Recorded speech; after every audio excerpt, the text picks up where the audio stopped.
We came in early at 8:30 to discuss proposed jury instructions. Last night I did have an opportunity to look at several things. I looked at the cases we talked about previously. There's two State v. White. There was State v. White that was at the 6th District appellate level, and then ultimately that case went up to the Ohio Supreme Court a couple of years later and was decided. There was also another case that I looked at that I mentioned. Bolton, State v. Bolton, 2018 Ohio 1551. Then I was able to go and look at Ohio Administrative Code is 5120:1-8-03, and that talks about use of force in jail, and it establishes safety standards for jails, and it talks about in regard to use of force, and then there's A, essential, B, essential. So I did look at that. I did look at what counsel provided. Did the state provide anything, or did they have anything? I know that defense provided something about 405. They dropped off an instruction that they were believing was essentially what the code, the administrative code, and the case law states as to the amount of force that may be used by a corrections officer in a jail type setting. Does the state have any information or based on the case? I wasn't able to communicate anything to the court. Okay. We do have. I had not seen what the defense proposed. So for the record, Judge, just to be clear, you're accurate. 405 is when we were able to finish up with the proposed instruction, which was after the clerk's office closes at 4, so we did hand deliver a copy to the court, and at that time we also emailed a copy to Mr. Thompson. And so we did make effort to get a copy to the state, and just for formality's sake, we will file the same with the clerk's office. I think that in looking, I went through and I did 2.5 pages of notes regarding all the possible instructions that could be given in this particular case. But I think short and simple is generally better than voluminous, giving all possible instructions. I do think what defense offered, I think the first part of what the defense offered is a correct instruction regarding the law as it is used in the Ohio Administrative Code, where it says, in regard to the use of force shall be limited to instances of justifiable self-defense, prevention of self-inflicted harm, protection of others, prevention of riot, discharge of firearm or other weapons, escape or other crimes, in controlling or subduing an inmate who refuses to obey a staff command or order. It does say use of force shall be limited to the amount of force necessary to control a given situation. In no event is physical force to be used as punishment. So I do think that's accurate. The second instruction, I think, sums up the case law.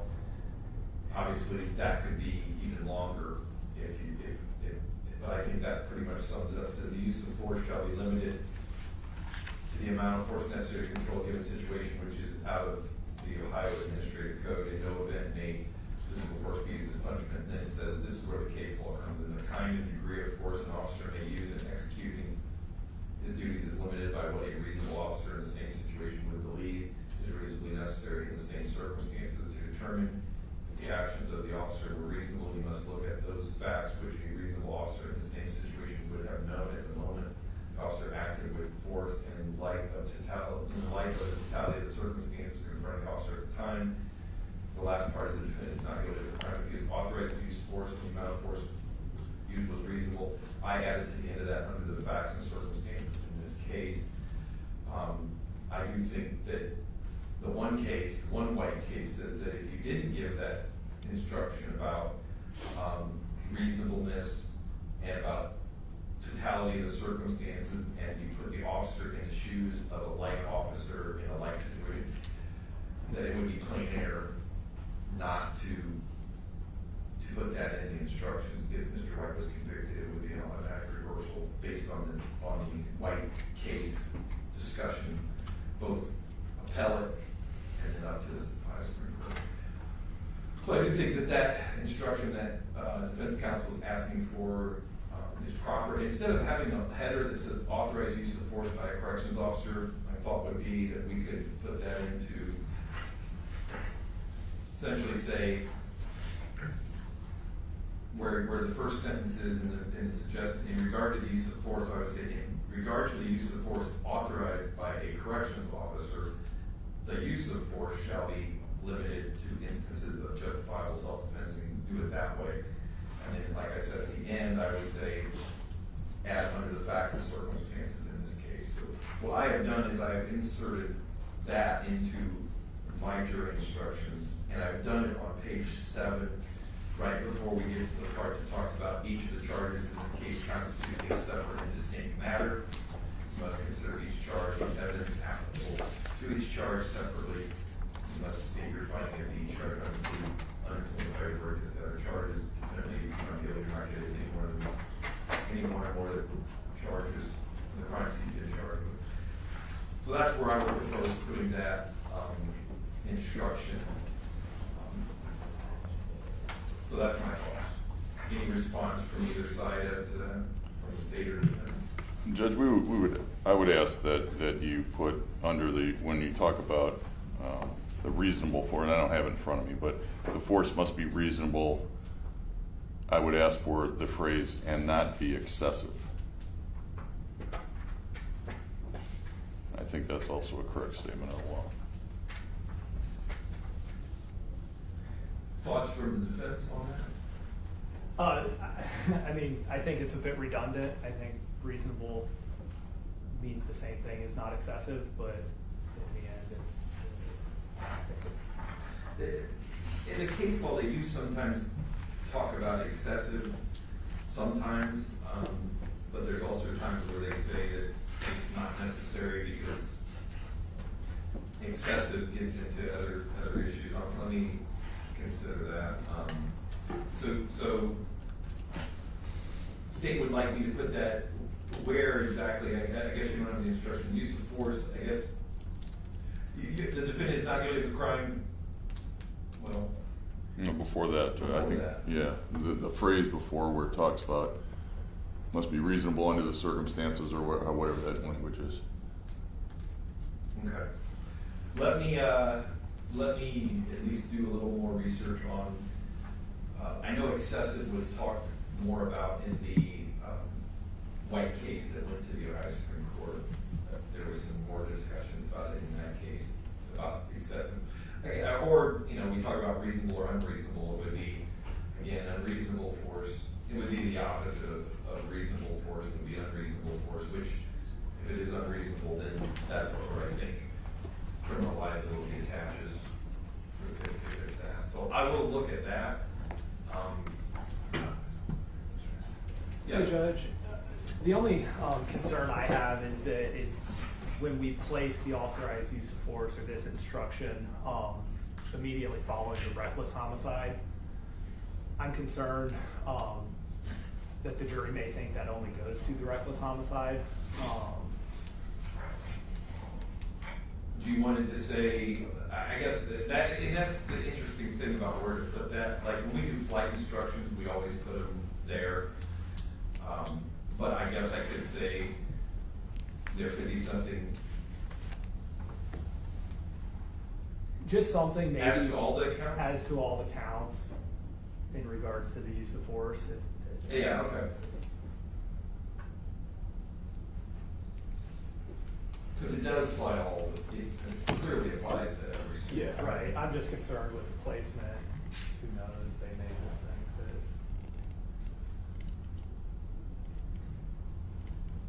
that. And so, yeah, the solution either is put it after all three charges, the same thing, or a statement where you have it placed, making clear that that discussion applies to all three counts. I'm gonna try to figure out how to say that in a way that makes sense with what we're doing. Is there anything about the definition of excessive force? No. Your Honor. Yeah. If I may. Go ahead. Given the fact that these instructions are dealing with the use of force, as has been generally submitted to the court by defense, I think it would be also appropriate to have a definition of excessive force for the jury's edification. I'll see if I can find one. I want to look at that case. I want to look where it specifically talks about excessive force. I don't think there's anything in OJER that defines. It is not, but Okay. I've taken the liberty, I've pulled some, and the one that I found that I thought was appropriate, excessive force which exceeds what is necessary to gain compliance under the totality of the circumstances. I think that language would be appropriate as clarification.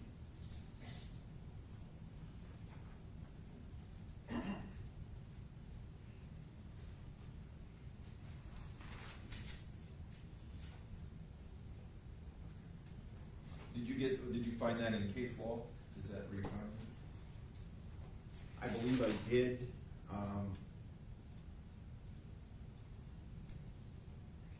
There's a case, well, it's a 6th District Federal. It was a Mahoney County jail guard case from, I believe it was 2017, U.S. v. Boyd.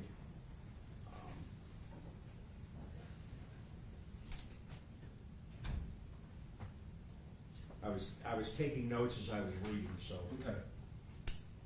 And I would also, with the court's indulgence, I would also point out that if we are referring by parallel effectively to the OAC, 5120-9-01-4 subsection C identifies one of the uses of deadly force as applying weight or force to the neck or throat of another.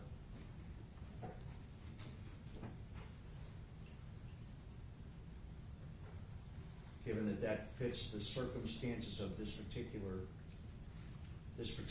case, I think that would, a reference to that would be deemed appropriate as well. That's in which? OAC 5120-9-01, Section 4, Item C.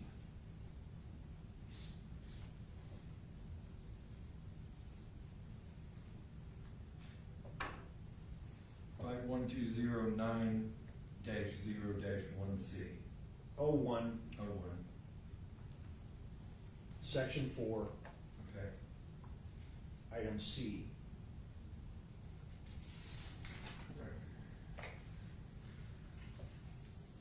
Hey, Judge, are we calling this an affirmative defense? Is it going to be an affirmative defense? I don't think it's an affirmative defense. I think if you want to argue justification, I don't think this is an affirmative. I think the instruction given about the officer being allowed to use reasonable force is not an affirmative defense. I think that's a statement of the law. I think that's the law as Ohio, based on the case law I've seen. I think that there was some confusion by the court in the first State v. White that they made it an affirmative defense. And I think that was problematic because I think that's why the Ohio Supreme Court ultimately reversed, well, the 6th District, the appellate court reversed, and then it got all the way up to the 6th District, and they talked about that justification, I don't think, is an affirmative defense. It's affirmative defense in some situations, but if the officer was reasonable, I don't think it's affirmative defense, under my reading of the case. So just so, for the record, the argument would have to go somewhat that, so we've heard two arguments, and that's why I'm kind of asking for clarification. One, my client didn't kill him, and two, if he did, he was reasonable. So which is it, number one? But if he did, he was reasonable, would seem to me to be saying, well, yeah, I committed this homicide, but I was justified in doing it, to me, that is an affirmative defense. Like, I did it, but, I mean, that's always an affirmative defense, right? I did it, but it's self-defense. I did it, but whatever. And that's, if that's the argument, that's what the argument would be is, well, his actions may have killed Mr. Rios, but he was justified in using reasonable force. Yeah, I think the distinction, or were you done, Mr. Salisbury? Yep. Okay, I think the distinction there is that with self-defense, you're admitting that you committed a crime, but it's okay. Okay. It's justified because it's self-defense. You're admitting that there's a crime. You were not authorized to use. Right, duress would be the same thing. And so, what's that? Duress would be Right. identical. I did the crime, but I was under. Any of those types of things, we're not owning the fact that a crime was committed here because he is authorized to use reasonable force. And so, we believe that it is a correct statement of the law that has been provided and is making its way through jury instruction, and as such, does not form the basis for. But the other side of that coin is, judges, is if it wasn't, you know, and that's what the jury's gonna decide, obviously. If it wasn't reasonable force, then it is a crime. Well, We're you still saying- have to find all the elements. I think you're gonna get an argument, I predict you're gonna get an argument that you didn't prove cause of death, so and also that what he did was reasonable. And so I think you're gonna get a two-pronged argument that says whether, if you find that a crime, you'd have to find that the action, that his actions caused the death, and you'd also have to find that his actions were unreasonable, where I think we're going. And I think that's a correct statement of the law. I don't think that's an affirmative defense. I think that the officer is allowed to use reasonable force, and if the reasonable force results in a death, I think that as long as it was reasonable and necessary, as we've kind of talked about, reasonably necessary is what we even say, that even though the person died, if the force was reasonably necessary, then I don't think it's a crime. I don't think it's a crime. But I also think even if the force was unreasonable, you still have to prove that unreasonable force was the ultimate cause of the death. I think both of those are accurate arguments. And I think your arguments would be the cause of death was the force used, and the force used was unreasonable and unnecessary. And I think that's exactly where this jury's gonna have to come down and figure this out. So that would be my thoughts on it.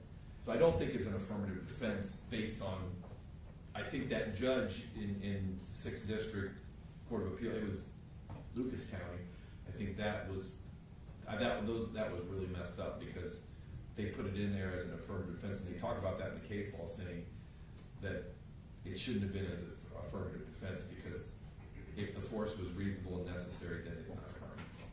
That's how I read the case law. So let me look at for the excessive. I'll try to figure out a way to make sure the jurors understand that this instruction applies to all the counts. I'm going to look at the excessive quickly, then I'll come back in and I'll have an answer for everybody. So we'll take a short recess and come back. Judge, can I just? Yeah, go ahead. Brief? As far as the excessive force, I think that it could probably, again, it's just the opposite, it's the corollary of reasonable force, so it may be able to go in there in the area where it says force shall be limited to the amount of force necessary to control a given situation. You may be able to put, cannot be excessive, and excessive is Right. force that exceeds that necessary to control the situation. And then as far as the example of deadly force goes, if they want a definition of deadly force, there's certainly a definition in there that carries substantial risk that it will approximately result in the death of a person. As far as giving examples of what deadly force is, the next part of that is deadly force includes but not limited to, and then gives 3 examples. I think if we want to start giving examples of that, we probably would need to include all of the examples that go in there, and I think that just serves to confuse the jury. I think the problem with putting in deadly force or non-deadly force and putting all that in there is when the cases talk about deadly force, they talk about the use of a firearm. And that's what all the cases talk about. Because clearly, when an officer discharges his firearm, that is deadly force.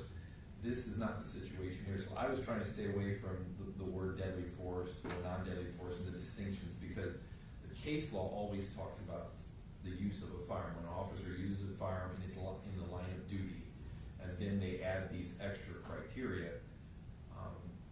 And I just think we get, it just becomes very confusing in a situation where a firearm was not used, because those cases all talk about, all of them talk about a firearm. And we don't have a firearm here. No, Your Honor, but it's included as one of the examples within the criteria of the OAC under the caption of deadly force.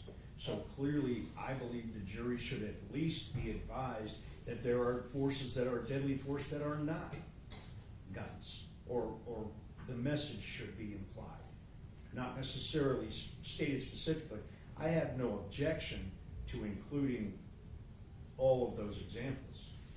Right. I also think that the OAC section that he's referring to is the ODRC OAC section, which he was saying we shouldn't use last time, which we which we changed our jury instruction to go to the local jail Right. portion of the OAC. So again, it's Okay, well, I'll consider all that, I'll come back in, when I come back in, we're done with discussions, it is what it's gonna be. So I've listened to the arguments of all the sides, but when I come back in, whatever I decide will be the decision. All right, I'm gonna go, look at those issues and come right back.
things that we talked about in the White case, the one that went to the Ohio Supreme Court, was the court gave an instruction similar to the instruction about reasonable force and like officer and like situation. And then in that case, the trial judge went on to give an excessive force instruction. However, the court described that as extraneous.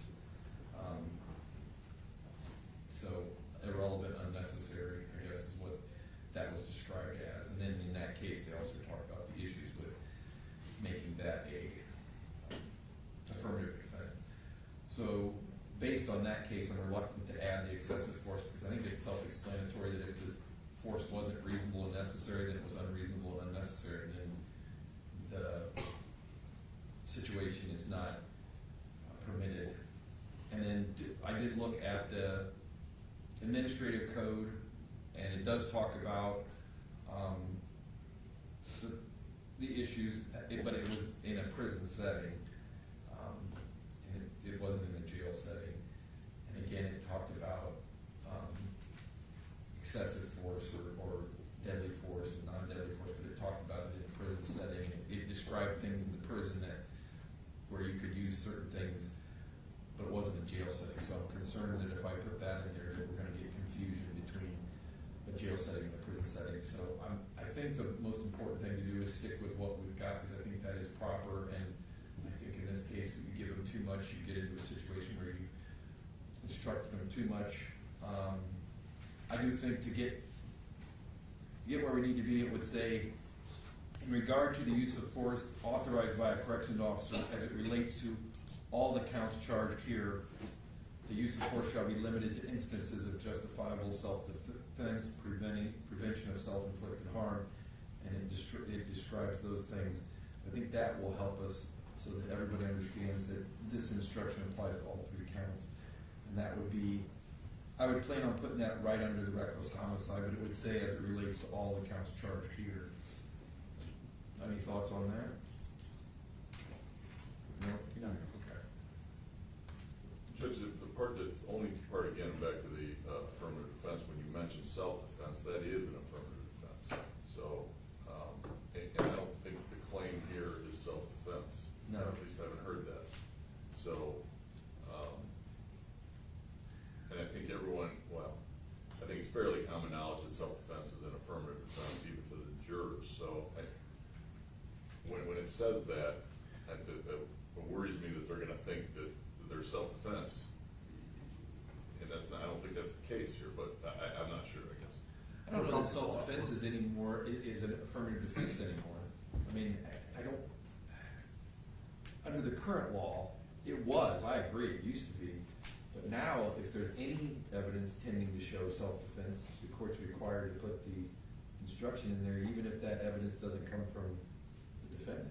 If it's any evidence at all, it requires the court to put it in there. So I don't know necessarily that I would consider it affirmative defense, because the state has to now prove it wasn't self-defense beyond a reasonable doubt. If the issue is, if there's any evidence tending to show it, then the state has an option.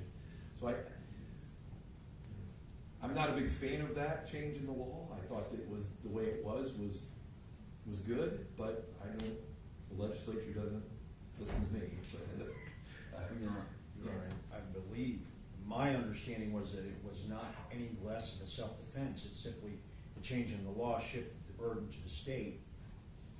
Right. But If it's raised. But it didn't eliminate what would otherwise be considered an affirmative defense. It didn't eliminate that. Yeah, it's confusing because what we think of an affirmative defense is defendant has the burden, and they've now burden shifted it and made the state prove it. So I don't know how they still call it an affirmative defense if it's burden on the state to prove it wasn't. It's almost like an element now of the charge. Well, they didn't eliminate the term affirmative defense. They did. They just changed the meaning. Well, and my point in support of what Scott has said is it's still confusing. It's not relevant to these matters, and I think that would be. Well, I think what they're trying to say is an officer, whether it's an officer in a jail, a corrections officer in a jail, is allowed to use force to defend himself if he's being attacked. Now, I don't think anybody's going to argue that was the case. Judge, you're right. Scott's right. We've never talked about self-defense. That could be in there. We're not going to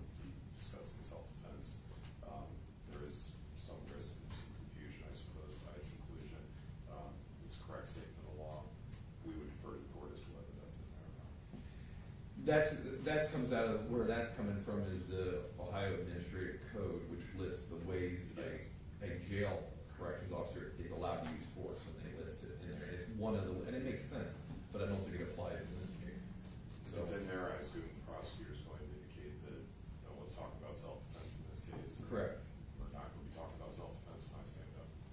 No, there's other things in there that might be discussed, but not that one. For sure, for sure. So what I'll do is I'll make the changes, and Let's then not forget. we'll go forward, and we're ready to hear, any changes to verdict forms, by the way, that anybody saw. Did give you those. Or maybe you need to look at those a little bit Yes. more. Yeah, they look okay, but fine. I don't know. Those are a little bit different. What do you instruct the jurors to do with, put like a check mark? I tell them to put an X or a check mark by their decision. Okay. I let them pick. Typically, they do an X, but I tell them an X or a check mark by the what they pick. And I come down and talk to them about verdict forms and how to fill them out, and it has to be unanimous. And they can't mark not guilty because they all can't agree. It's got to be all one or all the other. And they're not allowed to mark anything on any of the forms until all 12 of them are in unanimous agreement that that's the right answer. And then they're allowed to mark it.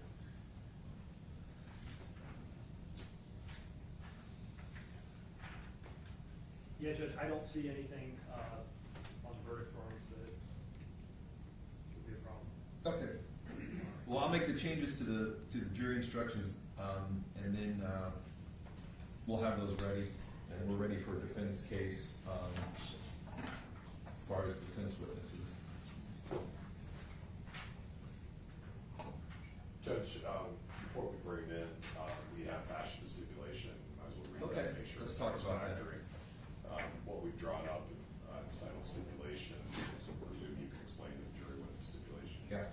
Parties stipulate the defendant's exhibit F, as in Frank, contains 2 video clips from the Richland County Jail video surveillance system. Both clips are from September 19, 2019 at approximately 3:15 a.m. during Alexander Rios' booking process. Parties further stipulate that the person in the orange and white jumpsuit is Alexander Rios, and uniform corrections officer is Officer Michael Longshore. Okay. So I can read that. You want me to read that to the jurors and, I think and so. explain it as a stipulation? And then we're gonna play the 2 clips without any commentary. Okay. There won't be anyone sitting there who would stand after this question about it, and then, we expect at that point we will rest. Okay. We have exhibits obviously to go over, we'll renew our Rule 29 motion based on the inclusion of the 2 video clips. And then we'll be. Okay. Move to the back end of the case. At that point, I don't know if you want to, put anything on the record with, our client's, decision not to testify. Oh, sure, if you want. But we have to do that at this time. Yeah, let's do Even that. if it's before that is ultimately. Can I interrupt for just a Yeah, moment? for sure. Your Honor, just a point of clarification as it Yeah. relates to the instructions. Yeah, sure. This indicates that on or about the 19th day of September of 2019, and this is one of those unique situations where I believe that the course of conduct spilled into the 20th. Okay. So I'm wondering if we should probably say something into the 19th, into the 20th. I mean, I know it does say on or about, I'm just, There is an instruction that I've used before that says, and this might fix it for you, the state does not have to prove an absolute date of an event, but just a time frame that's reasonably close. And I've used that before, and I can probably fit that in here That's somewhere. fine. That's And then fine. we can use on or about, and then we'll have that instruction that says, it's not that date, that time, it can be a time frame that's reasonable, you know. So. That's agreeable to us. No objection. Okay. Thank you. Did you want to put on about you discussed with your client? Yes, Judge, throughout the pendency of this case, and specifically several times, including over the weekend, I've met personally with my client and discussed the prospect of his decision to testify or not. We continue to have those conversations following yesterday's recess, with anticipation being, the expectation being that we would open up our case and have the opportunity to make that decision. My client has indicated that he's elected not to testify in this matter. We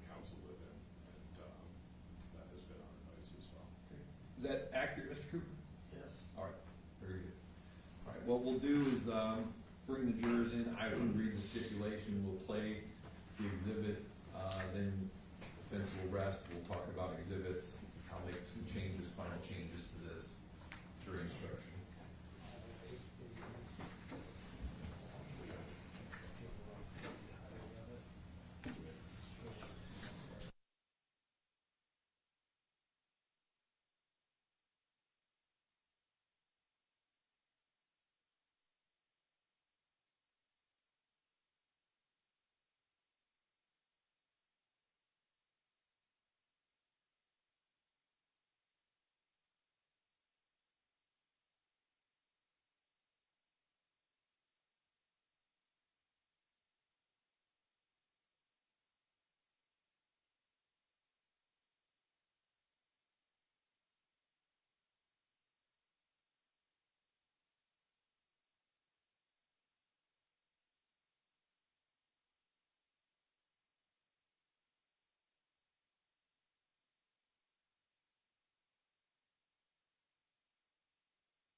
Richland County Common Pleas Court is back in session. You may be seated.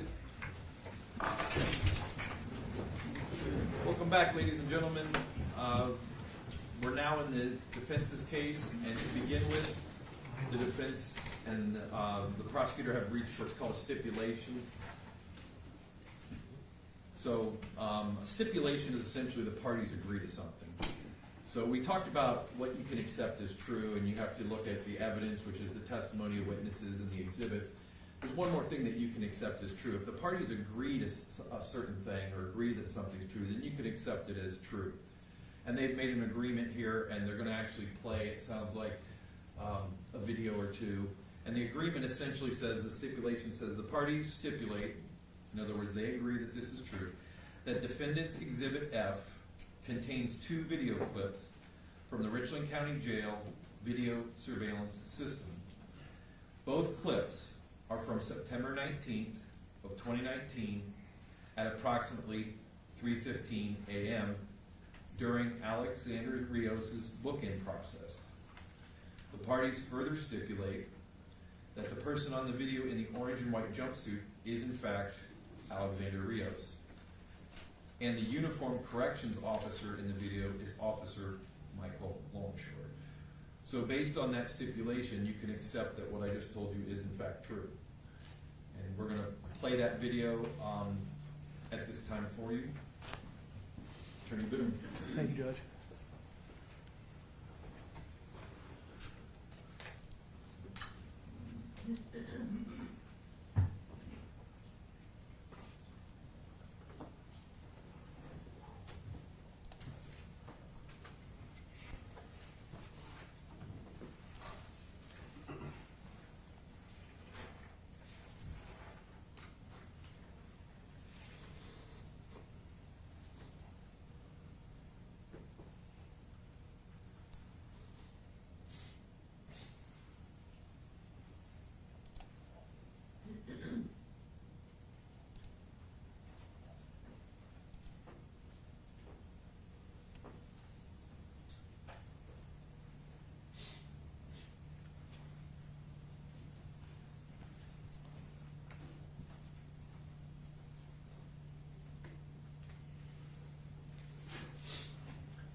Judge. Okay.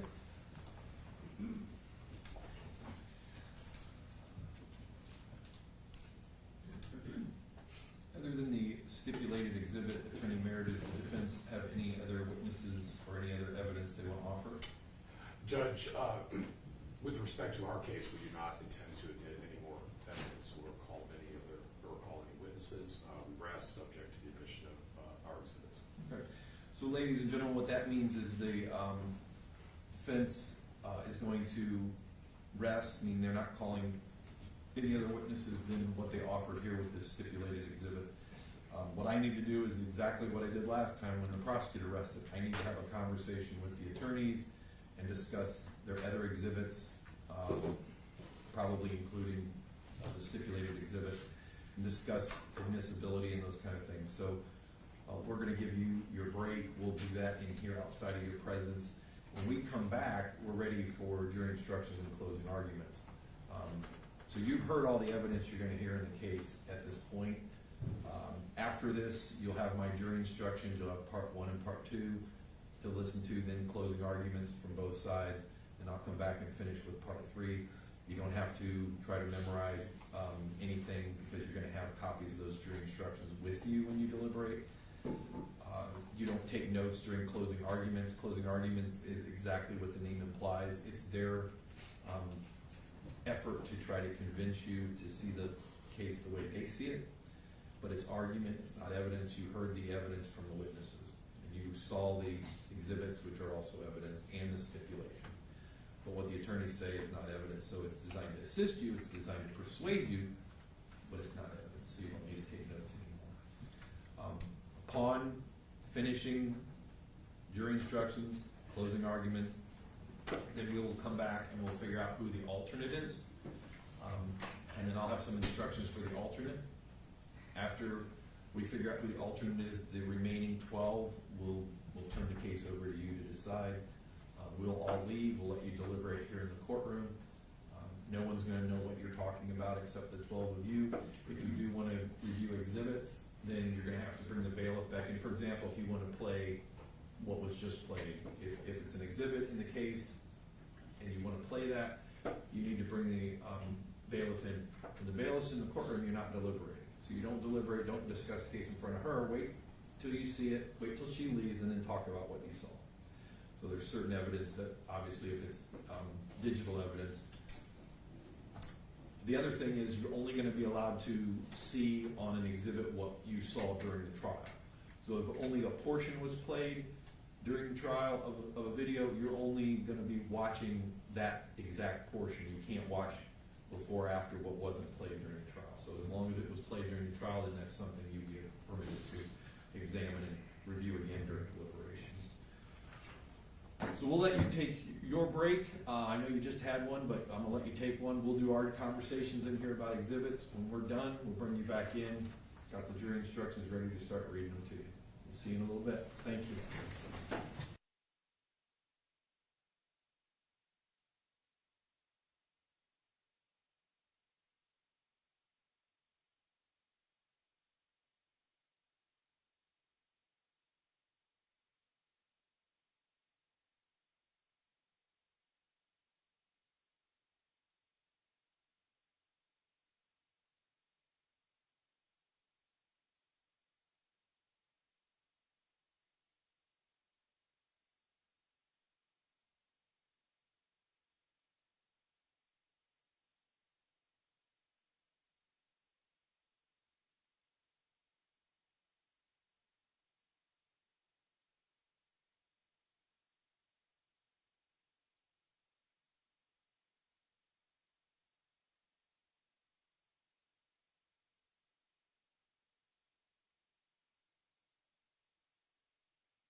I took out the part about Mr. Cooper testifying.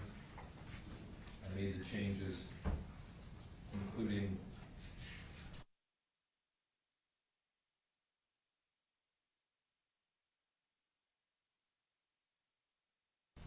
I made sure that, and then on the top of page 8, I put in the instruction the state requested it is not necessary that the state prove that the offenses were committed on the exact day as charged in the indictment. It is sufficient to prove the offenses took place on a date reasonably near the date. So, add that. Let's talk about exhibits. What exhibits are you offering, Attorney Mayor? Just need a moment, Judge. I think A was a map of the counties that use the Montgomery County Coroner's Office for full autopsy work. It is, Judge. It was identified and authenticated by Dr. Lehman, and we moved to admit it. Any objection to that one? No good. That's in. B1 was B1, B2, and B3. B1 was a restraint chair policy, B2 was a taser policy, and B3 was use of force policy from Richland County Jail. All three were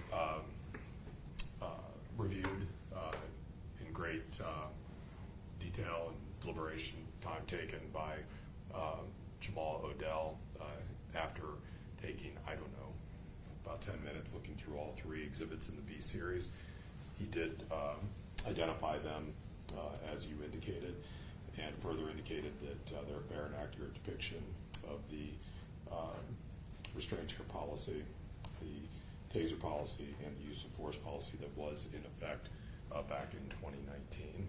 So we believe that they have been properly identified and authenticated, testified to. We are asking that they be admitted. Thoughts from the state? Well, Your Honor, I would just say this, that I believe it's, he wasn't the author, obviously, of the, Mr. Odell was the only one who identified this, and it's clearly he's not the author. So it's hearsay, I guess, but technically. I think he testified to it. I think that's sufficient. His testimony was sufficient. I think putting the actual policies in writing kind of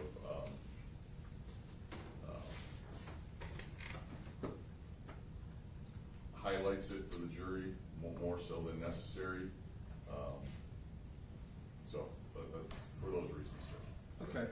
I think that he did talk about them, and I think that he explained that they were in effect when he was there, so I think they can't come in over objections, so those are in. C was the 4 videos. I think that C is a duplicate of a state's exhibit. C is a duplicate. We're had no objection to the state's version of the multiplex video. We are not looking at duplicate evidence. So C's out. C's out. D is the hospital medical records for Alex Rios from Med Central Ohio. No objection. No objection? We'll admit 'em. Those are in. E is the pending cause of death, which I think you showed to Dr. Burwell. However, the state has already offered the actual document, not the pending document. Thoughts on that?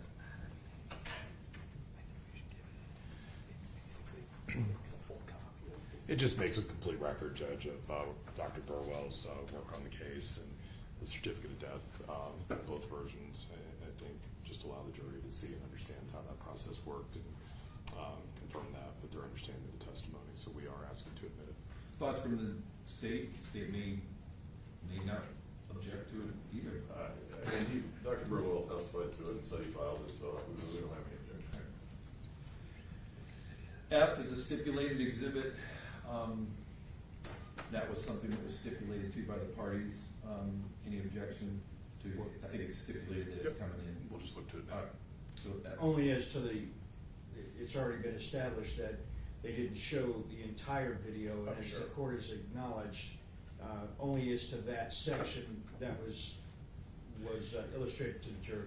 We would need times, so anytime there's an exhibit that's used that we only showed a portion of it, we need to make sure that we give the bailiff the times of the start time and the stop time, so that we ensure that if the jurors do want to look at it, that they're only looking at exactly the time that was played. And so with respect to the second clip that was played that is in the body scan room, we played the entirety. And with respect to the first clip, we can get the times. It should be noted that we are not concerned about any material that would otherwise be viewed in that entire clip. It's just simply an empty hallway. And so I don't know if we want to have Dawn have to go to the trouble of telling them times, or they could be directed to times, but it's not one of these situations where it's like, hey, make sure that they don't see the rest, because that wasn't part of the case or something like that. So you're indicating there's nothing prejudicial that the side's the other, it's just. It was there's solely for the nothing- purpose of getting them to what they needed to see, at least in our view, which is the only activity that takes place on that first clip, that's several seconds. Okay. So we're comfortable, however, that gets taken care of. The noted times would be appropriate. That's fine. Okay, that's fine. Very good. Yep. We'll just do the noted times for that.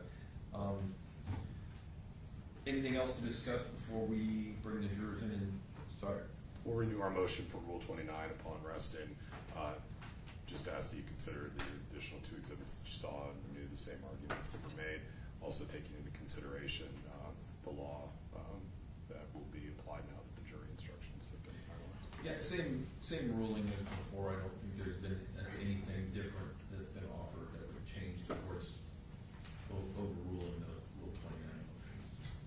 So what we'll do is bring the jurors back in, and I give them part 1 and part 2 of my instruction, then I let the parties argue, and then I'll come back and give them the last part, which is part 3, right before we turn the case over to them to deliberate. Before you bring the jury in, Sure. may we approach? Yeah, come on up.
This now, it sounds like a good time. The jurors are not back from their break, but we do have people in the courtroom. Everybody's behaved like ladies and gentlemen.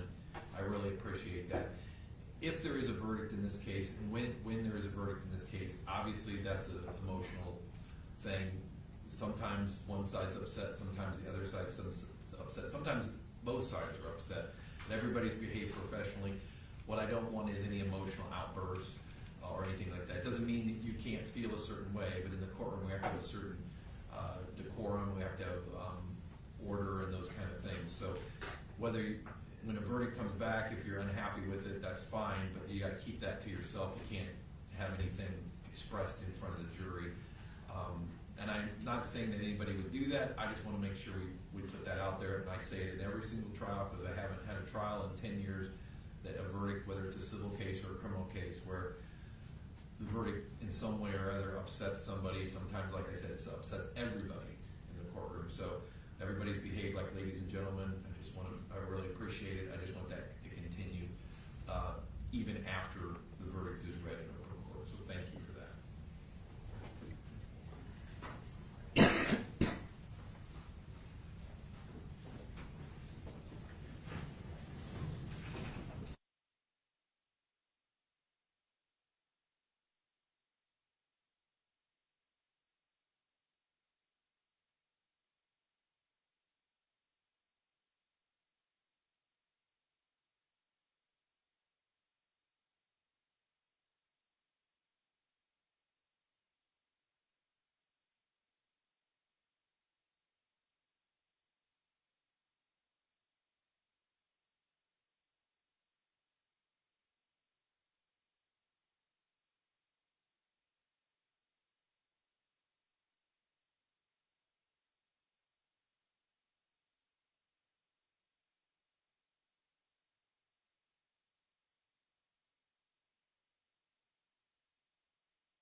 So even though you're going to have written copies of this to review, I still have to read it to you. So what I'm going to do is I'm going to read it to you. Like I said before you left, where I'm going to read part 1 and part 2. Part 1 talks about what is evidence, what is proof beyond a reasonable doubt, how to evaluate the testimony of expert witnesses. That's all going to be part 1 of my instructions. Part 2, I kind of call that the meat and potatoes of this. Part 2 includes the elements of the charges.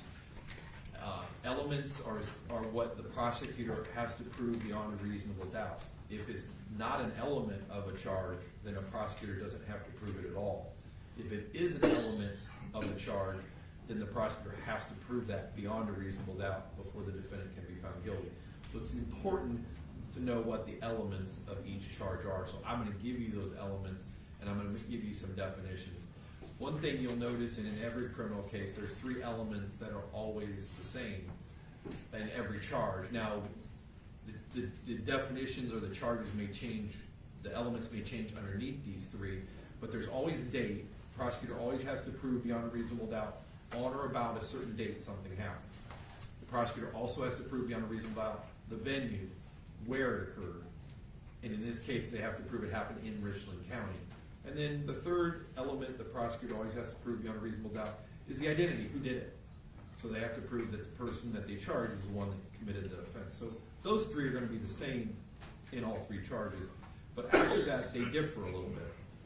We'll explain that. And like I said, those are the elements. That's what needs to be proven beyond a reasonable doubt. If it's an element, it has to be proven beyond a reasonable doubt. If it's not an element, it doesn't have to be proven by the state. That's part 2. Part 3, after the attorneys do their argument, and you're going to hear from the prosecutor, and then you're going to hear from defense counsel, and then you get a rebuttal argument from the prosecutor, because the prosecutor has the burden of proof.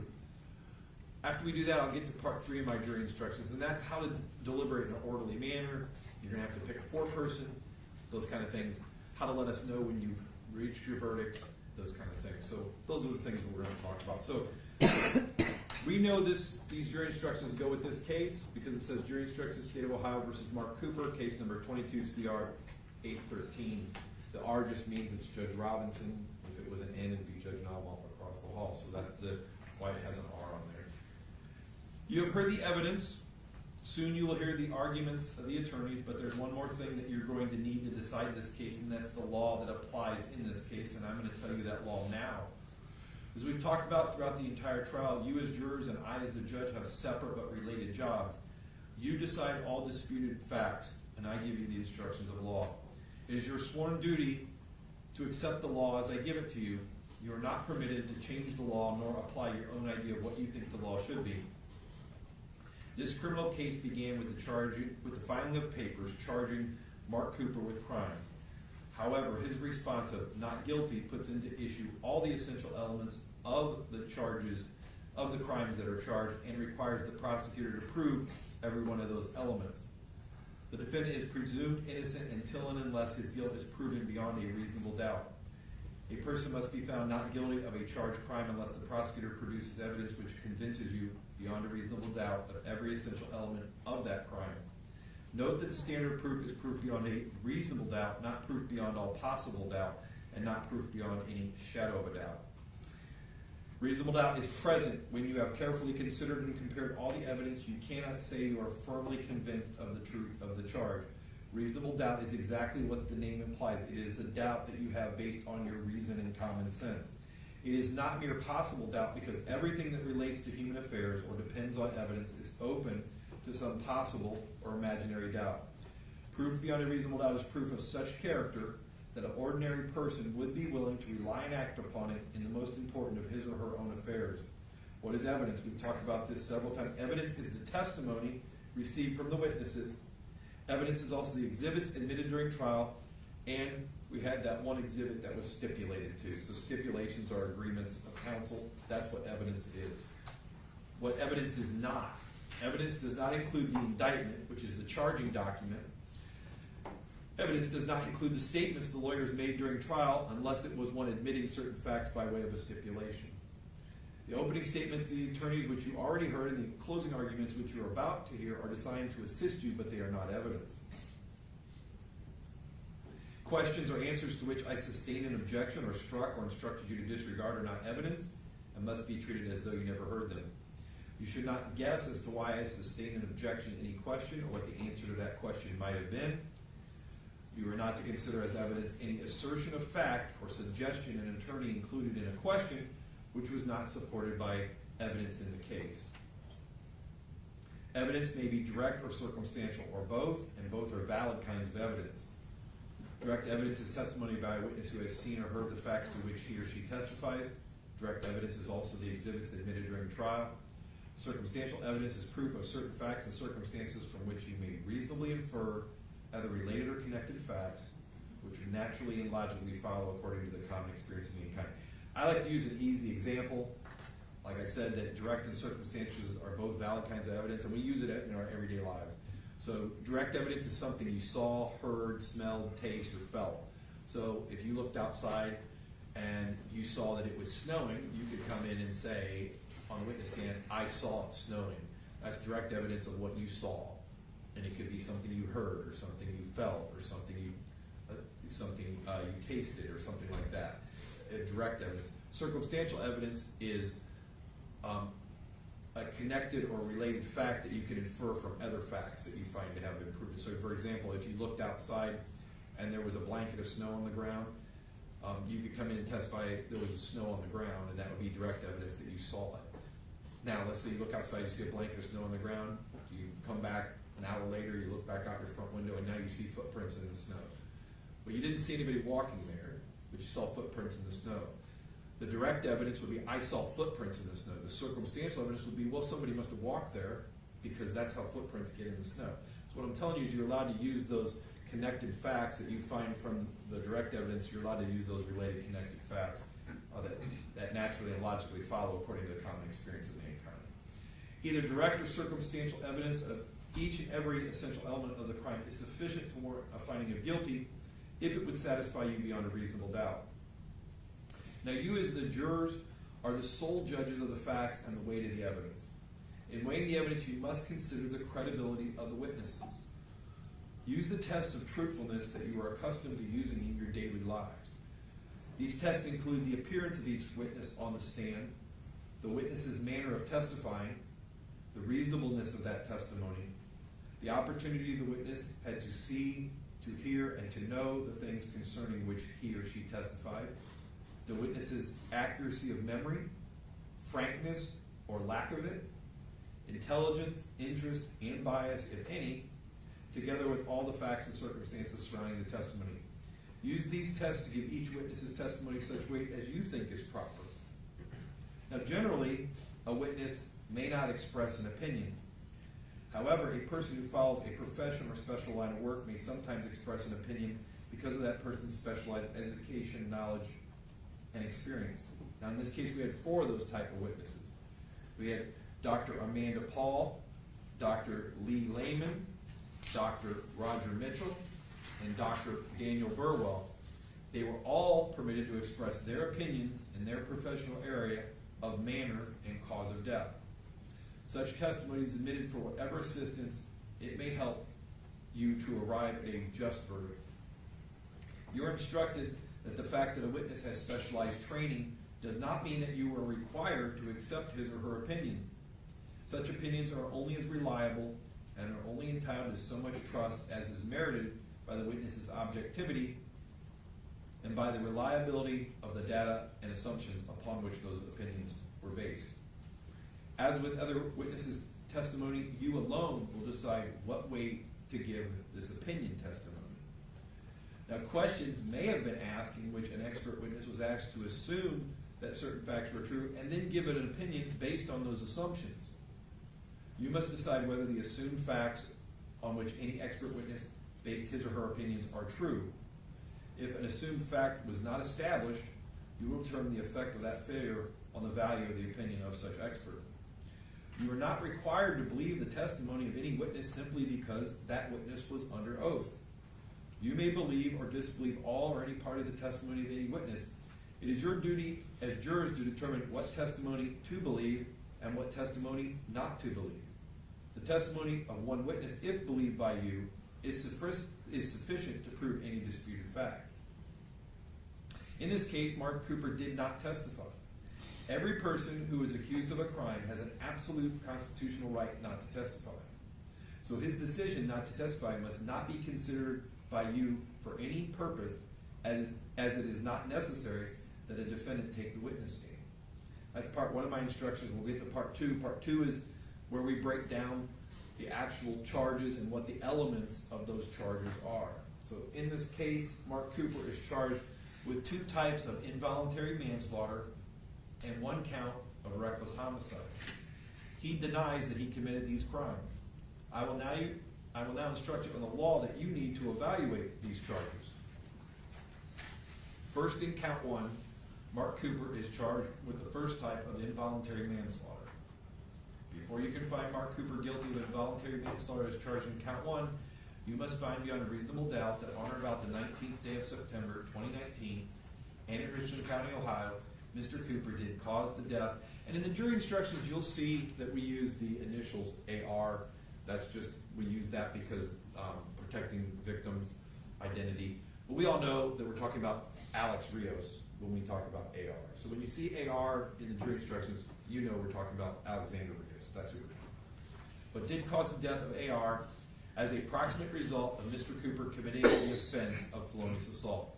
So at the top of page 4, that first paragraph, that contains all the elements of this charge, what the prosecutor has to prove. I told you the date. Prosecutor always has to prove on or about the 19th day of September 2019.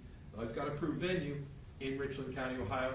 You always got to prove who, Mr. Cooper, and then did cause the death of AR as a proximate result of committing the offense of felonious assault.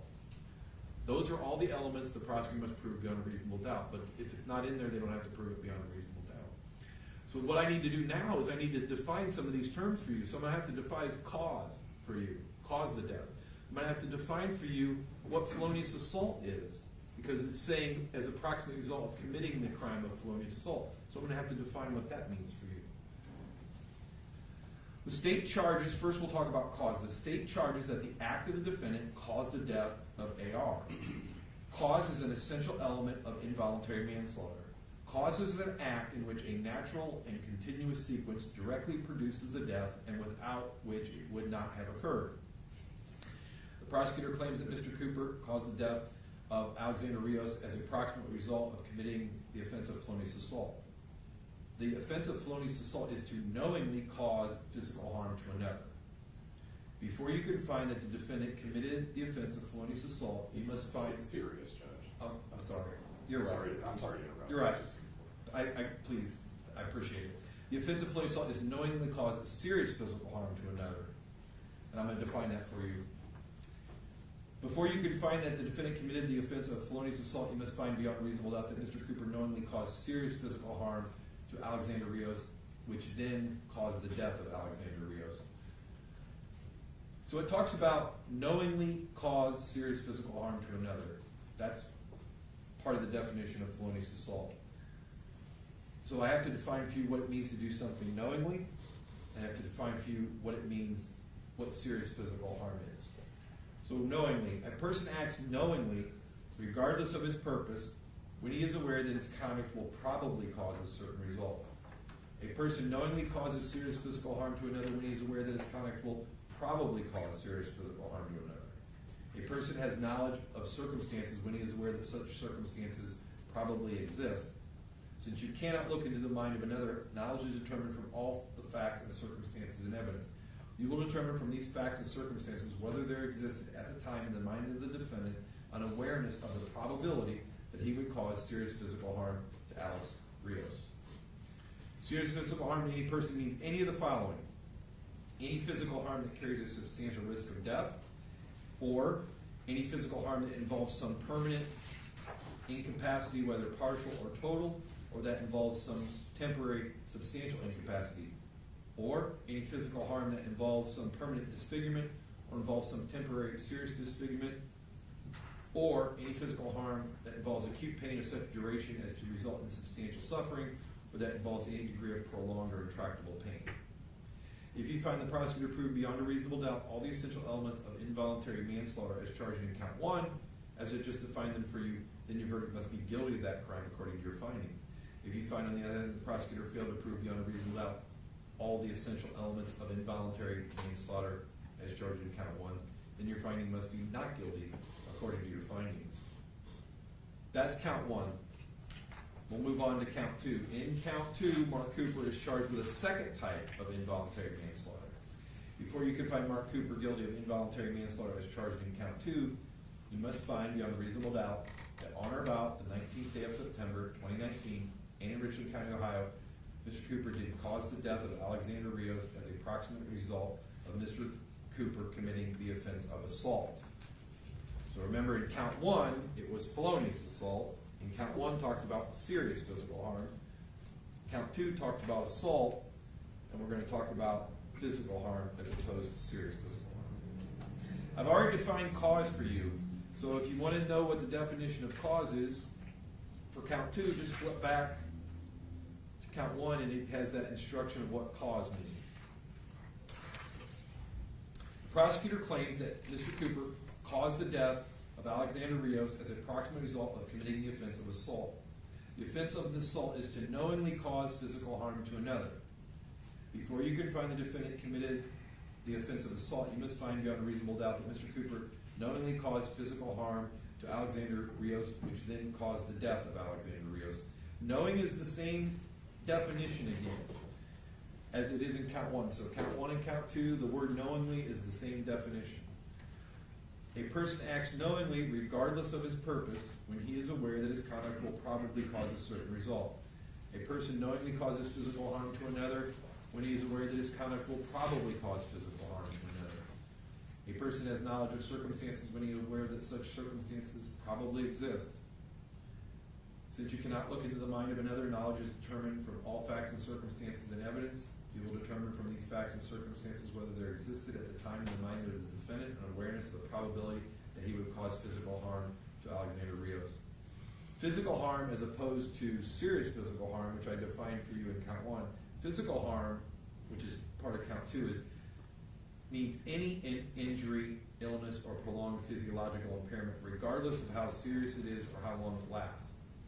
If you find the prosecutor proved beyond a reasonable doubt all the essential elements of involuntary manslaughter as charged in count 2, as it just defined them for you, then your verdict must be guilty of that crime according to your findings.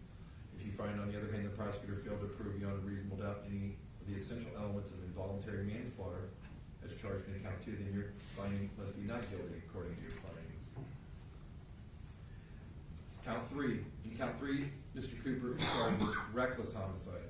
Before you can find him guilty of reckless homicide, you must find beyond a reasonable doubt that on or about the 19th day of September 2019 in Richland County, Ohio, Mr. Cooper did recklessly cause the death of Alexander Rios. So the first thing we talked about knowingly. So under Ohio law, there's what we call mens rea, intense. So you have purposeful, to do something on purpose means I intended it to happen. Knowingly means you're aware that it would probably occur. Recklessly, we're going to get into that, is the next one down. And then there's finally negligent, which is failure to reasonable care. So in this case, the two we're talking about in count 1 and 2, we're talking about knowingly. So they're not purposely, but knowingly.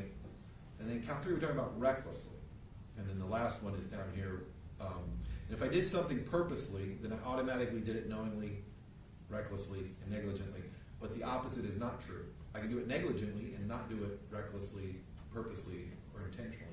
I can do it recklessly and not do it knowingly or intentionally. So it works the way down, but it doesn't work the opposite way up. So what is recklessly?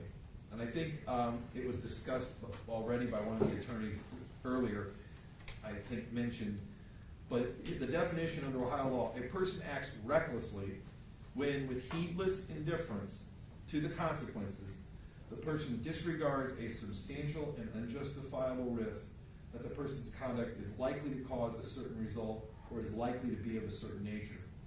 A person is reckless with respect to circumstances when, with heedless indifference to the consequences, the person disregards a substantial and unjustifiable risk that such circumstances are likely to exist in the death of any person. Substantial risk, as contrasted with remote or significant risk. Substantial risk means a strong possibility as contrasted with a remote or significant possibility that a certain result may occur or that certain circumstances may exist. Again, I've already defined cause for you, so I'm not going to define it again. It's the same definition for cause in count 1, in count 2, and count 3. It's all the same definition of cause. Count 1 and count 2, it's the same definition of knowing. Count 3, it's a different definition of reckless.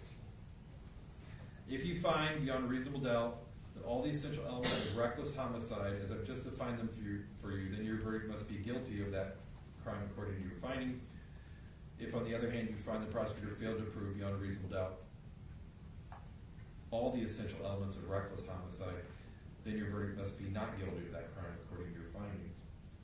In regard to the use of force authorized by a corrections officer as it relates to all the counts as charged in this case, the use of force shall be limited to instances of justifiable self-defense, prevention of self-inflicted harm, protection of others, prevention of riot, discharge of a firearm or other weapon, escape or other crime, and controlling or subduing an inmate who refuses to obey a staff command or order. Use of force shall be limited to the amount of force necessary to control a given situation. In no event may physical force be used as punishment. The kind and degree of force an officer may use in executing his duties is limited by what a reasonable officer in the same situation would believe is reasonably necessary in the same circumstances. To determine if the actions of the officer were reasonable, you must look at those facts which a reasonable officer in the same situation would have known at the moment the officer acted with force, and in light of the totality of the facts and circumstances confronting the officer at the time. Mr. Cooper is not guilty of a crime if he was authorized to use force and if the amount of force used was reasonable under the facts and circumstances in this case. It is not necessary that the state prove that the offenses were committed on the exact day as charged in the indictment. It is sufficient to prove that the offenses took place on a date reasonably near the date claimed. Each of the offenses in this case constitutes a separate and distinct matter. You must consider each charge and the evidence that applies to each charge separately, and you must state your findings as to each charge uninfluenced by your verdict as to the other charges. The defendant may be found guilty or not guilty of any one or more of the charges of the crimes that he's been charged with. What I want to do next, ladies and gentlemen, is come down there and go over the verdict forms with you.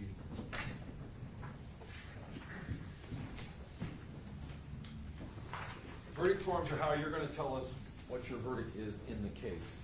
So I want to go over this with you and just explain it to you a little bit. So how do we know it goes with this case? State of Ohio versus Mark Cooper. We're going to talk about count 1 right now. Next page will be count 2. Next page will be count 3. Talks about the case number 22 CR 813R. It says, note, all 12 jurors must agree on a finding before you can make your finding. So I always tell jurors, you're going to put an X or a check mark by which box you decide. But you're not ready to mark anything on any one of these pages until all 12 of you are in agreement. You can't mark not guilty because 6 of you think one way and 6 another. All 12 of you must say guilty, or all 12 of you must say not guilty before you're allowed to check or X which one you decide. Once you all 12 agree, then make your mark, and you all sign it in ink, and you date it whatever day you make your decision. So that's how you do this. So count 1, this is involuntary manslaughter, and to help you out a little bit, the differences, it says by causing the death of AR by committing the offense of felonious assault. So that's what we're talking about in count 1. When you all 12 agree on the answer, sign it, date it, sign it in ink. You only sign it. By signing it, you're saying I agree with what I marked on here. So if you don't agree, don't sign it. You have to all 12 agree, mark it, and sign it. Flip on to count 2. Count 2 is the second type of involuntary manslaughter, and this is the one that talks about the offense of assault. So I put it in there so it's clear. The first one's talking about felonious assault. This one's talking about assault. Again, when all 12 of you agree on the answer, put your X or your check, sign it in ink and date it. On to count 3.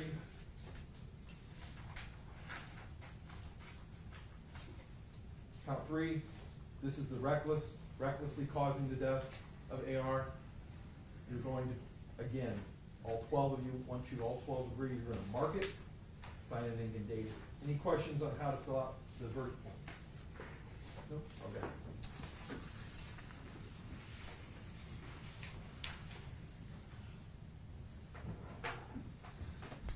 Before I go to part 3 of my jury instructions, we're going to hear from the attorneys with their closing arguments. First, we'll hear from the prosecution, then we'll hear from the defense, then we'll hear from the prosecution again, and then I'll come back and give you part 3 of my jury instructions. From the prosecution? Thank you. Yep. Good morning, ladies and gentlemen.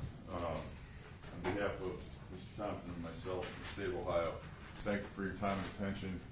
We can tell you're paying attention to this case and taking it very seriously. As we all know, it's a very serious case, so thank you for your time and attention. I have 2 opportunities to address you, as the judge has told you now several times. You'll hear from me now, which is called the opening portion of my closing argument. You'll hear from Mr. Mayor, I believe it will be Mr. Mayor, and then you'll hear from me again in rebuttal.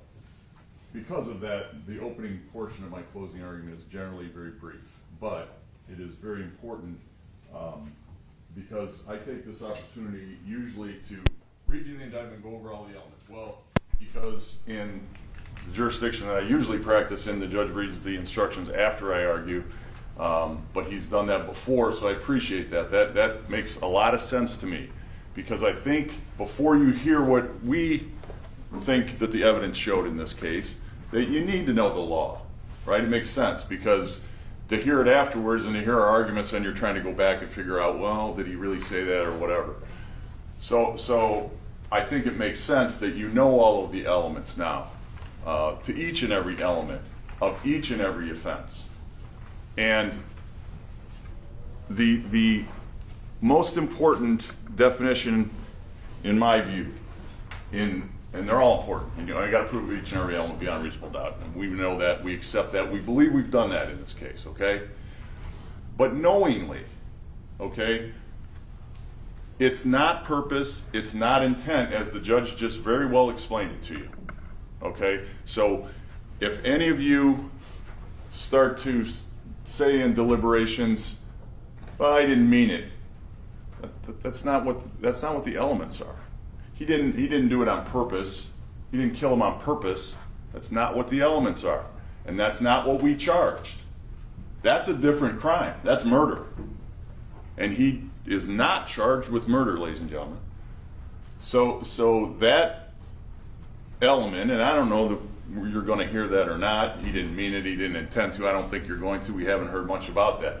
But it's important because the discussions are easily had later on when you start talking about the facts of this case.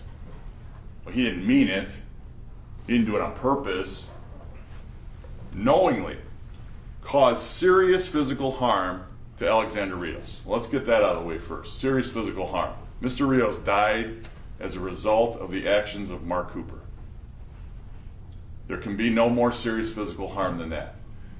However, had he lived in a comatose state, which he did for 7 days, that's serious physical harm. Okay? And so that is felonious assault when you knowingly cause serious physical harm. Knowingly, a person acts knowingly, and the first phrase after that is the most important, regardless of his purpose. Regardless of his purpose. When he is aware that his conduct will probably cause a certain result. When a 250-pound man steps on the back of a prone individual on a concrete floor, you know that that probably will cause serious physical harm to that person.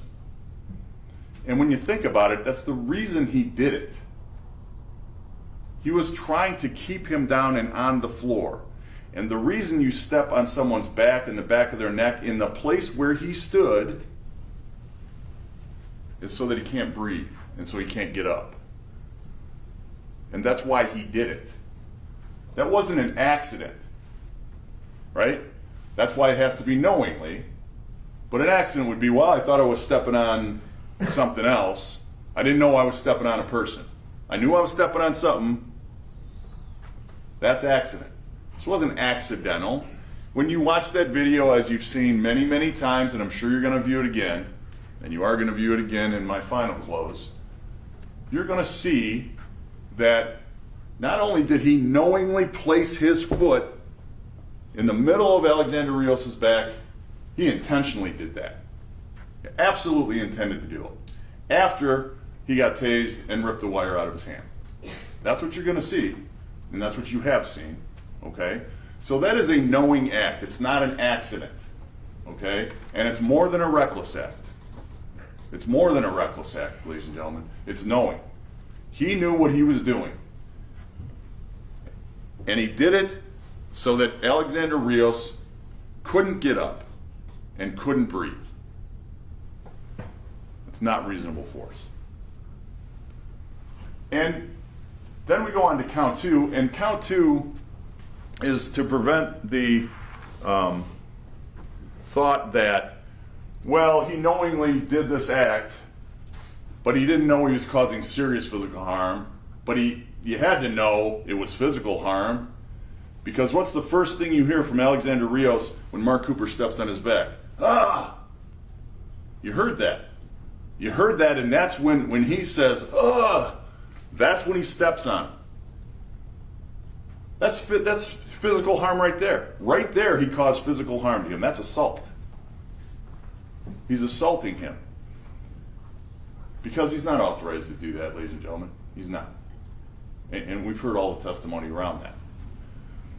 So that's why count two is designed to prevent what some would say a miscarriage of justice, because you say, well, he didn't knowingly cause serious physical harm. He certainly caused physical harm, knowingly. Again, not purposely. And as a result of doing those acts in committing felonious assault and assault, cause Alexander Rios died.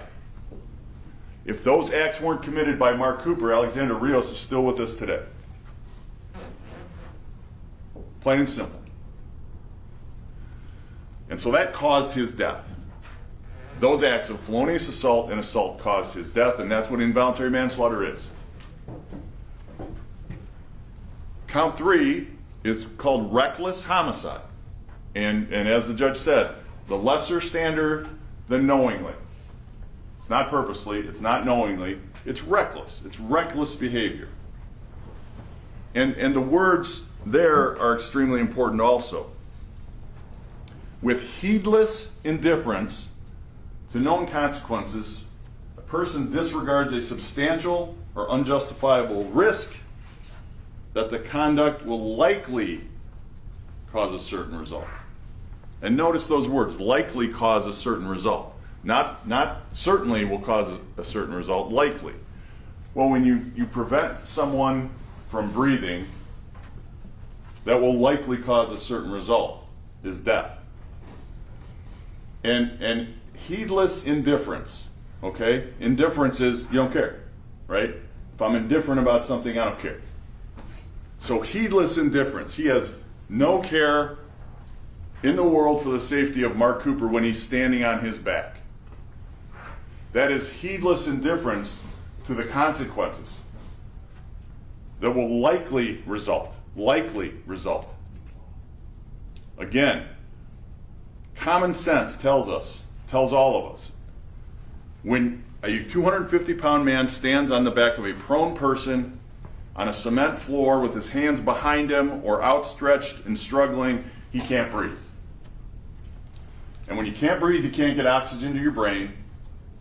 And when you don't get oxygen to your brain, it results in a brain death, essentially, is what happened with Alexander Rios. And when that happens, you can't breathe on your own, and you end up in the hospital on a ventilator for 7 days, as we know from the testimony. That's the cause, and that's the medicine. And how did we prove each and every one of those elements? Well, the video shows the knowing acts of Mark Cooper. The video shows that. And you heard some testimony about it from Mr. Odell, but Mr. Odell talked more about his own actions than he did about Mark Cooper's. But we've heard everyone talk about, because almost every witness, I think every witness, has seen the video. So the video is the evidence. The video is the crime, ladies and gentlemen. It's a very unusual opportunity that you as a jury, because usually we have to recreate the crime for you by witness testimony in every trial. We have people come in and testify, what happened next, what happened next, what happened next, and you're trying to get a picture in your mind. You saw it. You saw the crime, and you'll see it again. So you're in a very unique position. And so we have had medical experts testify that the cause of death, Mark Cooper's actions, caused Alexander Rios' death by, quite frankly, not letting him breathe, therefore not getting no oxygen to the brain. Mechanical asphyxia, positional asphyxia, we've heard those terms, and that's what Dr. Paul said, and that's what she would have ruled back then. Whatever you think about that, she righted a wrong, in her mind at least, and came in here and told you what she felt and what her opinion was, her expert opinion, and so did Dr. Mitchell. Now, we understand that there's two other doctors that disagree and call it some now debunked junk science, junk medicine that doesn't exist. So that's what you have when you start hearing arguments about cause of death. That's what you have to determine. Those medical experts, did how they explained it to you make more sense? Positional asphyxia and mechanical asphyxia? Of course they did. Alexander Rios did not die of delirium, in a delirious state. You don't die from that. Sorry, you just don't. You die when you can't breathe. We all know that. And ladies and gentlemen, you saw the crime. It's really that simple. Mark Cooper prevented Alexander Rios from breathing, and he died as a result. Mark Cooper is guilty of involuntary manslaughter in both counts 1 and 2, and of reckless homicide. And when I'm done, I'm going to ask you to sign those guilty verdicts. Thank you. Thank you, Assistant Prosecutor Salisbury. We'll now hear from Attorney Mayer with the defendant's closing argument. Thank you, Judge. May I take just a moment to get set up?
Morning, ladies and gentlemen.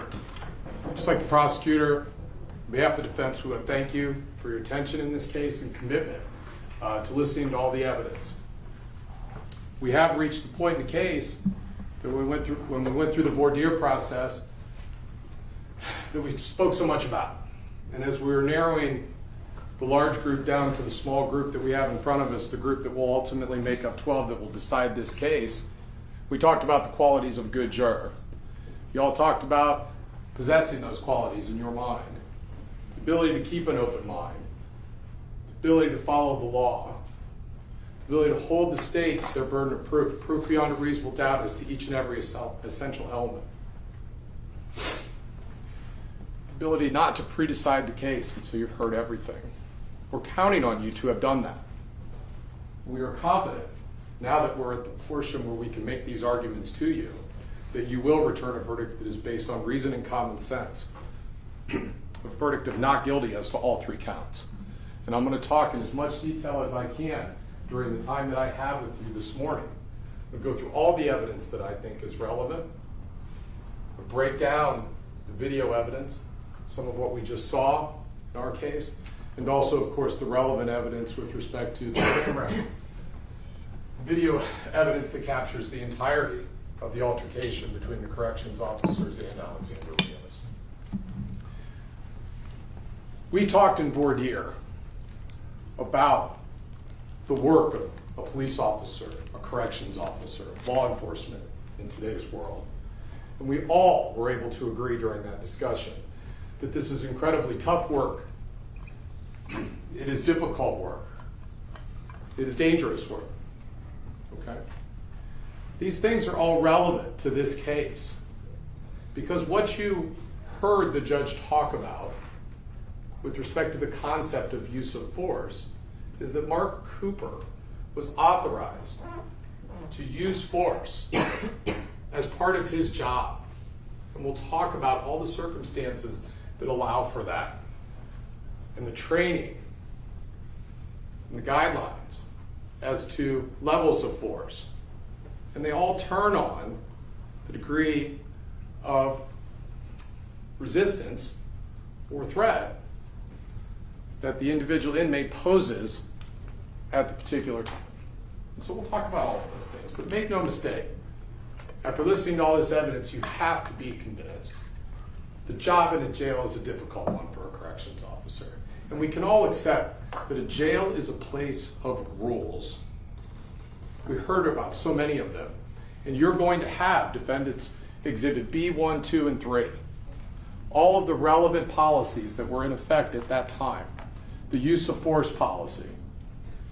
The use of the restraint chair policy. And the use of electronic stun devices, tasers, which we've heard a lot of testimony about. You're just going to have all of those. You heard the testimony, you're all paying attention, you're all taking notes. None of it's going to be surprising to you when you see it in black and white because you were focused and you were listening. The law that you've heard from the judge on reasonable use of force and also the policies and training that you have in front of you will lead you to that conclusion that the use of force by the corrections staff on September 19th, 2019 was reasonable. All of the corrections officers, and most notably in this case, the only case as it relates to this incident, Mark Cooper. Now, without rules in the jail, I think we can all agree that there's chaos. And when there's chaos, there is danger. And so, what we know from the training, the use of force continuum, when faced with these situations, officers like Mark Cooper, a thought process with respect to the use of force requires split-second decision-making under very trying and stressful conditions. You heard the testimony of Mr. Odell. He indicated in the 20-plus years that he was a corrections officer and ultimately a supervisor, this was the most challenging situation and most difficult restraint that he could recall being a part of. That is powerful testimony when you consider how long he had been doing that job and the supervisory capacity that he found himself in that day. We go on to note that these circumstances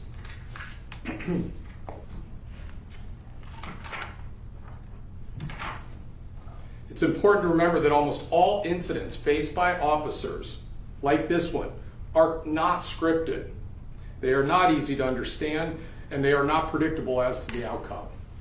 And so that's why what's happening in this courtroom is so unfair when we're breaking down second by second, frame by frame, with 20/20 hindsight. Armchair quarterbacking by definition. We can sit here in the comfort of a chair, wearing a suit 4 years later, or sit up on that witness stand and say, pause, what's happening here? What's the judgment here? What's the force here? That's not how it happened in real time. That's common sense. That is not, well, there is no pause button. There is no opportunity to stay, hold on, what about this?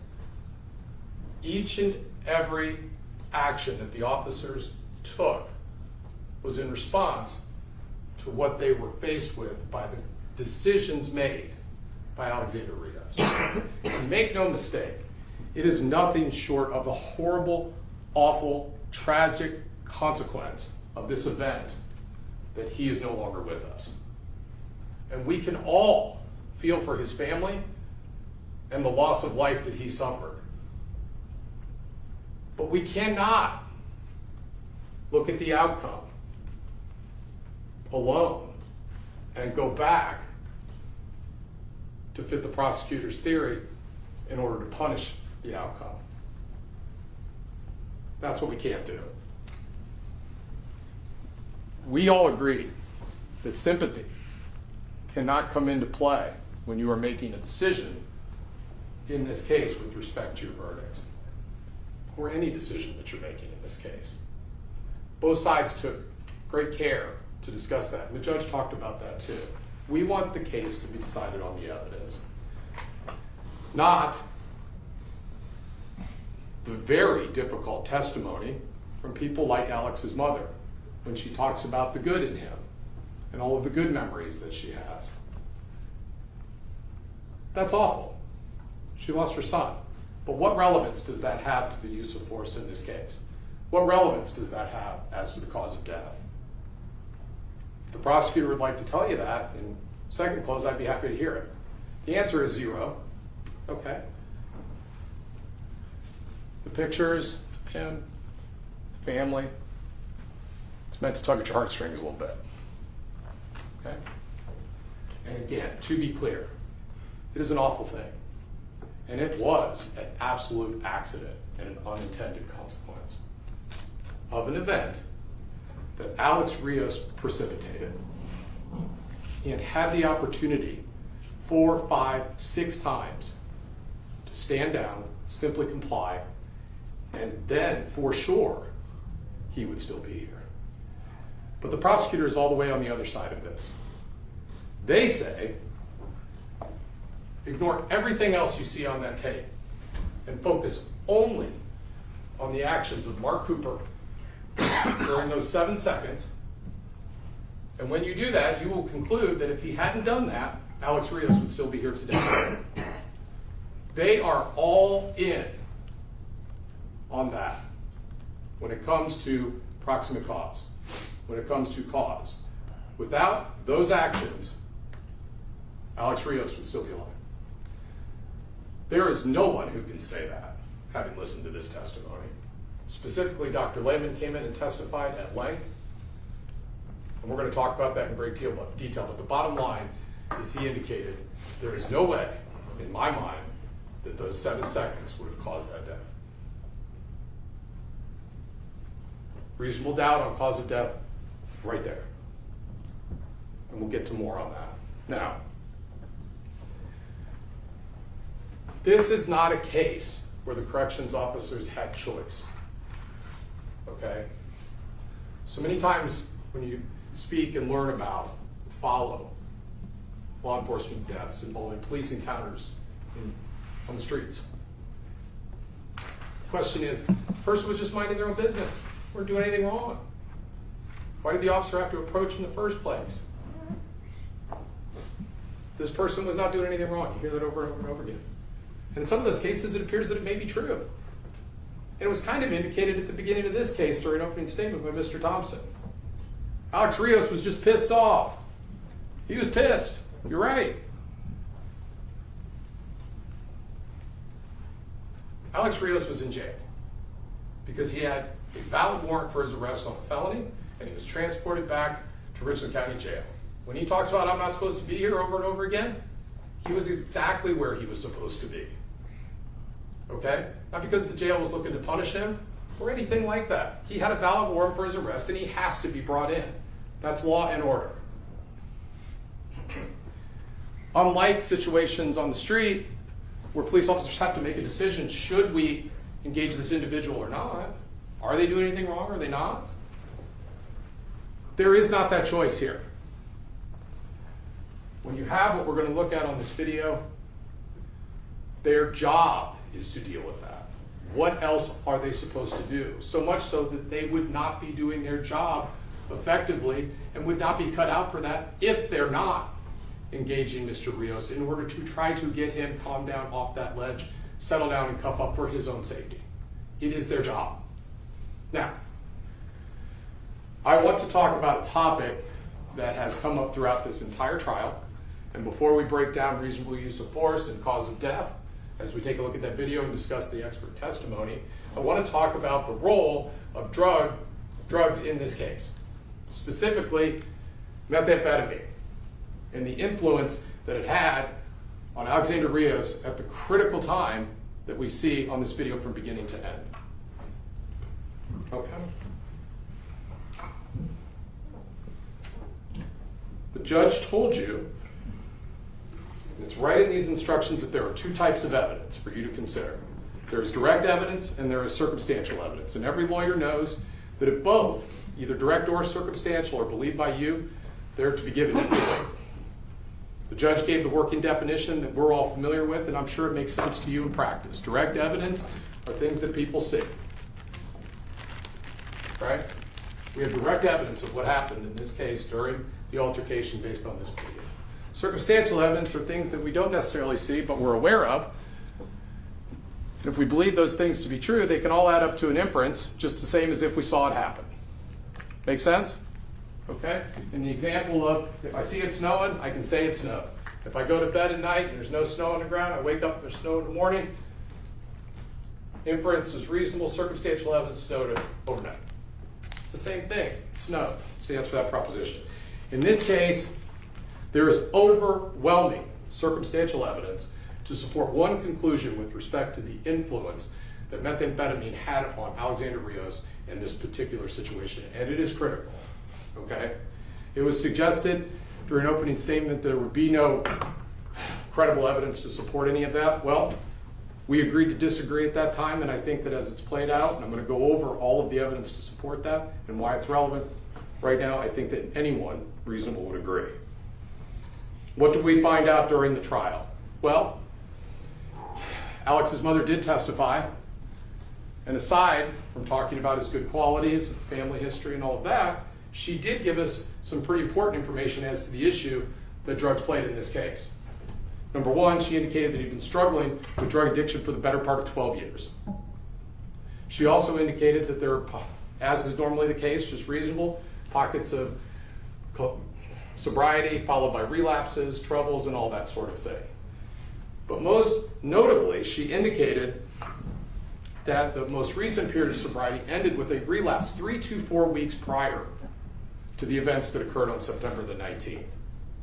And not just a relapse on any type of drug, methamphetamine, okay? So this is not a situation we were suggesting to you because he's got a presumptive positive for amphetamines that it must be meth without any history that this individual actually has used meth in the past. To the contrary, he's a meth abuser leading right up use straight from his own mother right to the time of his apprehension on September the 19th. He also had a previous heroin overdose, which indicates... Objection. I think it's argument. I think that came out in the case, so overrule. That's the heroin, Judge. I don't think heroin overdose came out. It did. It's in the It's, medical records. but this is a good point to make. It's how you remember the evidence. The attorneys are arguing to you, but in the end, it's what you recall that matters. And there's 12 of you to recall. 12 memories are better than one. So if any attorney misstates it, they're not doing it, in my opinion, on purpose. Nobody can remember everything exactly what was said. But if that was testimony that you recall differently, it's different. But Attorney Mayer can argue.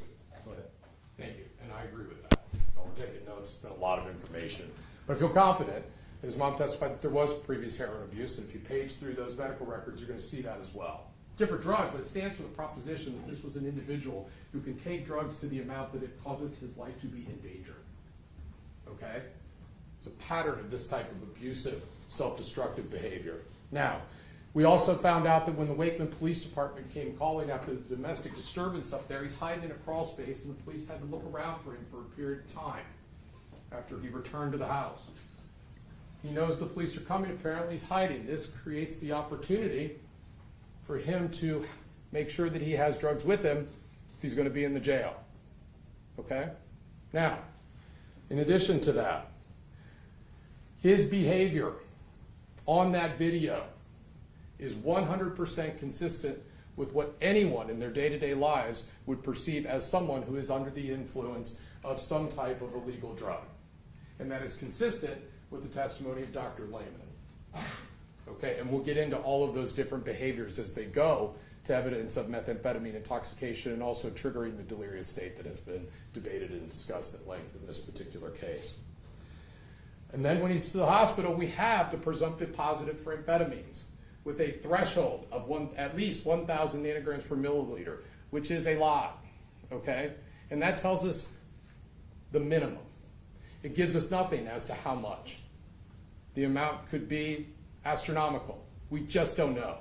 And I can tell you that the failure of law enforcement at the time, whether it was the sheriff's office or Agent Lehner to follow up, none of that is Mark Cooper's fault with respect to them not getting a confirmatory test. I can promise you that we would like nothing more than to have that confirmatory test so that we could confirm not just the methamphetamine and the levels, but anything else that would not have shown up in a presumptive positive urinary screen. Okay? But nobody says that's unreliable for what it tells us. That he had amphetamine in his system, and that is a component of methamphetamine. Okay? What else do we know? Well, on September 30th, 2019, when the autopsy occurs, he has a ruptured, torn plastic bag-like object in his stomach. This was incredibly relevant to the medical doctors at the scene, whether it was Amanda Paul at the time, okay, or Dr. Lehman and everyone else that they consulted with, because it stood for a very obvious conclusion, and coupled with all else they had was the presumptive positive and the behavior. Just on those alone, notwithstanding the other pieces of evidence to support methamphetamine intoxication I've already been through with you, and that was central to their conclusion that methamphetamine intoxication was the triggering event that led to the delirium and ultimately his demise, byproduct of anoxic encephalopathy. Okay? So they are giving an explanation in that report as to how he ended up with the lack of oxygen to the brain. Okay? And there's a clear pathway to that Dr. Lehman laid out. Reasonable experts can disagree, well-credentialed, well-qualified. It's for you to make determinations as to which perhaps to give more credit to. But no matter what, when they disagree, and they have to prove beyond a reasonable doubt, by definition, we're looking at that on cause. Now, in addition to that, follow-up investigation done by Agent Lehner on this issue. We heard some testimony from Dr. Paul. Well, I later found out that it probably wasn't methamphetamine at all because he was on ADHD medication. You all remember that? She wrote that, probably wrote some of that down. How would she have learned that? Well, she spoke to the prosecutors, we heard, 3 or 4 days before the trial. Agent Lehner here never interviewed her. But that just wasn't true. And she's relying on that, apparently, for this last-second change of opinion. Facts that are simply untrue. Because we know that Special Agent Lehner did full-scale ORS report, which is your prescription history, where we can find out what you have prescriptions for and when you were getting them filled. and he ran it all the way back to January 1st of 2018. And on that witness stand, he got up there and told us exactly what it showed. That Alex Rios did not have any prescription for any ADHD medication, Adderall or otherwise, or any amphetamine whatsoever that would otherwise have caused the presumptive positive for amphetamine. It all leads to one conclusion. But the connective tissue that brings it all together is the exhibit that we offer. Go ahead and roll that, Sean. The question that his mom wondered, well, how did he get the meth in jail? Was it given to him? Bring it in? How did that happen? Hours and hours of video. Agent Leonard indicates he never took a look at this, never pulled it. And so what we're looking at here, by stipulation, is video of the bookend process. We know what that is from testimony from Jamal Odell. It is agreed that this is Officer Longshore opening this door, and this is Alex Rios. Now you're going to have that back there. You'll be able to get right up here and take a close look at whatever you want to. Okay? But what I can tell you is when you do that, you can see that the purpose of what they're doing is to go in there and eventually put him through this body scanner, which is to prevent people from bringing illegal stuff into the jail, drugs or otherwise. And you've got Officer Longshore here leading the way and not paying any attention to what Alex Rios is doing in the background. And what's he doing? He's rooting around in his suit with specific attention to his rear end area. Everyone knows, and it's common sense, that when people are looking to hide drugs, a common place to do that is in body cavities, like your rectum, butt crack, anything like that, okay? And so when you watch this video, take a look at what he's up to. There's a term that we use in these courtrooms called furtive movements, and I'm sure some of you have heard of that. If you have, use your own working definition of that. But furtive movements are what you think they are. It's when you're making movements that suggest that you're doing something to otherwise hide or keep contraband from people that would otherwise be looking to find you with it. Right? It's suspicious movements. So let's take a look now at this body scan process.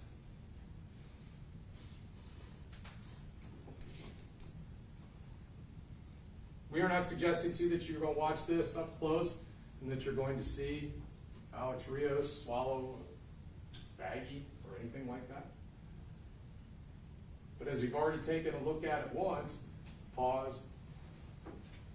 What you are going to notice is he's got something, a piece of paper or something rolled up in one hand, right, as he approaches and goes to step on the scanner. You're going to see it appears to have a track device and then an arch that he can be moved into. You're also going to notice, just by virtue of being able to take a look at it, that this is once again Officer Longshore again, and he's going to have a seat there behind this door with a window in it type object. And he's going to get busy doing some work on the keyboard.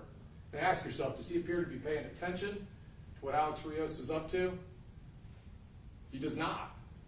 But what is happening is Alex Rios is paying very close attention to the fact that Longshore is not watching. And once he becomes convinced of that, he gets right back to the business of rooting around in that suit back there in his rear end. Take a look.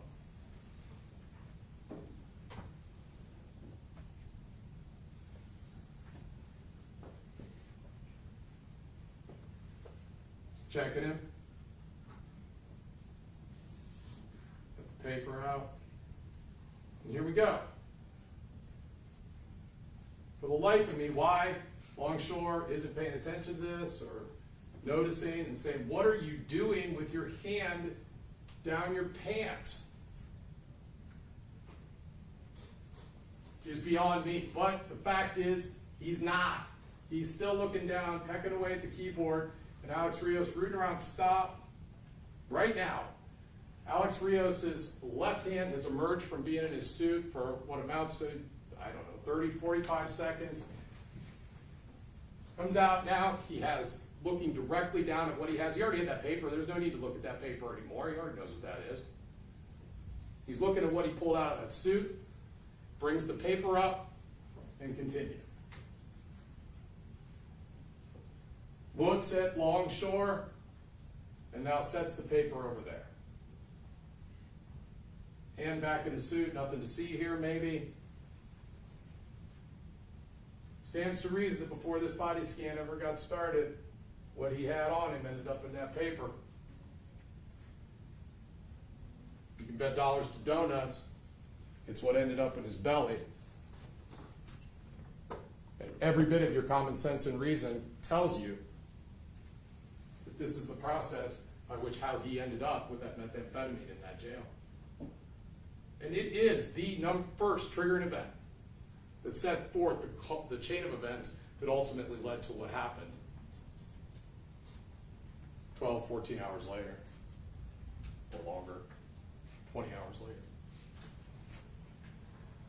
If he's not trying to bring stuff in, it never happens. If Longshore's doing his job, it's all over. Because every piece of evidence in this case suggests that Alex Rios is a guy that did not give police any trouble at all up in Wakeman. Now, was he hiding from them and making their job harder? Well, yeah. But they found it. We know that from Tony Mold. And when they did, they had to convince him to come out of that crawl space. Similar to what we're going to see on this video. We had one of those situations. The difference is up there, he was just compliant. As Tony said, came out cuffed up, without issue. Without issue. He's capable of otherwise, just the day before, capable of otherwise being compliant with reasonable law enforcement orders and being taken into custody. He's capable of not causing any problems during the booking procedure, going to the pod, not having any problems, by all accounts, until everything changes not long before these events down in the single cell. What is it that's triggering this? Come on. This is it. Use your common sense and reason. And when you do that, there's just one conclusion that's reasonable. All of those pieces of evidence are connected together to support the conclusion that he got himself high on meth by eating that baggie. Why? Who knows? Okay? When people do that, it could be for any number of reasons we've heard testimony about. You can use your common sense as to why that is. It doesn't matter. The bottom line is, whether it was to avoid getting caught with it for some reason, whether it was to do harm to himself, he was in a suicide suit based on stated that he was going to harm himself, or if it was just to get high. It doesn't matter. The point is that's what happened, and everything that occurred after occurs based on the state that he put himself in. Okay? And for the state, during opening statement, and all these questioning about different things to try and suggest that that's not just what it is, okay, is the equivalent of taking Cindy Lou Who to bed, tucking her in with a glass of water and patting her on the head and going back to the business of trying to steal the Christmas tree, okay? You all know better, okay? Don't get hooked. Sometimes things are just exactly what they seem to be, okay? And so with that, now we're going to talk about excited delirium. We're going to talk about Dr. Mitchell's testimony. We're going to talk about everything that happened with respect to the actions of the corrections officers. And we're going to analyze that all through the eyes of what reasonableness. A reasonable officer, okay? Because what you're going to find when you study these jury instructions is exactly what the rules are with respect to the law when you consider the reasonableness, the actions, specifically as to Officer Cooper, but also any other actions that you want to look at. But make no mistake, this is not a situation, okay? You will never find the words complicity anywhere in this document, these jury instructions. Some of you may have some familiarity with that, some of you may not. Objection. Arguing facts outside of evidence. I don't think it is an evidence, so you have to make it to something that was an evidence. Very good, okay? People can either commit crimes as a group, or they can act alone. We all understand that, right? If a group is going to rob a bank, you might have a getaway driver, a lookout, and a stick-em-up guy. Okay? When they all get caught, they're all responsible because they're all involved together. Regardless. This is not the theory of the state of Ohio in this case. Mr. Salisbury stood up very clearly, and all the testimony you've heard as they develop their case supports their single standalone theory that the actions of Cooper alone caused the death of Alex Rios. Okay? Without those actions, Alex Rios would still be here. So remember that. Don't get caught up as we're talking about the actions of the other officers, because they're relevant to this as we talk about what happened, as we talk about any struggle that he had to breathe associated with having the weight of not Cooper alone, but the weight of other officers as well, as they all reasonably tried to gain control of him. Okay? And so I think what we'd like to do is begin to play the video show. And this is going to be the multiplex, okay? I call it that. It's essentially the multiple camera angles.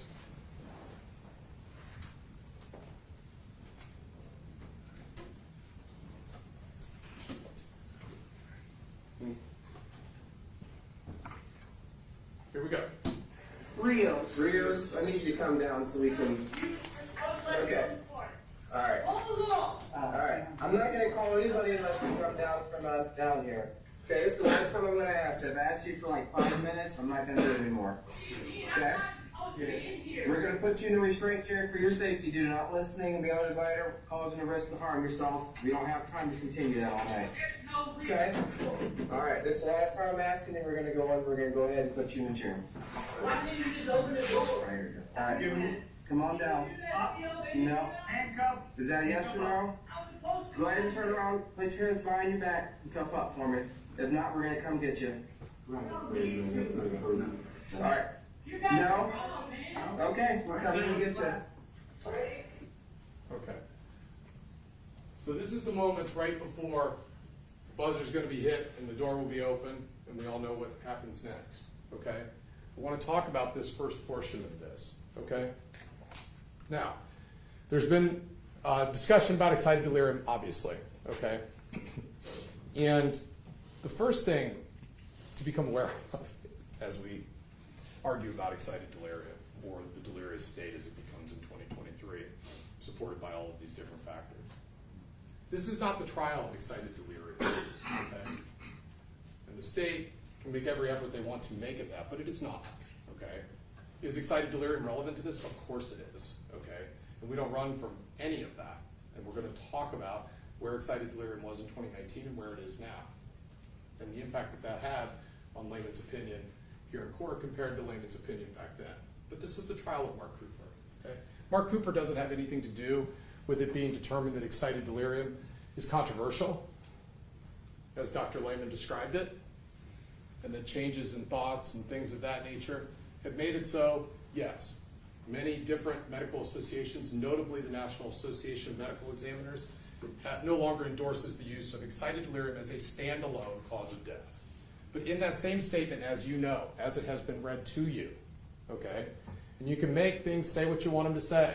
You can call it debunked junk science if you're the state, or you can just call it what the National Association of Medical Examiners says. We do not endorse it as a standalone cause of death. Instead, tell us in your cause of death what the triggering pattern is and the behaviors which would otherwise support the delirious state. And then continue to talk about the other circumstances and give your opinion for the cause of death in that manner. Okay? There is nowhere where the National Association of Medical Examiners in that policy statement or anywhere else call it junk science or debunked or any of that. The term essentially has been canceled. Okay? But the underlying basis as a cause of death remains. We just have to give more detail and explain and show our work for how we arrived there. Okay? And so, with excited delirium, as it existed in 2019, and as it exists now, the delirious state, it has a pattern, okay? It is a group of findings And Dr. Mitchell, for his part, agrees with every piece of that with respect to what it is and how people who use it as a cause of death must make those findings. And so we all agree on the criteria, okay? And so for refreshing purposes, it's been testified by anyone with background, but with best detail by Dr. Lehman, that the pattern is a syndrome which begins with an acute confusional state. Person goes from relatively normal to disoriented, okay? It's an acute onset. They are combative, often with law enforcement. They display agitation. They also exhibit increased strength, and that makes them difficult to restrain. But it has to be triggered by something. And as Dr. Lehman clearly pointed out and Dr. Mitchell agreed, I'd say Dr. Paul, but again, it's hard to recall much of anything that she had to say as it related to anything substantive, okay? And so much of what I have to say this morning is not going to have anything to do with what she told you. Now, those are the criteria, but it has to be brought on by something, triggered. Dr. Lehman said that most commonly it's a stimulant drug that creates the delirious state, and you're under the influence of that in the form of drug intoxication. And in this case, he reasonably concluded, based on just a couple of those factors that we had, not the 12 to 13 that I've given you that have been demonstrated in this trial, that it was methamphetamine, which is a stimulant drug, okay? And so you have to decide, does he appear to be in a confused state? Well, what do we know, okay? We know from the testimony from Jamal Odell that not only what we see on the video, but also what he was saying in the moments leading up to that. In addition to saying he's not supposed to be there, call the law. They are the law, okay? He is also indicating things like, hey, you've got this all wrong. They don't have any of it wrong, okay? He's also saying when people are coming in, getting booked in, that they have stolen his stuff, they have his stuff, okay? That's not just confused, that's delusional. He is not one with reality when he was just previously, okay? Triggering event. It all fits together like pieces of a puzzle. It's inconvenient for the state, and they went out and found someone who was happy to discredit it for a price, okay? But the facts are the facts. We know when he's up on that wall in a suicide gown that he poses a danger to himself, okay?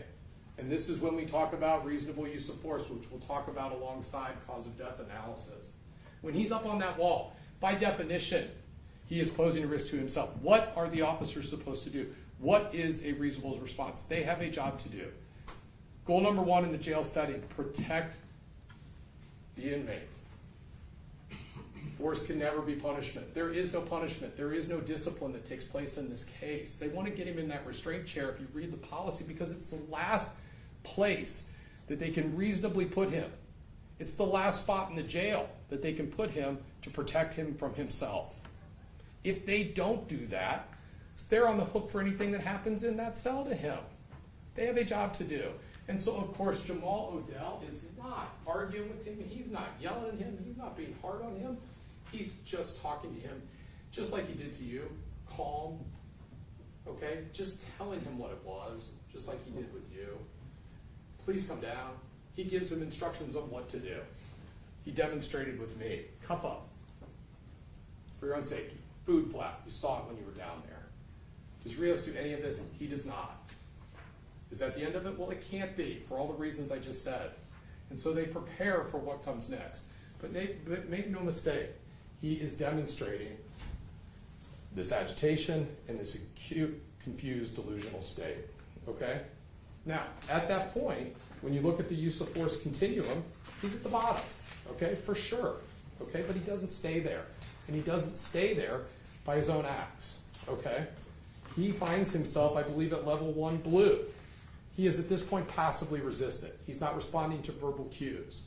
At this point, that's what they're trying to do. They're trying to talk him down, okay? What they can do when someone's not responding to those verbal cues is they can put hands on the person in order to try and gain compliance. And that's where we are right now. And that's what they are preparing to do. And that's what would have happened but for what Rios does next. Please.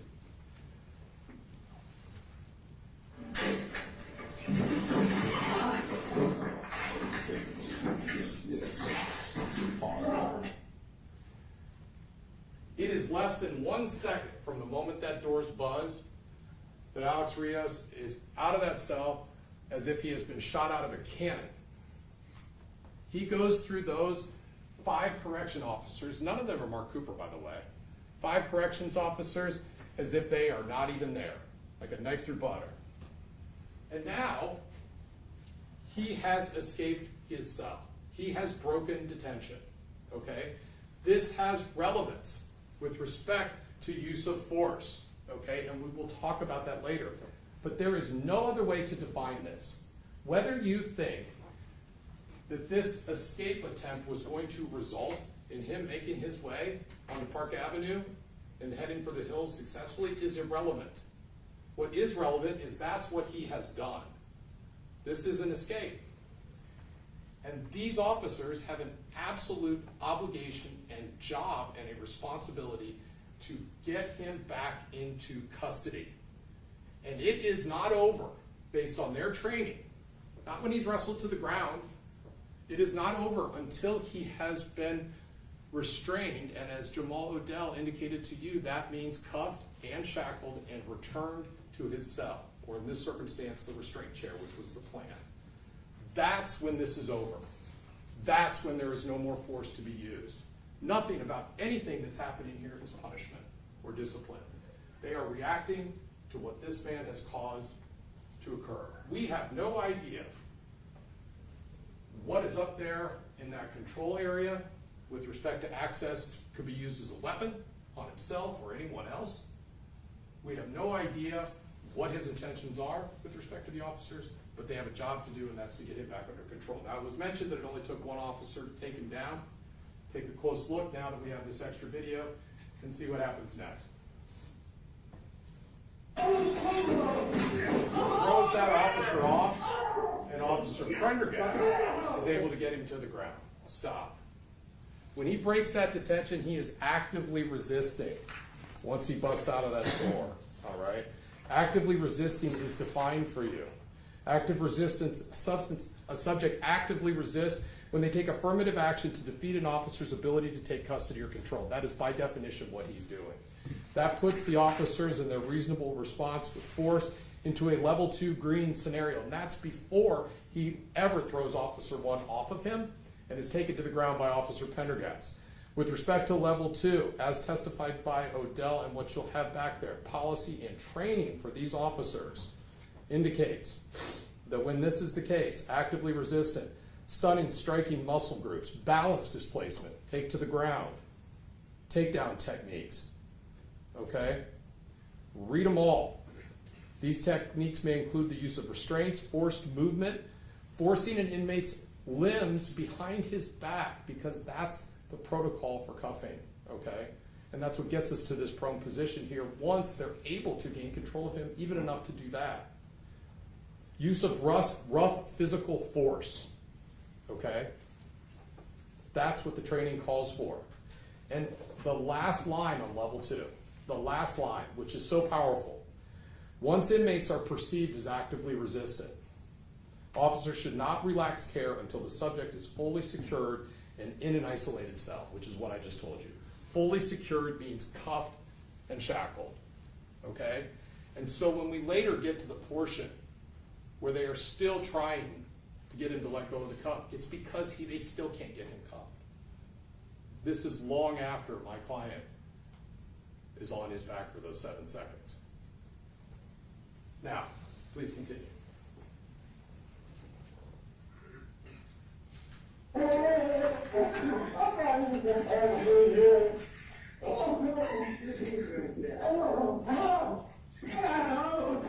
can see him rising up to his knees. They are not pulling him up to his knees.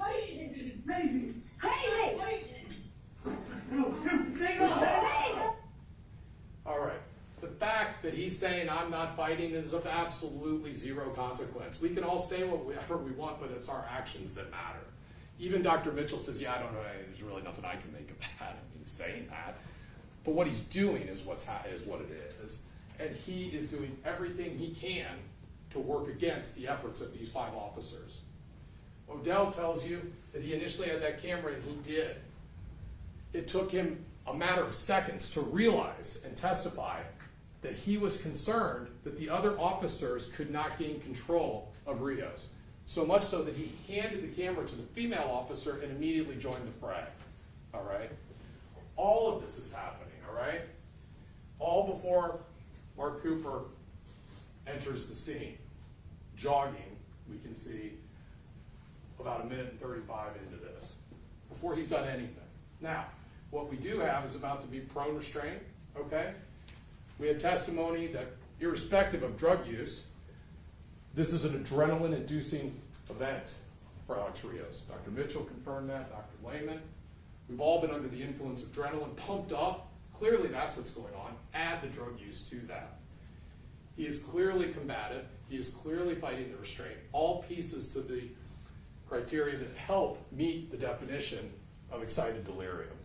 He is exerting himself. He is gassing himself. Imagine working and struggling to fight restraint and to fight being cuffed against 5 officers, up to 6, all working together to try to accomplish that one goal. Okay? We've watched fighting sometimes, boxing, as Dr. Mitchell talked about, any type of wrestling, any type of MMA fighting. Just one guy wrestling with another guy for a period of 30 seconds, or boxing wears them out, and these are elite athletes in fantastic condition. All right? This is a 28-year-old who's in pretty good shape, by all accounts, but he is gassing himself exponentially as this event continues, right? This is the effect of the delirious state is having on his body. As I understand this from the testimony, excited delirium works to make it so that your strength is increased, your attitude is combative, you are resistant to restraint. Everything you're doing is making it more difficult for the officers to get you under control and get you cuffed, including the increased strength, which all those officers talked about, according to Dr. Mitchell, when he read those reports of theirs and listened to their statements. They all independently talked about it, and you can just see it. But because of that, it is making it so the officers have to work harder and reasonably elevate the degree of force in order to gain the compliance. And that's what's happening outwardly with Rios. It's causing this reasonable use of force to elevate, to meet the level of resistance. But at the same time, on the inside of his body, it's taken its toll on him. And it becomes too much for him to bear, okay? Whether it's the effect of the drugs, the exertion, the struggle, the waiting that occurs on him, not just from Cooper, by the way, okay? We're gonna talk about that in detail. But all of it, the entirety of the event. And it's why Dr. Lehman says, I can't tell you ultimately what caused his death with respect to the actions. There's too much. You can't tell, okay? But what he does know is that it meets all the criteria for excited delirium.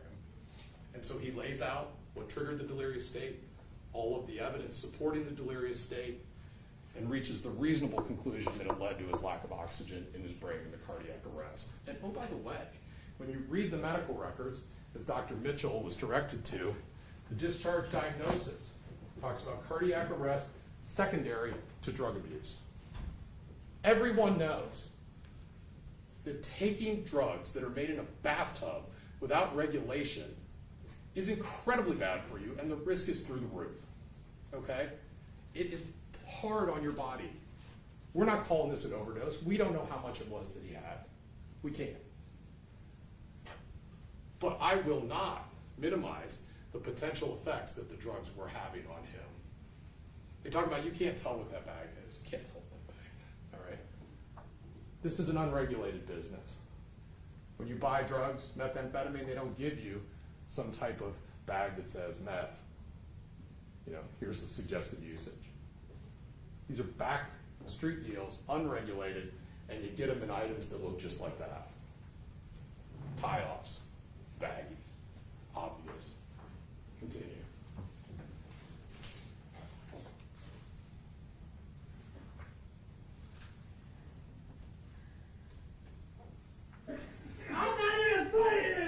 Yes, you are. Pause. All right, a couple things here. Mark Cooper isn't involved in this event for 1 second before he has the misfortune of going in to attempt to help and do his job that he is tased. Okay? Now there is a moment, 3 minutes and 9 seconds into this video that we will get to. Can you skip back to that? 3 minutes and 5 seconds.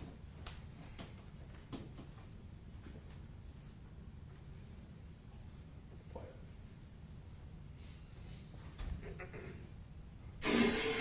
You can see my client over here with his hand braced against the wall, what appears to be most of his weight on his left foot. Pause. I would like to help, as he gestures with his hand. That is Mark Cooper saying, I would like to help. Not, I want to hurt Rios. Not, what can I do to do damage to this guy? I want to help. I want to help do my job and help my teammates accomplish what they are having such a hard time accomplishing, which is to gain compliance and get him restrained and handcuffed. Now, if we go back to where we were, this informs his behavior when he gets there. It tells us that's what he was looking to do. Just help. And they want to say, you can't get up, you can't put your weight on someone's back, okay? You can't put your foot on it, you can't put your feet on it, okay? Cooper just wants to help. He just wants to do his job. Where does he get tased? He gets tased in the right hand. How does that happen? Because when he's going in to offer help with the restraint, he goes in with his hands. Why? Because he has use of them. How long does that last? About 1 second. We know it hurts because he walks away from it immediately. He's in pain and he's pulling that wire out so that the tasing stops. But that barb, that hook, is so deep in there that he can't get it out ultimately without medical attention. It has been described as painful, and that's just common sense.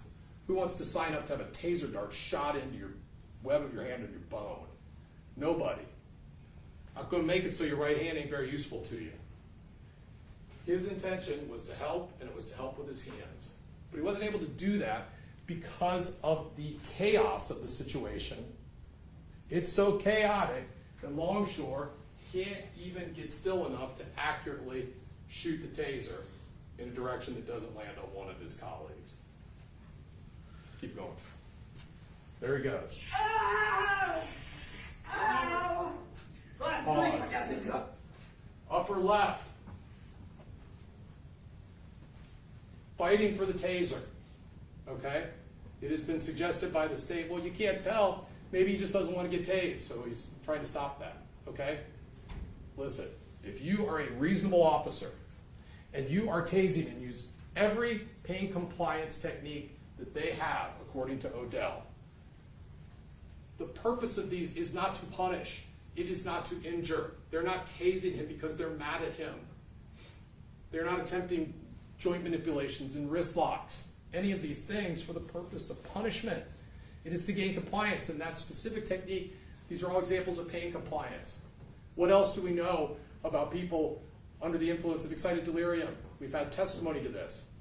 They are not compliant with pain techniques. They have high tolerance for pain. Odell said it was as if everything we were doing had no effect on him. Okay? The idea is, okay, he won't cuff up. We're going to have to go to the next step, which is the taser. Deploy it once, tase him. He responds. You can feel it, you can hear it, but it has no effect. This is the point again. Once he's wrestled to the ground, he can be done. Once he's got all these guys wrestling with him and now he's tased, just be done. You got me, I'm done. I'm done. I quit. Fine. Take me back to the cell. Sorry. It's over. Every opportunity that he has to comply with all of the reasonable force, he doubles down and says, I'm going to keep right on going. What are they supposed to do? They have a job to get him back into control. So, it is reasonable for Officer Cooper, who is watching this, okay, to conclude that now Rios has his hands on the taser. He's trying to get control of it. These things escape a attempting to disarm an officer are in black and white in that use of force continuum that immediately elevates this to a level red use of force, which justifies deadly force. Okay? We're not suggesting that that was ever the case, but it justifies it. Please continue. Ow! Ow! Ow! All right! Ow! Ow! Can someone... Daisy! Can you explain to me? Pause. Even then, you saw Mark Cooper was looking for an area and was struggling to find anywhere that he could get involved that didn't already have an officer making effort. Okay? Dr. Mitchell was on this case for the better part of 2, maybe 3 years based on his testimony. Familiarity with jails, he knows that they've got cameras in addition to just this Sony handheld. And either he got it and just never bothered to look at it, or didn't get it and didn't call to follow up and ask why he didn't have it. The bottom line is that it is beyond negligent to come in and offer an opinion as to the cumulative effect that these officers had with respect to this restraint on this man's death, which is what he's up there trying to do. And the first time that he would have been given an opportunity to look at this video was live in court. That's not how it works. I'm not going to have 3 years to slow it down and do a play-by-play and then give him an opportunity to make an expert opinion from 20 feet away when he's looking at a little corner. We already know how that's going to go. It's an advocate position with an agenda.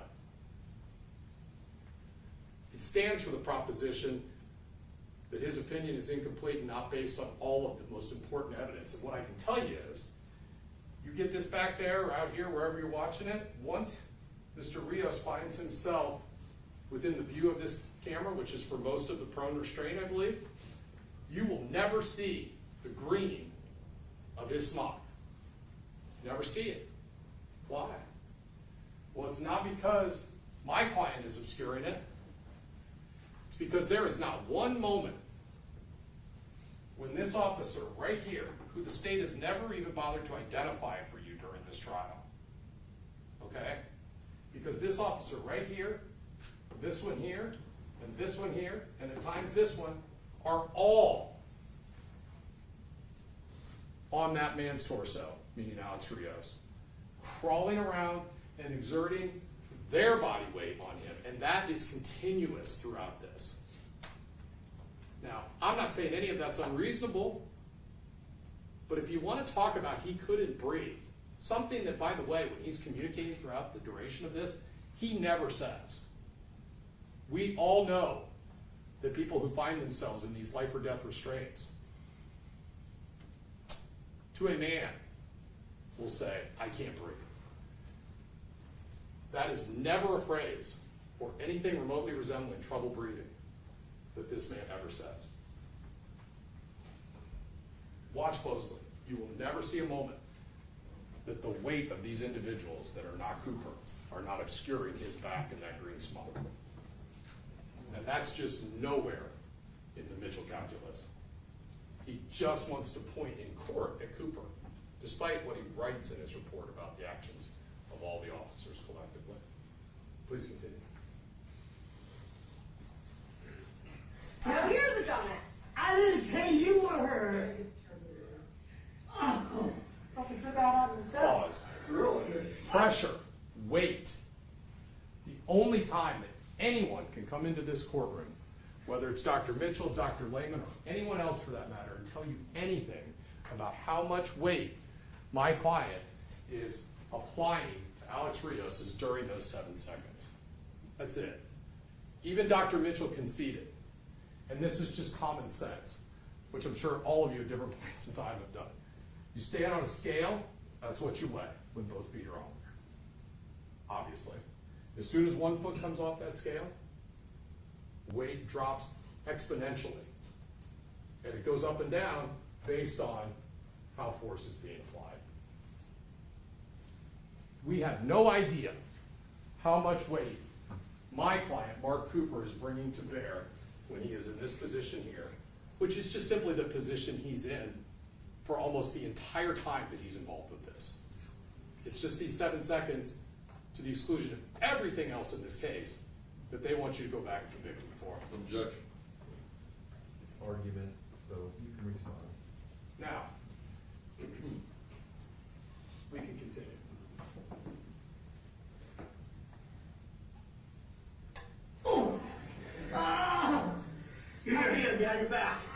Pause. We can see right there in the bottom left off Mark Cooper is showing. It's my hand, this sort of hurts. Throughout this, you can see him continually shaking it, continually looking at it. It hurts him. It has his attention. He's paying attention to that, as anyone would who's injured. Please continue. He's on some type of. Keep playing. Again, look at the continued wrestling. This is another opportunity where he simply can give up his hands and be cuffed, and it's over. Please continue. I got this. Pause.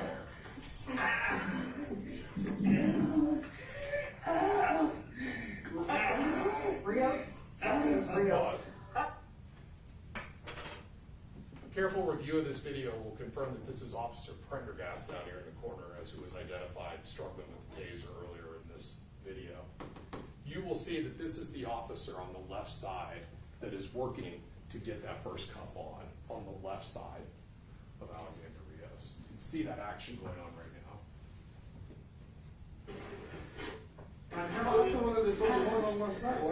Yeah, he thinks he's supposed to be out of there and he's really out of the law.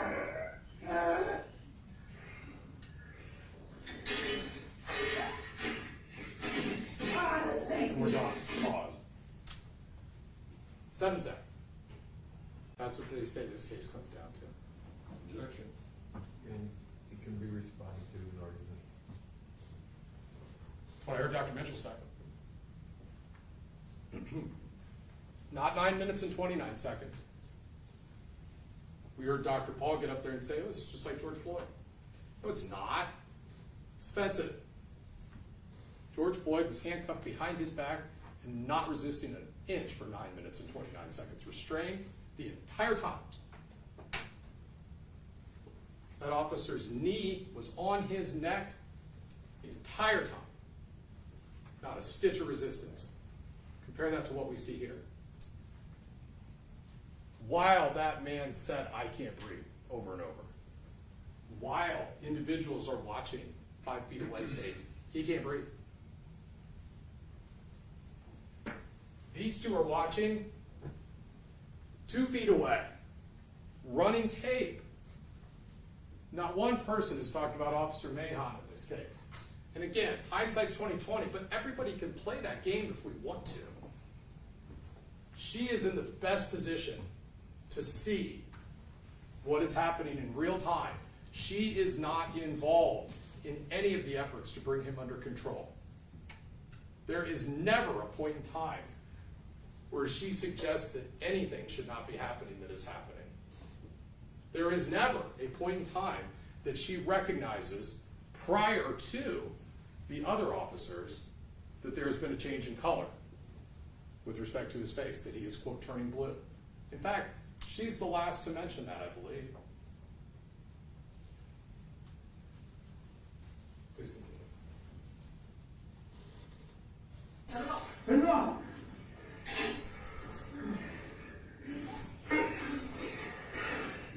I'd like to help. Like to help. Let go of the car. I'll fucking. Let go of the car. Twice. Okay? This is 15 seconds or so. Listen, you can, just like the judge said, you rely on what you find to be the truth when you are running seconds and so forth if you get to that point in this case. But this is 3 minutes and 24 seconds into this. I believe that my client is up on 2 feet for about 7 seconds from 250 to 257. All right? 15, 20, 25 seconds later, what do we hear? Let go of the cuff. Not once. 5 seconds later, let go of the cuff. Okay? What we know is down here, that's where Prender is trying to get a hold of that cuff and get him cuffed. If Dr. Mitchell has his way, It's all over as soon as Mark Cooper gets on his back. But the evidence doesn't support that. Alex Rios still has freedom of movement, and he is still, even 3 minutes and 25 seconds into this encounter, not arguably non-compliant, as Dr. Mitchell wrote in his report. Had to get called out for that, because it's just obvious. Not arguably, he is still non-compliant. And this cannot, based on the training and the job that they have to do, this restraint is not over until he is cuffed. And he's still holding on to that cuff. Please continue. Get there on the wall.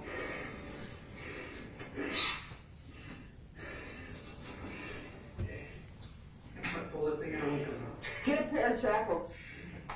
Get a pair of shackles. Where's the other hand? Where's the other hand? Still working to get him cuffed. Mark Cooper looking at his hand again. Pain. All these guys are exhausted. You want a pair of shackles? We're going to sit here. Pause. Got it. We're going to sit here 4 years later and break it down play by play and say what they should have did. I'd like to see any of these people in that same situation.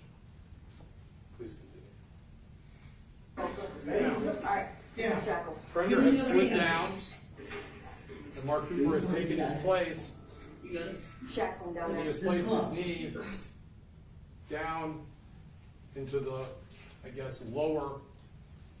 Objection. Video speaks for itself.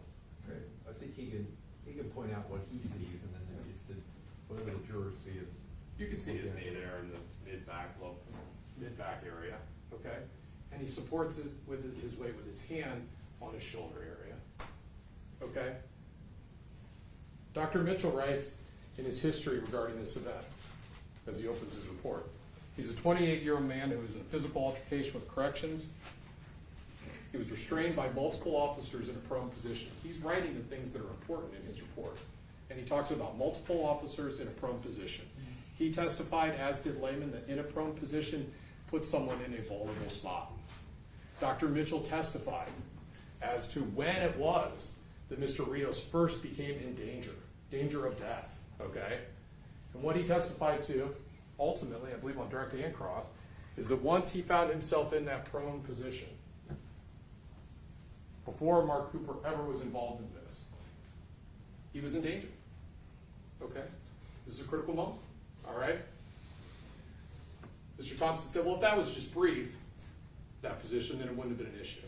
Mr. said, well, if it was brief. Okay? But what's clear is this was not going to be brief. And if you remove Mark Cooper from it, it only stands to reason that this would have gone on longer. Period. Alex Rios was in danger at the moment those officers wrestled him and placed him in that prone position and began using all their body weight for leverage in order to gain control of him, which Odell said is fine. Okay? He also indicated on direct exam that you can't put your foot, we're not trained to put our foot on the back or the neck area. But he later said, either on redirect or recross, somewhere in there, and I'm sure you have the notes, that's the training, but circumstances can cause us to do that. And we are trained to use leverage. And that's exactly what's happening here. Leverage is being used. But to be clear, in the Mitchell report, that's what he talks about as the beginning of the critical moments. He goes on to say he was handcuffed and tased during the restraint. Subsequent and due to the restraint, during the forced restraint, the body weight of several officers, he writes, was used, including the full weight of an officer who stood on the back. So he puts all of that together, not just the actions of Mark Cooper. He was handcuffed and tased. That's relevant. Subsequent and due to the restraint, meaning after the restraint, he became unresponsive. That's what he wrote back then as to when that happened. Subsequent. Not during. And certainly not after my client was on his back. He was transported to a local hospital, found presumptive positive for amphetamines, was pronounced dead 7 days later. You won't find much more about amphetamines in this report because it's an inconvenient truth what that meant. And it doesn't suit the narrative or the agenda, right? Or the advocating position that he advances. Dr. Mitchell makes $500 an hour, worked 27 hours on this report, 7 hours in addition to that. It was paid $35 after the report and $3,500 to show up and testify. Doing the math, that's $20,500 to offer an opinion that he could have given within 5 minutes of watching this video because it's just what he believes. And that's fine. He's an advocate, and he has an agenda. And it is driven from experiences very early on in his life as a medical student with respect to an officer-involved shooting of an unarmed person where he was alarmed that that person did not, that officer spent no time in jail, okay, or prison. It was a game changer for him, as he said on his podcast. And it influences every aspect of testimony that he offers in cases just like this one all over this country. And it's opinion that he's paid handsomely for. He is polished, he's a professional witness, and he is a hired gun. And it makes him dangerous.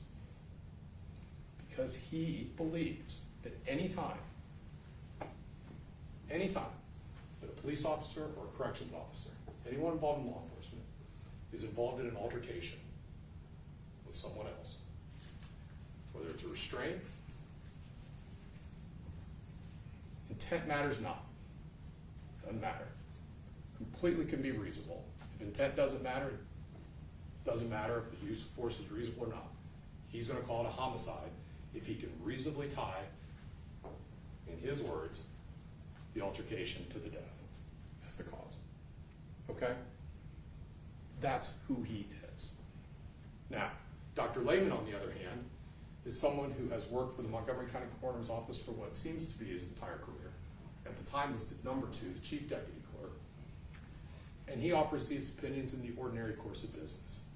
He's not paid to come in for a certain way of viewing it or not. He gets paid the same amount of money regardless of what his opinion is. He calls it like he sees it. And he could have tried to go like Dr. Paul, who's a little younger, maybe has different opinions politically of some of these things. Who knows? He could have said, well, hey, excited delirium's fallen out of favor. It was fine back then, but the easy thing for me to do would just be to go in there and say, fine, I disagree with excited delirium now. We'll go with this, and sure, we can call it a homicide. But that is not what he did. He laid out in very clear detail that his opinion has not changed one bit with respect to his cause of death in this case. Yes, he agrees lack of oxygen to the brain is ultimately what caused his death, but how he gets there has everything to do with the delirious state, takes into consideration that there is the altercation with the police officer. It's fine with law enforcement corrections, that's fine. It is, it's part of it. But he cannot conclude from the evidence that he collected while supervising that autopsy that there was any evidence that it was the torso weighting or neck compression or torso compression, whatever they want to call it, that caused the death to any reasonable degree of scientific certainty. What he said is, I just can't tell for sure. What I do know is that I don't believe that 7 seconds on someone's back is going to cause their death, or the rear, or the base of their neck. It's not. And that's just common sense. He talked about studies that he's done or looked at with respect to weighting. People having 225 pounds placed on their back for periods of time. No problems. Okay? And that's just common sense. If people died as a result of this type of thing, regardless of how he wants to answer the question, we would see these types of deaths on athletic fields, wrestling mats, all over this country, street fights, you name it. But we just don't. Because the human body's tougher than that. It just is. We can hold our breath for 15, 20 seconds. Nobody's going to fall over from lack of oxygen. It's common sense. Swimmers swim lengths of the pool back and forth, not come up for air. And they're just fine. But because because they're after Mark Cooper, they bring Dr. Mitchell in to say that's what it is, to the exclusion of everything else that happened.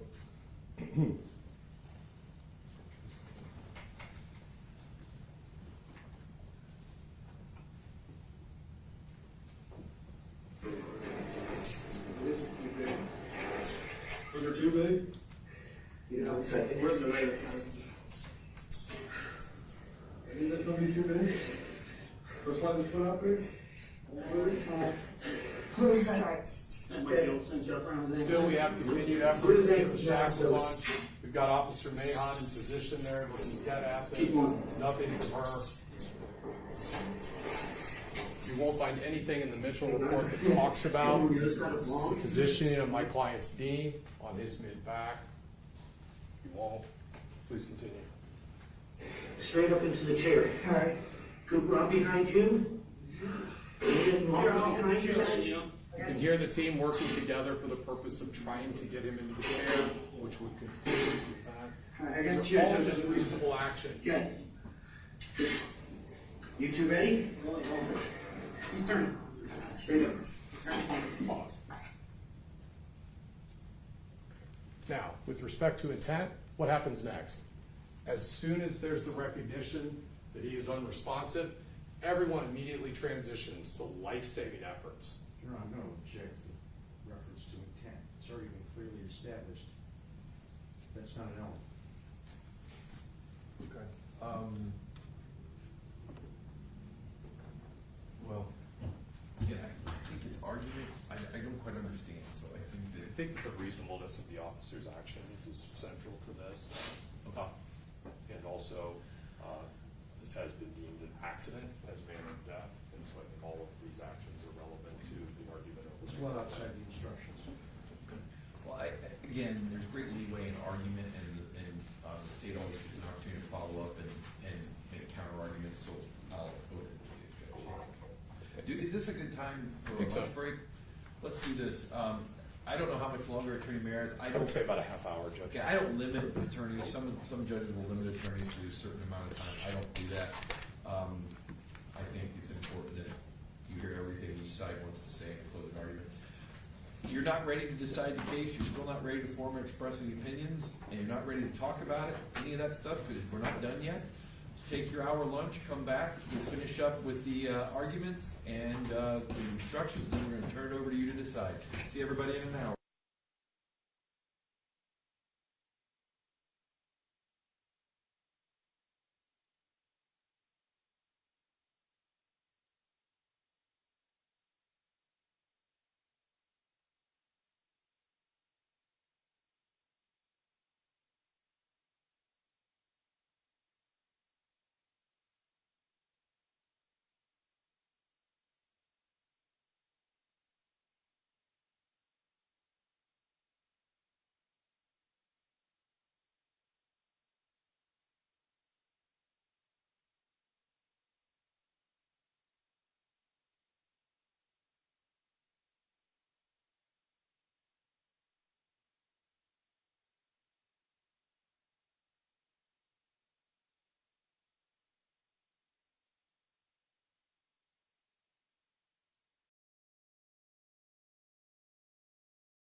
All right, channel 2, channel 2, channel 2.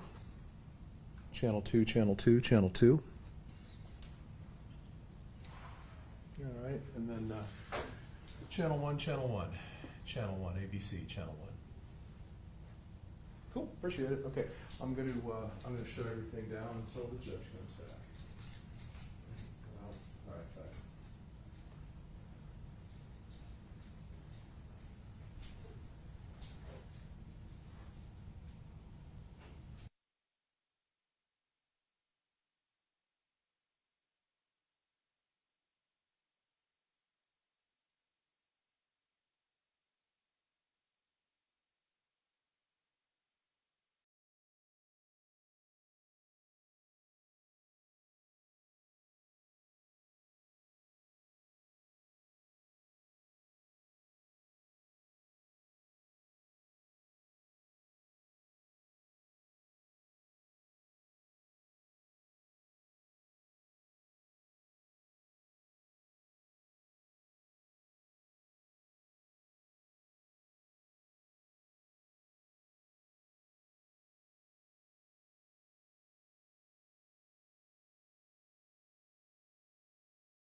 Richland County Common Police Court is back in session. You may be seated. Attorney Mayor, you may continue. Thank you, Judge. Welcome back.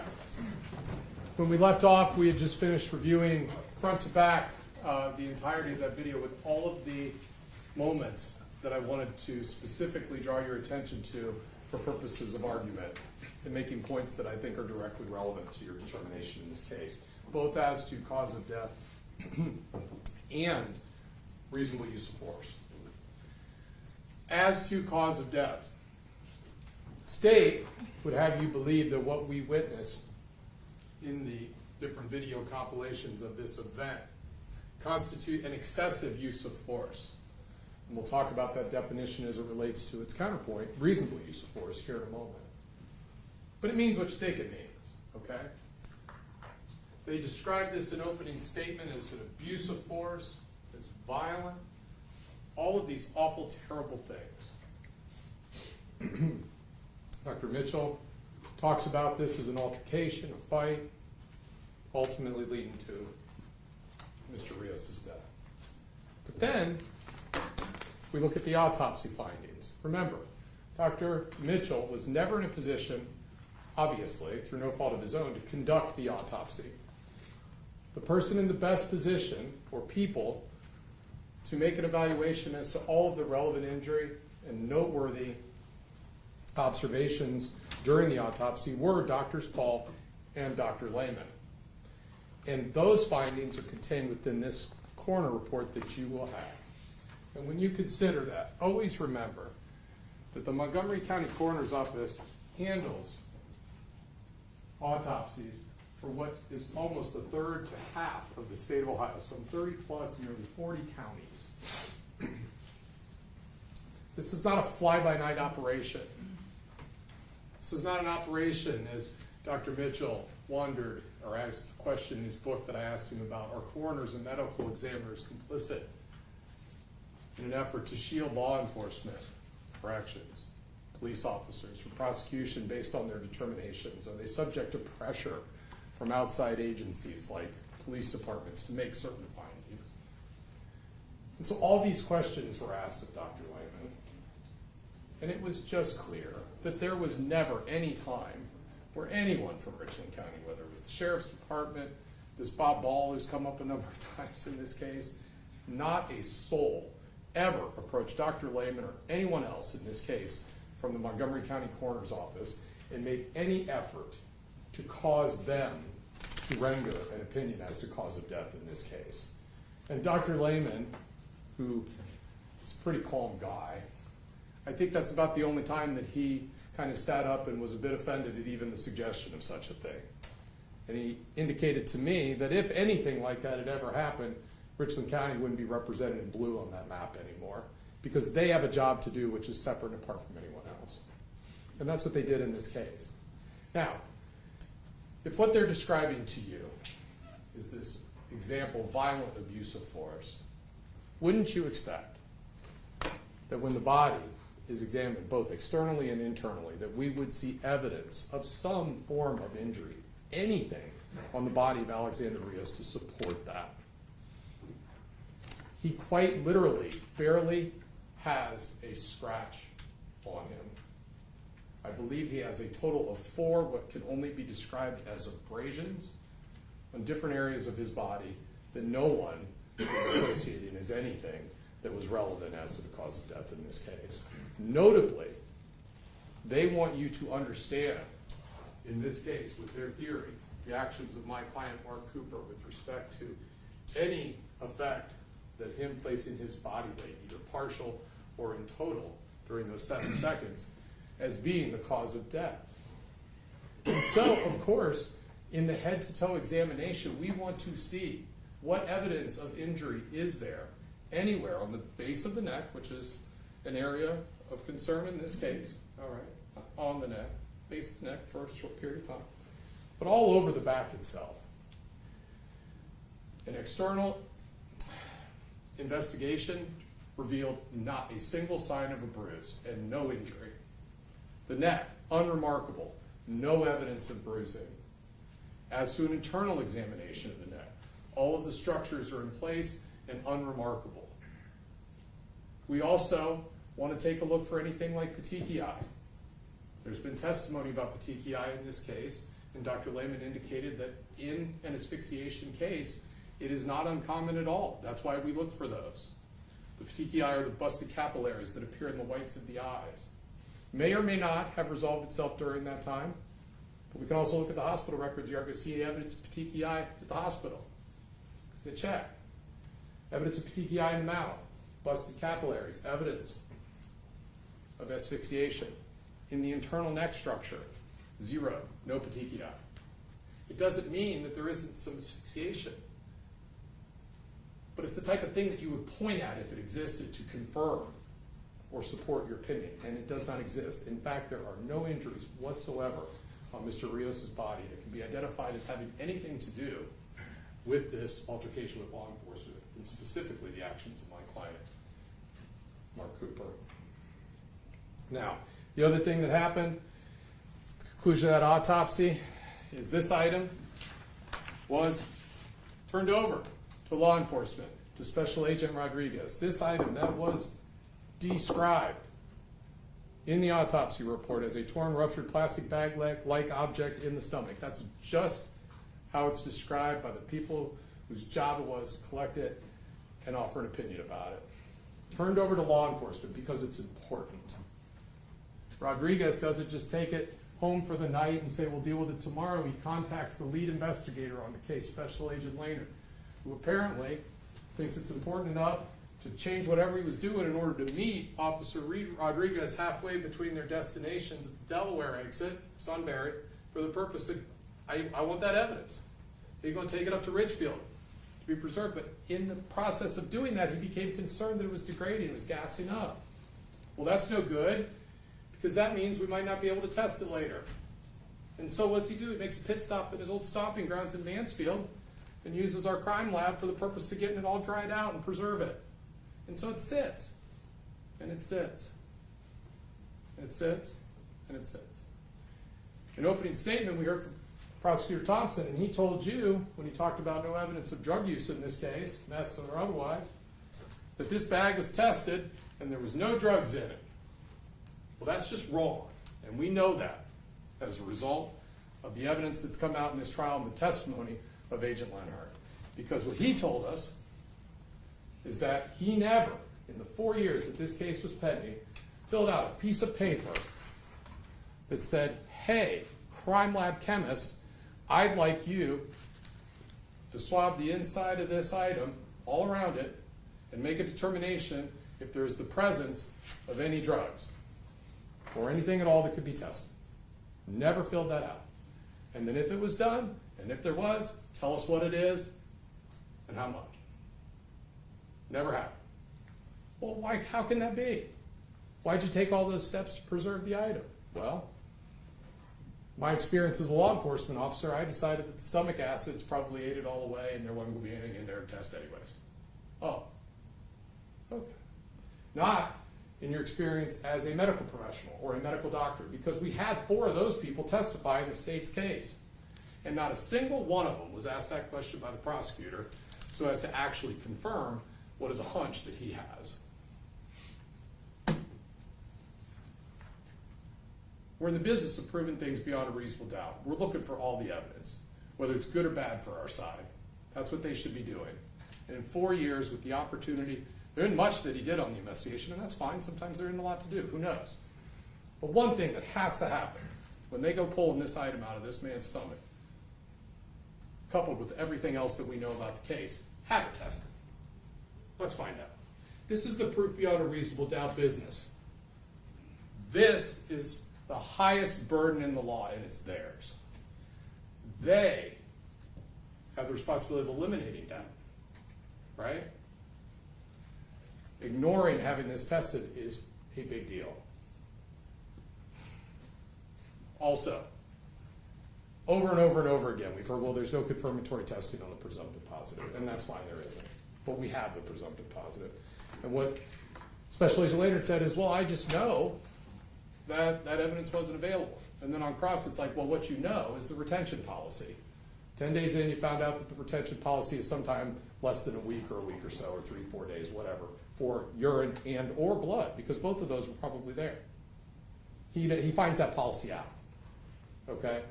And from that, he concludes, well, it's 10 days later, so it's not there.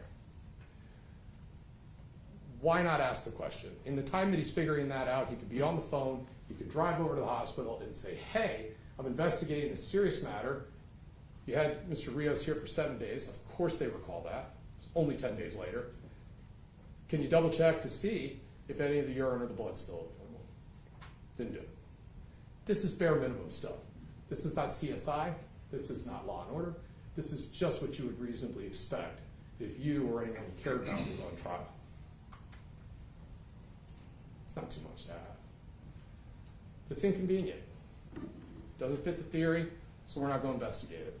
Instead, we're going to go looking to find out if baby's on ADHD medication, so we can rule it out.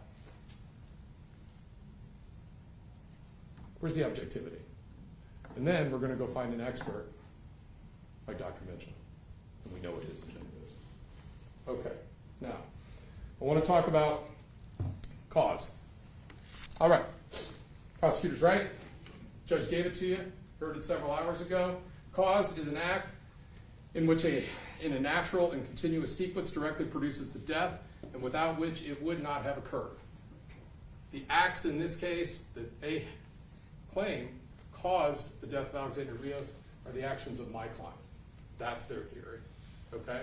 It sounded a lot to me throughout the trial that they're pinning all of that on the 7 seconds, okay? Sounds as though, based on the objection, they intended to appear and talk to you about the time when maybe some of his weight's on his shoulder and back area. It's fine.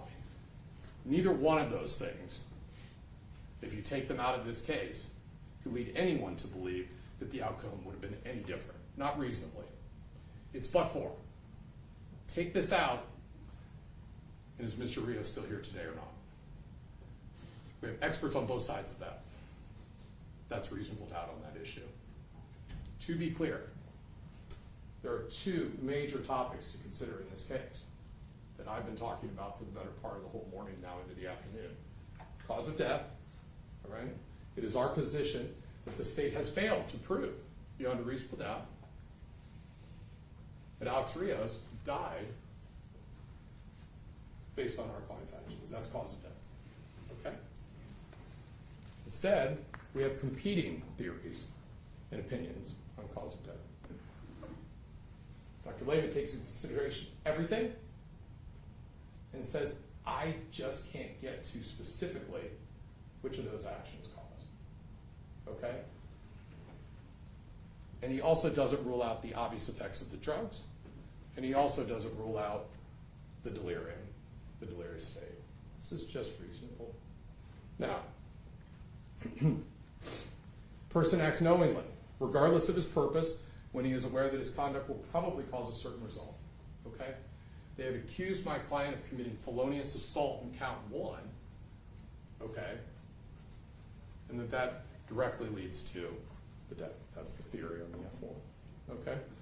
So when you unpack that, a person acting knowingly, there is no one that believes that the act of putting weight on someone's back, shoulder, or base of neck area for the short duration that we see on this video is the type of act that makes you aware that your conduct will probably result in serious physical harm. If so, where is evidence of any of that with respect to the force or the pressure or anything that he brought to bear on Mr. Rios during that short period of time? Doesn't exist. He's not acting knowingly. Goes for harm as well. The other theory in this case is recklessness, okay? Now, that is defined for you as well. The judge also told you about the standard of care below that, which is negligence. Told you about what's above it with respect to knowingly and purpose. These are all accurate statements of the law. Suffice to say, as the judge indicated, we act negligently when we owe someone a duty of care, and our conduct falls below that, and harm or injury happens as a result. That's negligence, okay? That is a step below recklessness, okay? Because as the judge indicated, it works down the ladder. The greater can absorb the lesser with respect to these intent levels, but the lessers do not absorb the greater. Make sense? You have to work your way up. Okay, so negligence is the floor, okay, if you're considering conduct, all right? That's not what we're talking about here, okay? If you think that anything that was done that day was negligent, has no bearing on recklessness, your verdict must be not guilty. With respect to recklessness, the definition is critical. A person acts recklessly when with heedless indifference to the consequences, the person disregards a substantial and unjustifiable risk that the person's conduct is likely to cause a certain result or likely to be of a certain nature. Heedless indifference to the consequences disregards a substantial and unjustifiable risk. But it goes on. A person is reckless with respect to circumstances when, with heedless indifference to the consequences, the person disregards a substantial and unjustifiable risk that such circumstances are likely to exist in the death of any person. I didn't agree with a whole lot that Mr. Salisbury had to say about this case during his time, and I'm sure that when he gets back up here, and I don't get a chance to comment afterwards because those are the rules, but I won't agree with a lot of it that comes after this. It's an adversarial process, right? You've all observed that firsthand over the course of this last week or so.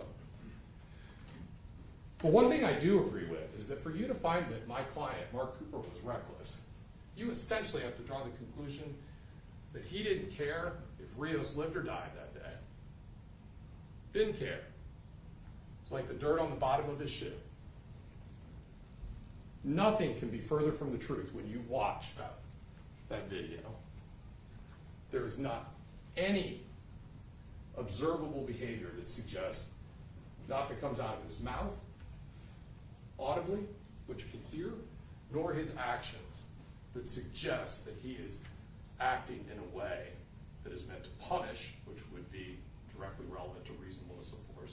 It's not to punish. Or to intentionally injure. That is not what's going on here as far as this recklessness.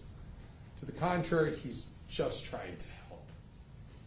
That's it. He loses the use of his hand, and everything flows from there. He's looking for places where there's loss of control so that he can fill in as best he can to accomplish one goal, which is the collective goal, which is to bring him back into custody.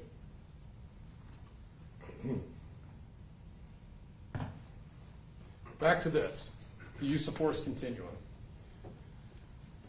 Once the wrestling match got going on the ground, and all of the officers are involved in trying to gain compliance without much success prior to Mark Cooper's arrival, we looked at the progression from level 1 to level 2. And we talked about level 2, right, as he broke the tension and as they're working to try and get him to the ground. Level 3, right, is wrestling with the officer, pushing the officer. The inmate is perceived by the officer to be assaultive and a threat to bodily harm. Jamal Adele confirmed all of these things, and you didn't need him to tell you that just by watching the video. You have to step into the position in this case of a reasonable officer faced with the same situation and circumstances. It's your task, okay? And so this video is incredibly helpful with respect to that. But so is Adele's testimony. When this happens, the officer's response is important. Striking, punching, kicking, baton, okay? Restraints, use of chemical weapons, electronic stun device, tasing. The appropriate level of response is defensive tactics. They may include impact weapons, hard fists, or any other reasonable means available and at hand to stop the aggression. Defend against the attack and bring the inmate into compliance. Any reasonable means, okay? It's exactly what Mark Cooper's doing when he's deciding to use his feet instead of his hands. This doesn't have the availability of the right. Where is it? Officer Adele said, well, it's certainly not in there. In this use of force continuum, where these officers at the time are made aware in their training that they are not allowed to use their feet as leverage or for weighting in order to help gain compliance. It's not in there. That was one of those Law and Order dun-dun moments, in my view, as far as importance, when Odell indicated that. And he didn't have to go back through there because he just knew it. You can spend the next day reading this line for line. It will never appear. And this is what guided the reasonableness of the officer's actions on that day. Now, what it does go on to say is that it is contemplated and understood. This is level 3 TAN. Crucial. It is understood, and you heard it during the testimony, but I want to really highlight it. It is contemplated and understood that reasonable officers, while employing defensive tactics, may cause injury, serious injury, and in some isolated instances, death, without intending such consequences. And this is where the intent matters so much, because it's the reasonableness of the officer's actions. It's directly contemplated. Above all, the safety of the inmate is also talked about on page 1 of this document. But even when trying to accomplish that goal, it is contemplated that the worst unintended consequence can happen. It's a tragic reality in this case.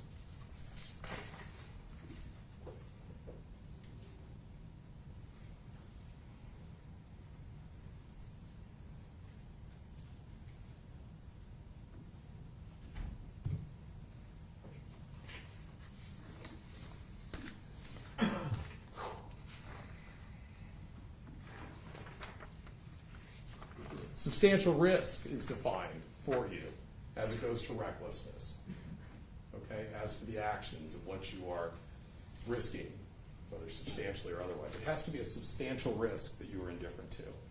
A substantial risk, okay, means a strong possibility as contrasted with remote or even significant that a certain result may occur or that certain circumstances may exist, okay? Both Dr. Lehman and even Dr. Mitchell testified that cause of death, 6 million ways to die, is a really difficult task for the forensic pathologist to nail or pinpoint in every case. But there are a specific type of cases that Dr. Mitchell specifically wrote about in his book and confirmed here in court that are a cut above when it comes to identifying cause of death. And that are deaths that occur in this category, in custody deaths, deaths in a jail, okay? Because you have so many different competing factors and causes. I would submit that Dr. Mitchell has streamlined that and made that relatively easy. But I think that the larger proposition is true. These are incredibly difficult cases. And to label them homicide, make sure to understand this. When we talk, we're not talking about cause of death, okay? Manner of death. That's something that a coroner or medical examiner does, all right? But regardless of that label, we can argue about the role of intent and all of that with them, okay? Because what we're trying to avoid on both sides is weaponizing these findings so that they can be held up and say, well, look here, it says homicide, facilitating prosecutions, okay? And it goes for the other side, accident, okay, right?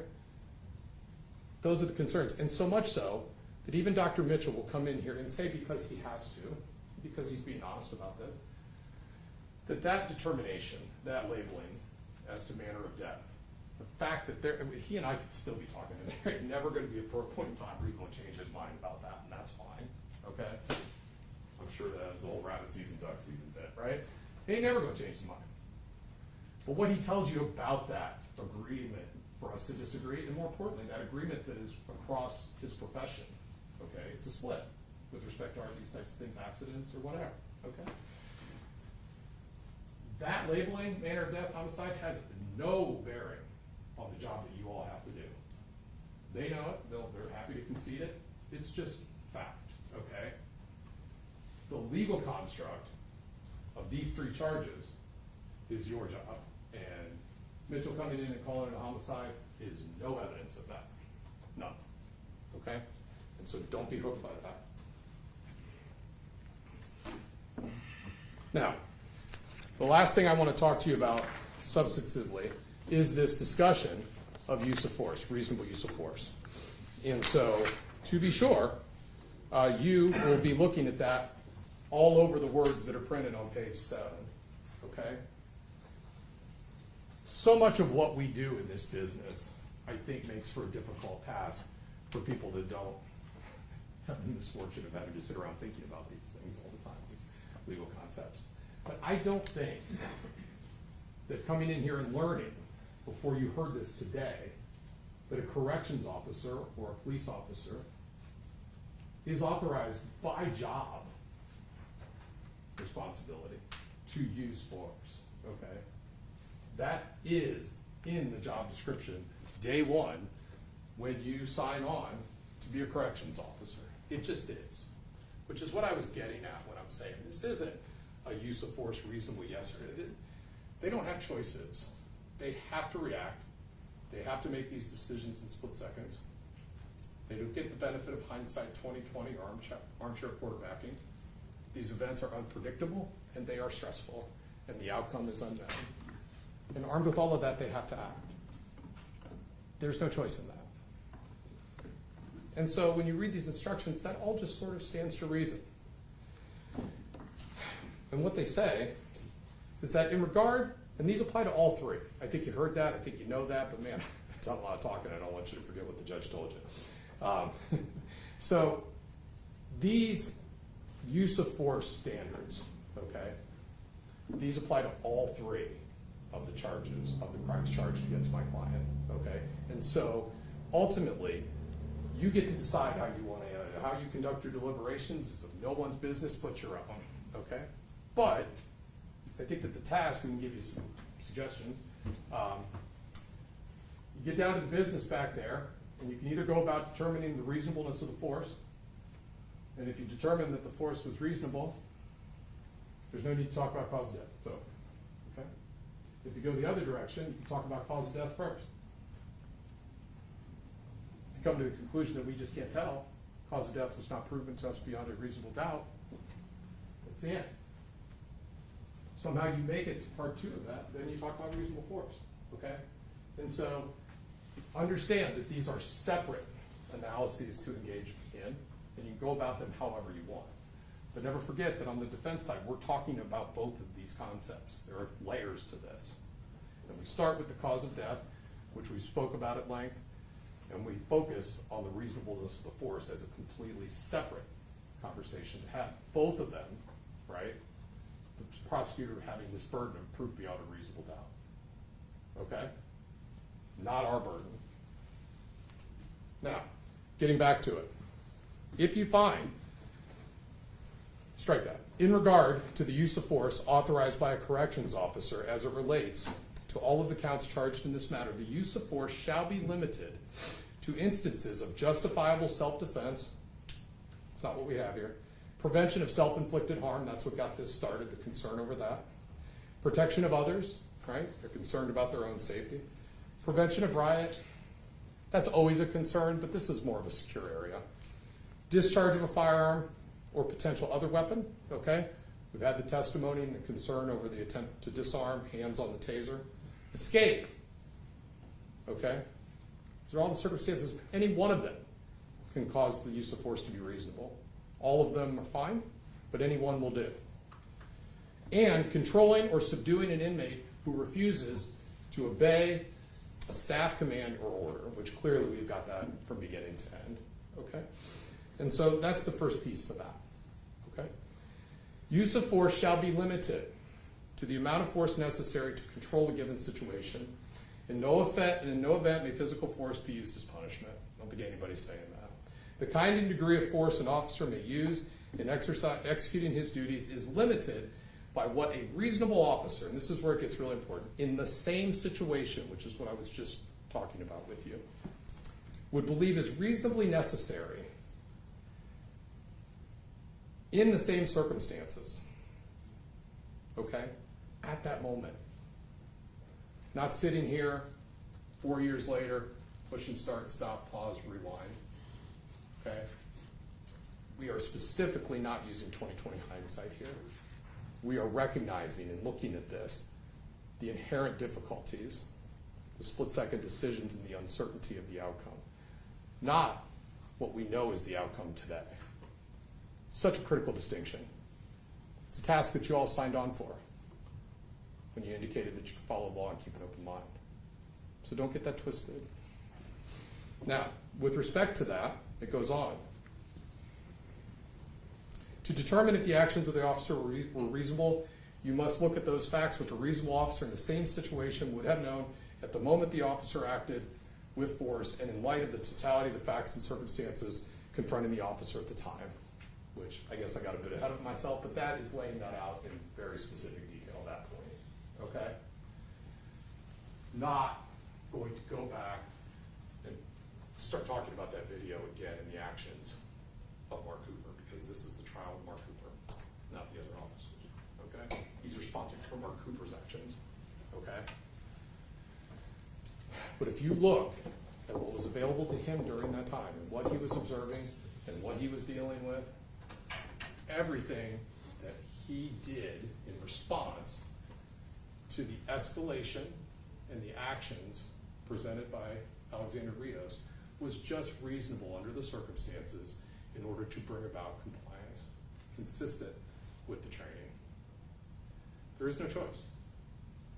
There's nothing else that can be done in that moment other than Alex Rios can call it off at any point in time.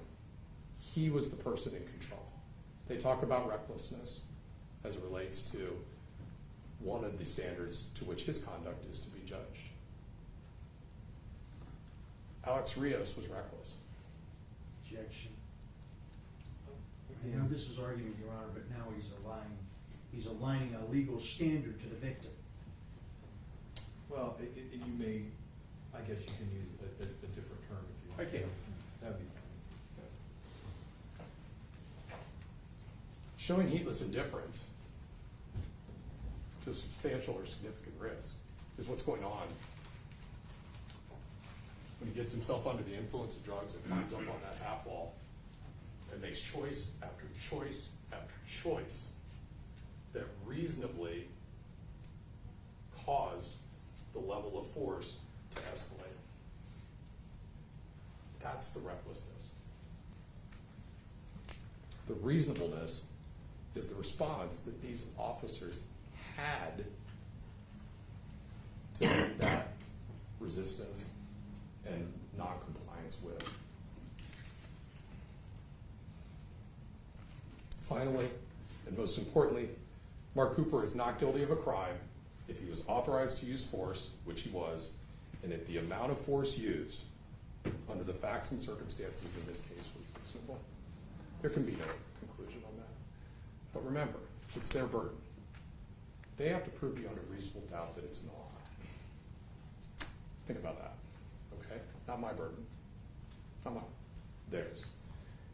You have to answer for yourself on the elements of everything in this case, whether it's knowingly, whether it's intent to cause serious physical harm, any harm, recklessness, significant risk, substantial risk, reasonableness of the force, cause of death. You have to apply the standards that you would use to make the decisions, you all remember this, in the most important of your affairs, okay, before acting. With respect to cause of death, how could anyone be convinced beyond a reasonable doubt when you have the competing expert opinions? How could anyone be convinced beyond a reasonable doubt as to the reasonableness of the force when you have the actions of Alex Rios and the officers doing their job and following their training to simply bring him back into compliance for his own safety ultimately and get him into that chair? You can't. It doesn't make the task any easier. It doesn't. It would be ignoring the obvious to say that this isn't an emotional trial. It would be ignoring the obvious to think about the task that you guys have in front of you. But it's one that you all indicated that you could undertake, follow your oath, and consider the evidence. Consider the evidence, not the tragic fallout. When you do that, we, on the defense confident in this process, and we are confident in the jury system. We are confident that you follow the law. We are confident that you will apply that standard, proof beyond a reasonable doubt, to each and every aspect of this case. And when you do, we expect that you will return verdicts that are based on reason and common sense, type of verdicts you can feel good about during the time you served on this jury, because you followed the law. And that is, Mark Cooper is not guilty on all 3 counts. Thank you. Appreciate your attention throughout. Thank you, Attorney Mayor. Now we'll hear the prosecutor's rebuttal argument. Assistant Prosecutor Salisbury.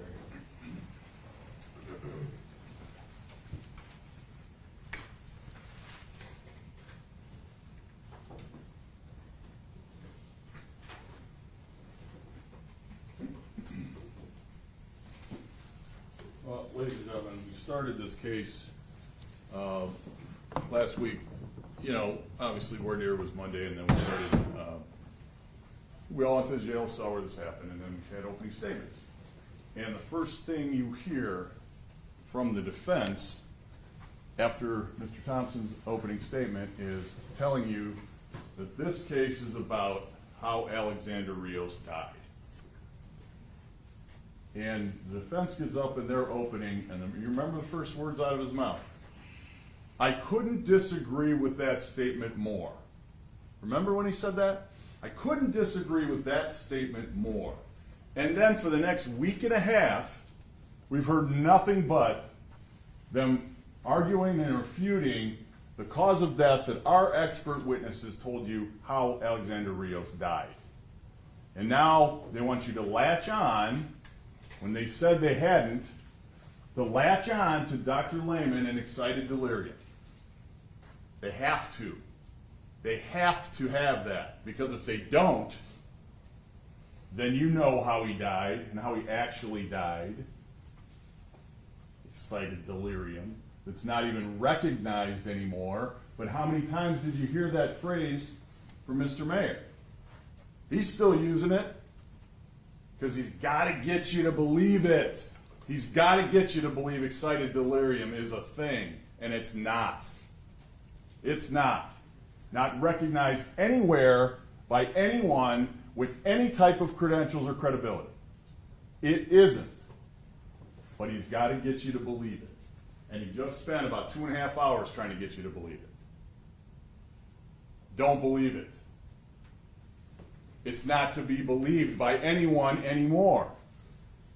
Now, we talk about elements, and Mr. Mayor's absolutely right. We are in the beyond a reasonable doubt business, right? Remember when he just said that? And you can't speculate and blah, blah, blah, right? Well, their defense exhibit that you saw, the scanner, right?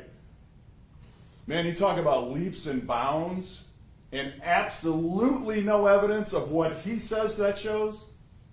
I mean, absolutely no evidence of that. Asking you to say that a guy scratching his behind is pulling drugs out of his behind and hiding them somehow, and that the guy sitting there watching the computer scan, which is what he was doing, was not paying attention? What do you think he was looking at? He's looking at the monitor of the scan. He's paying attention. That's how the drugs got into his system. Wait, what did you see him put anything up into his mouth? You don't think that officer checked that piece of paper that he was holding in his hand, something he was authorized to have? Talk about leaps and bounds and no evidence and beyond. We're in the beyond a reasonable doubt business, ladies and gentlemen.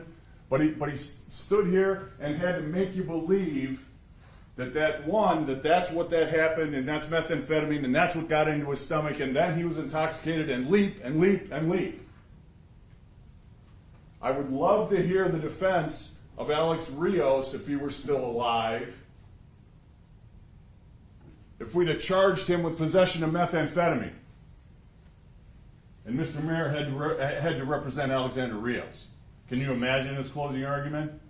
My God, ladies and gentlemen, there's no evidence. There's no evidence of methamphetamine. There's no evidence how it got there. There's no evidence that that's a bag. There's no, right? You would hear all that. And look, ladies and gentlemen, I've never said it wasn't a baggie. I don't know. We don't know what it is. Everybody in this courtroom agreed to that. We don't know what it was in his stomach. Okay? That's a fact. That's the fact. And it wasn't tested for drugs. And to sit here and say that it was a baggie of methamphetamine is just not proof. It just isn't. But I'll tell you this. It doesn't matter.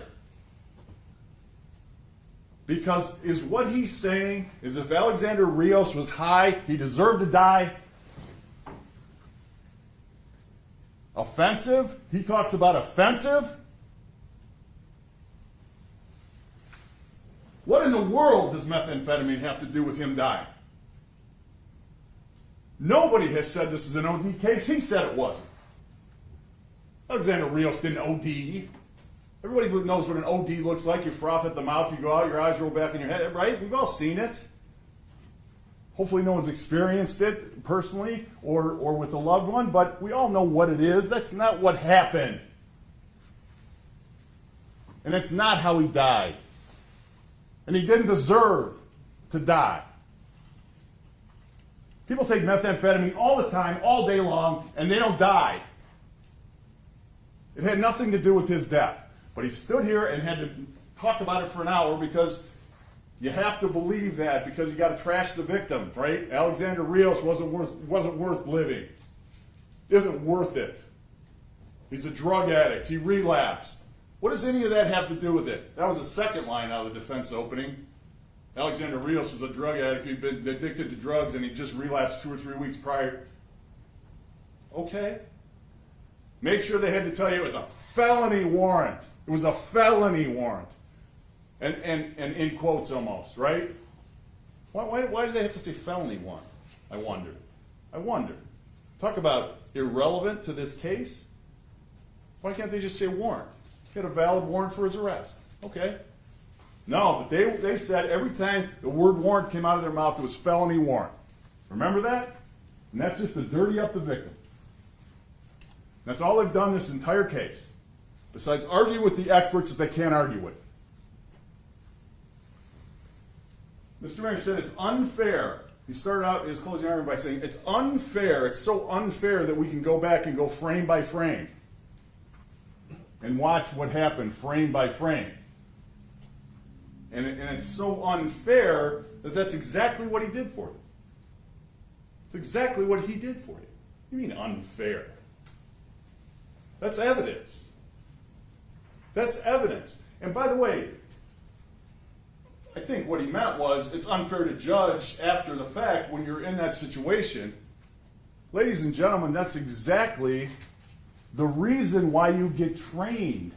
And exactly why, when I asked Mr. Odell, you don't want people in those situations that aren't trained. What is training for? That's exactly why you're trained. To make those split decisions. In crisis situations, in tough situations, in violent situations, do we want untrained police officers? Do we want untrained corrections officers? Do we want untrained doctors operating? You have to know what to do when you're in a profession. And that's what this is. And that's why they're trained. So to say, well, it's unfair for us to sit back here and make split decisions when they're in a place, well, that's what they're trained to do. That's their job. And to just get up and say, oh, it's a tough job and he died, well, it's ridiculous. It's ridiculous. They're charged with keeping inmates safe. They're charged with that. We should expect that in this country. That when you go to jail, you're not going to die or get seriously injured. I don't care if you're high or you're not. Couldn't care less. Doesn't matter. You deserve to walk out of there alive, at the very least.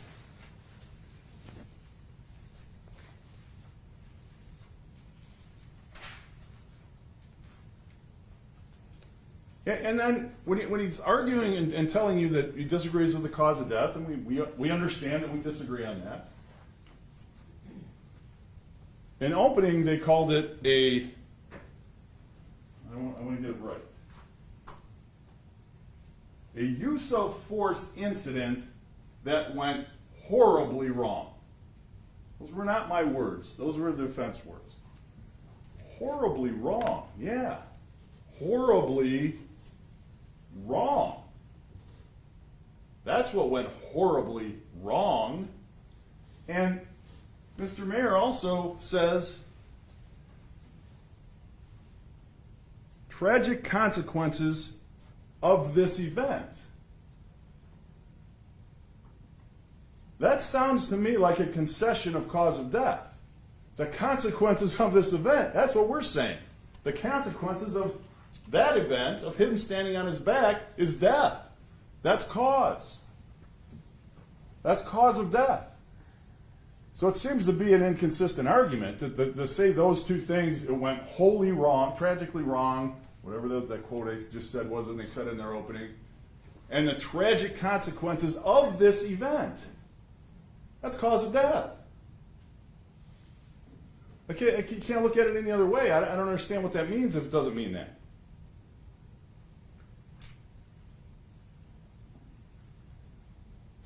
He wants to, and he didn't mention anything about Dr. Paul and what she said.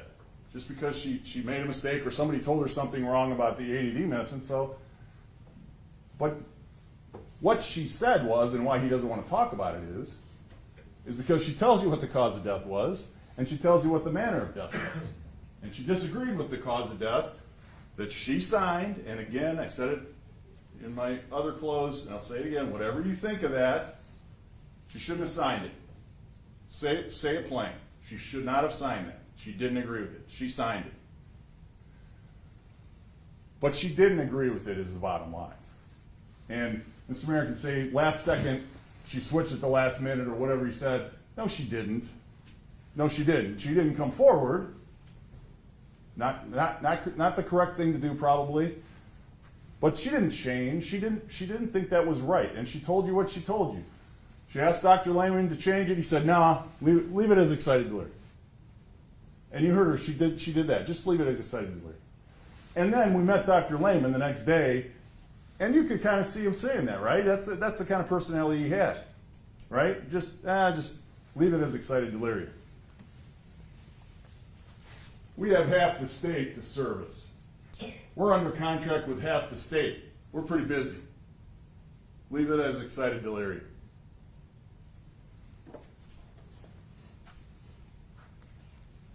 Being paid, by the way, by Richland County. Make no mistake about that. They're under contract with Richland County.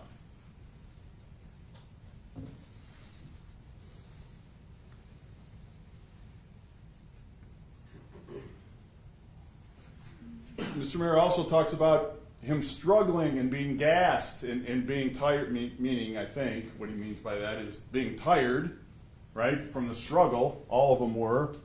And we can all appreciate that. I think that's absolutely true. But what happens when you get tired, ladies and gentlemen? What happens when you struggle? You need more air. You start breathing real hard, right? We've all been tired. We've all, ran and been tired and been out of breath. So much so you have to stop. You imagine if someone's standing on your back when you're trying to get more air because you're so tired and you're so gassed. So yeah, it can happen that quickly. But no, we have not said that the 7 seconds, by the way, when you watch it, you're going to see it's 8 seconds. And I don't want to nitpick for a second, but I think you'll see he stands with both feet on for 8 seconds. You do your own evaluation of the timing of that. But pressure on his back, on Mr. Rios' back by Mark Cooper lasted over 3 minutes. Almost 3 minutes. By the time he puts his foot on, not just the 8 seconds he stands with both feet, gets back off, gets off, kneels, and holds him down with his hand so hard so, and I pointed it out, and Dr. Burwell wouldn't agree, his forehead's turning red as how much pressure he's putting on him. Alexander Rios' face is blue at that point, and he's staring right at him. He's looking right at him. Reasonable? Reasonable? You think that's reasonable force? That cannot be anywhere construed as reasonable. The man was blue, not moving, and he still got his knee and his hand on his back, staring straight at his blue face. Still didn't get off him. And I'm going to play it for you in a minute here, but and just for good measure, and pay attention to this, and the one I want you to pay attention to is in the bottom left-hand corner, is just for good measure when he's getting up off the kneel off him, he gives him a shot to the head. Now, did that cause him any injury? No. No, he slapped him in the head. Okay? But it shows you how he felt. It shows you that he was mad. That's what that shows you. I want to help. I want to help the other officers subdue that man. He's not helping Alex Rios. I want to help.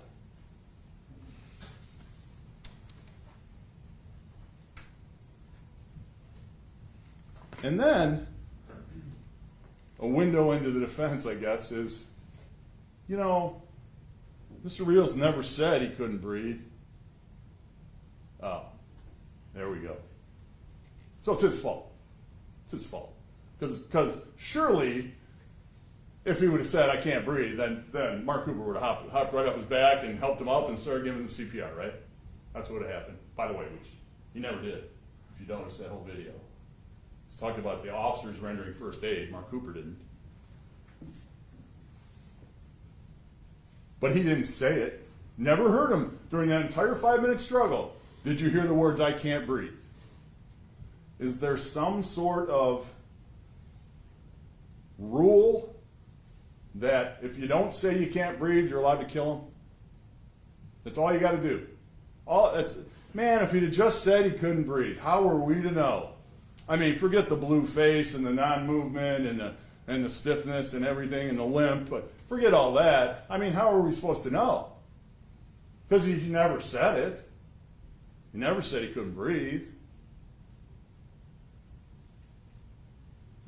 And he's offended that we bring up George Floyd? Or Dr. Paul brought up George Floyd. We never did.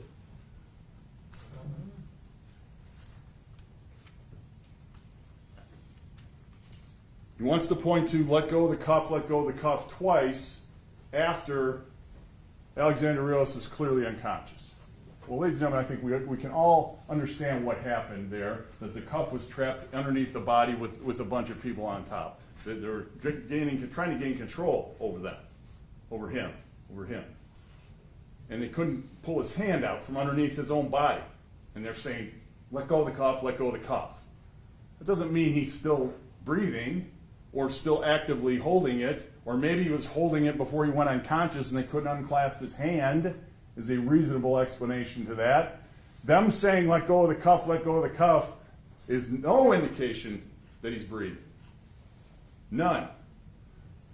But I'll tell you what it does.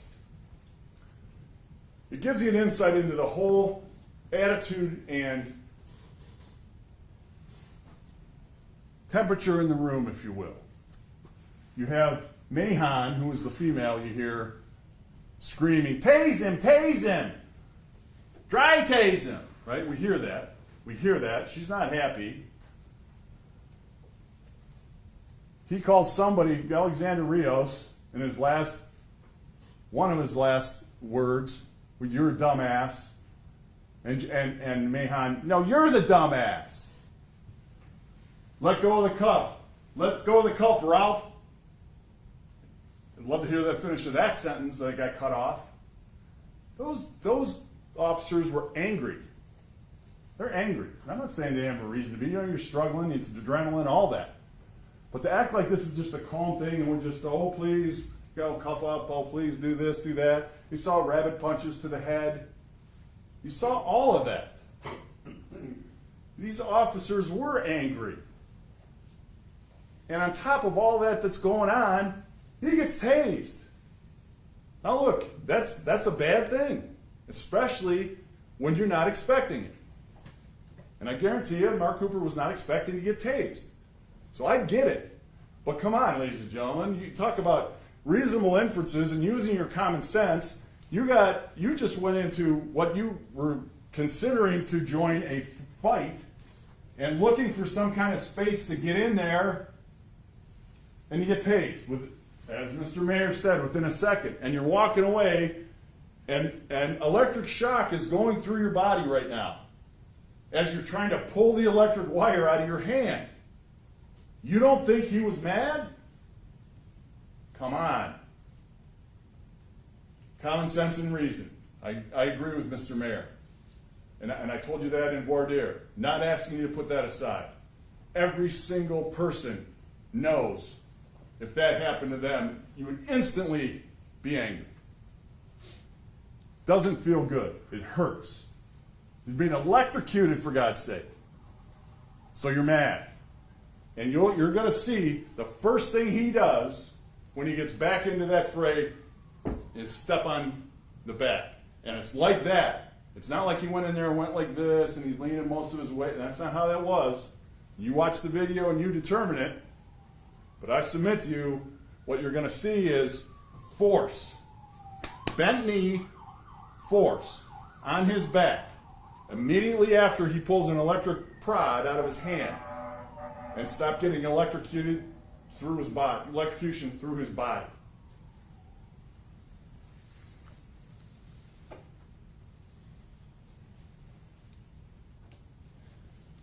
Mr. Mayor also made what seems to me to be a concession. He said to you in closing argument, if Cooper wasn't involved, this would have gone on longer. Yeah, because he would have still been living. I mean, again, I think that goes to cause of death. He's admitting that Cooper's actions caused him to stop breathing, therefore stop struggling. That's cause of death.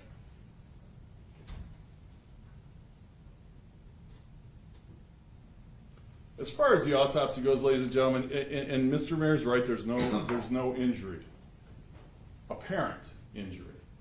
However, you heard Dr. Mitchell saying they didn't do what I would have done, which is dissect the muscles, subcutaneous examination of the muscles of the back and the upper neck, the upper back and the lower neck.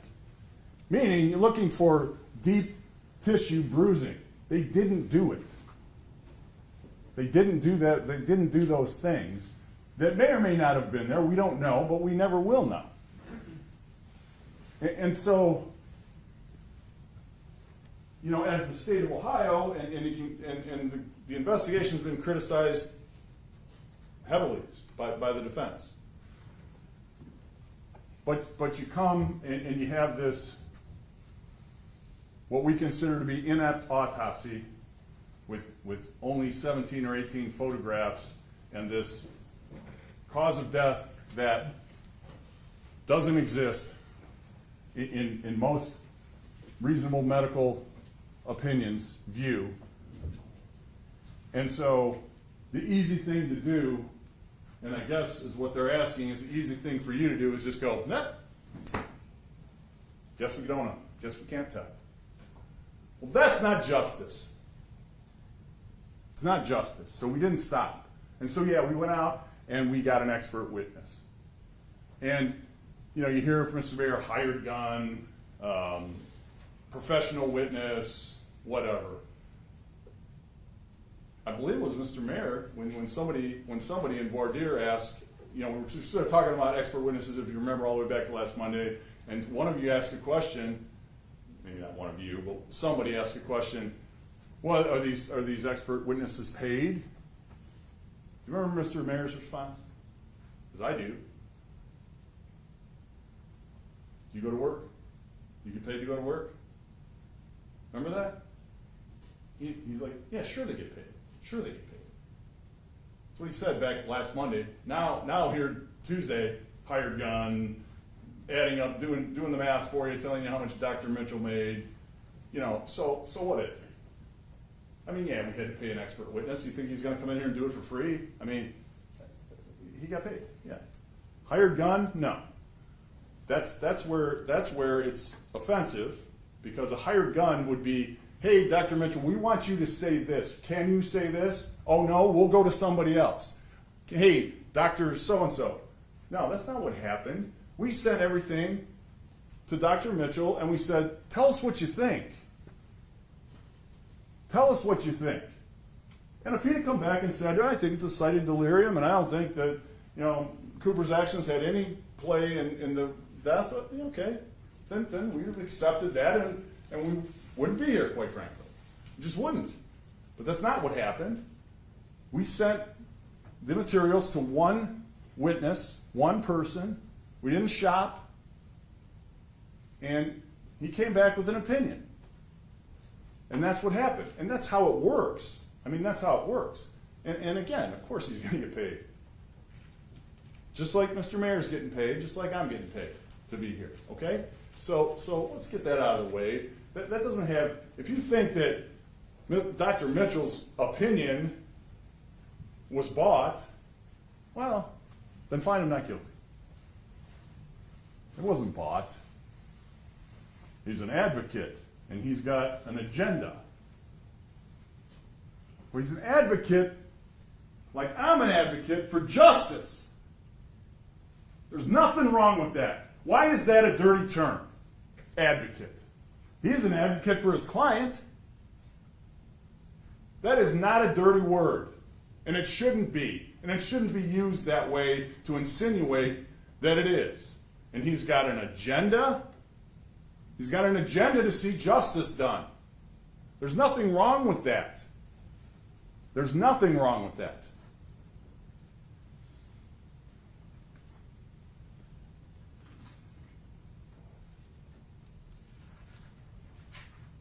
So here's the thing, when Mr. Mayor tries to put it too simply, or very simply, you got competing interests as the cause of death, and that's reasonable doubt.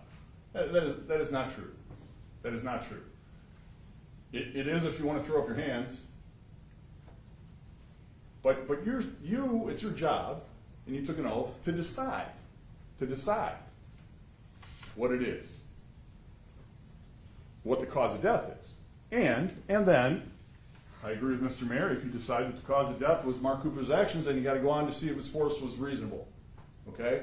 We'll get to that in a second. But think of it this way. Okay, we have Dr. Paul saying it's mechanical and positional asphyxia, and she wished she would have said it back then. Okay? And we have Dr. Mitchell saying mechanical asphyxia, positional asphyxia, causes brain anoxia. We all, encephalitis, we all know that. Died from lack of oxygen to the brain.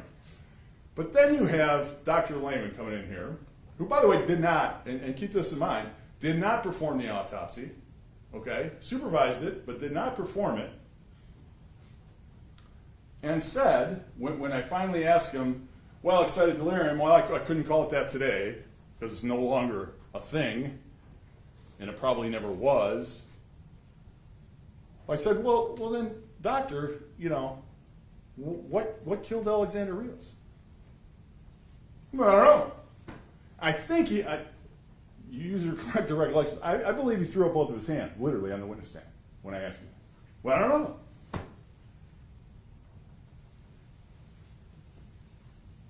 That is unacceptable.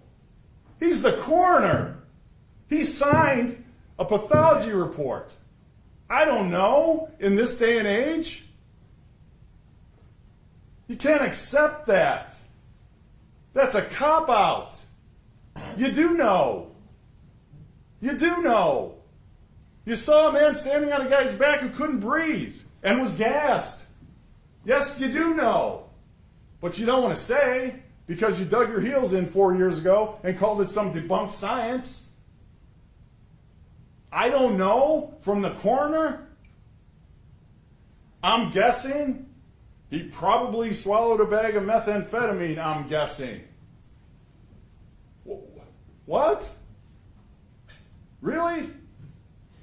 And then you got Dr. Burwell sitting there telling you that the guy's as blue as my suit, saying that he can't tell what color Alexander Rios is, as he's laying there blue on the ground with Cooper kneeling on his back staring right at his face.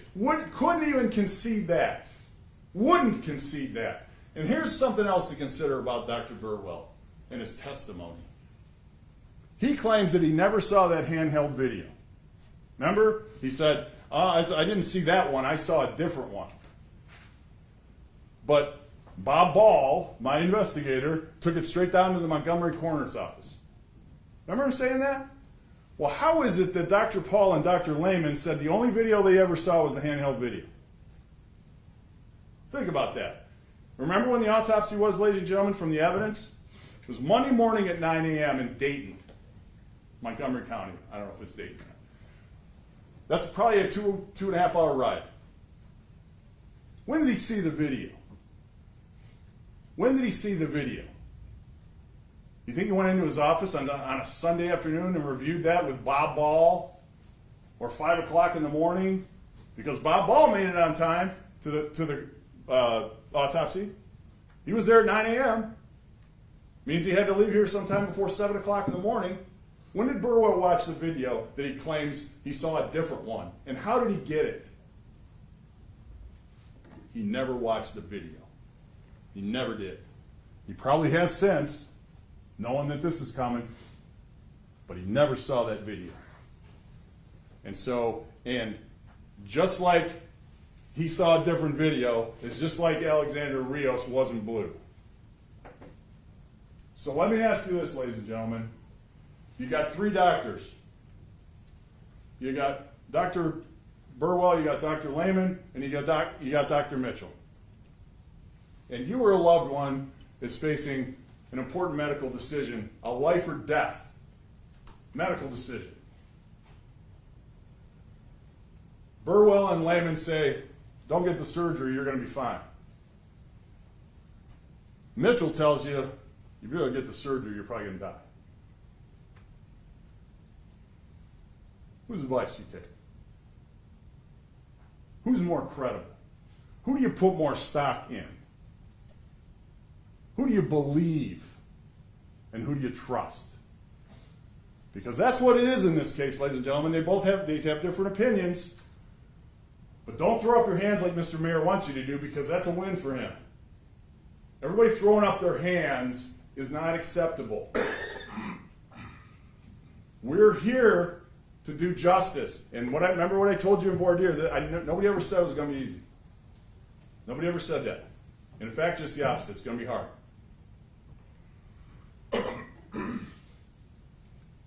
Finally, before I play that video for you,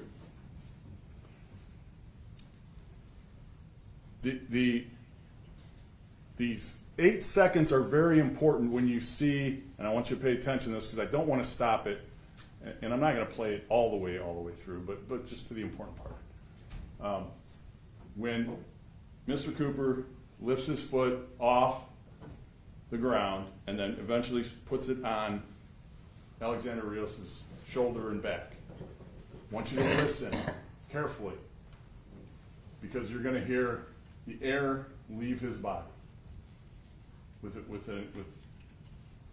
a ghastly grunt. That's him. That's Rios. He goes, you're going to hear that.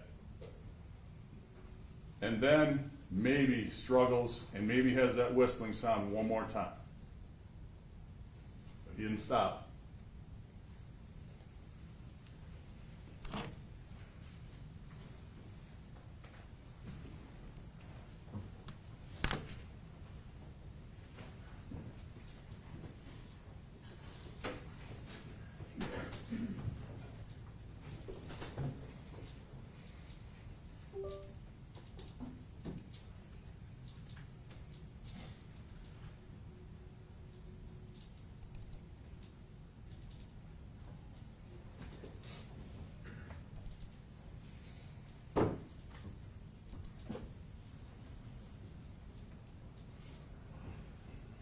What's his last name? Rios. Rios, I need you to come down so we can. Okay. Alright. Alright. I'm not going to call anybody unless you come down from down here. Okay, this is the last time I'm going to ask you. I've asked you for like 5 minutes. I'm not going to do it anymore. Okay? We're gonna put you in a restraint chair for your safety. Due to not listening, be uninvited, or causing the risk to harm yourself. We don't have time to continue that all night. Okay? Alright, this is the last time I'm asking, and we're gonna go in, we're gonna go ahead and put you in the chair. Why didn't you just open the door? Alright, come on down. No. Is that a yes or no? Go ahead and turn around, place your hands behind your back, and cuff up for me. If not, we're gonna come get you. Alright. No? Okay. I know I said I wasn't going to stop it, but ladies and gentlemen, I'll say this one thing because I forgot to mention before I played it. When Mr. Mayor says he's being confused and delirious, I'm not supposed to be in here. He's conflating that to mean he's not supposed to be in jail. Another reasonable explanation for that statement is he's not supposed to be in that cell. He's not going to hurt himself. Right? That's what a reasonable explanation for I'm not supposed to be in here. I don't think he's saying I'm not supposed to be in jail as a general proposition. And when he says call the law, obviously there's corrections officers in front of him. He could mean call the court, right? That's the law. So these maybe aren't as confusing as they're made out to be.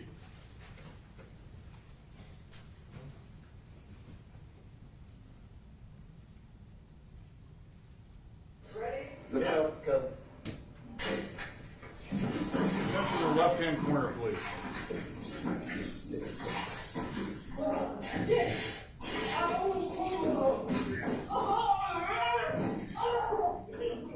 Talk to me. Hands behind his back here.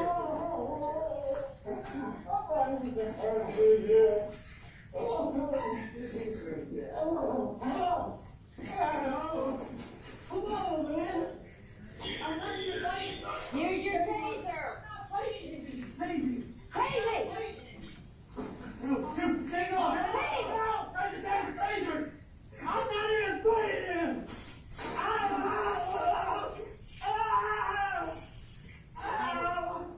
Glasses, let me go out this glasses. Taser. All right.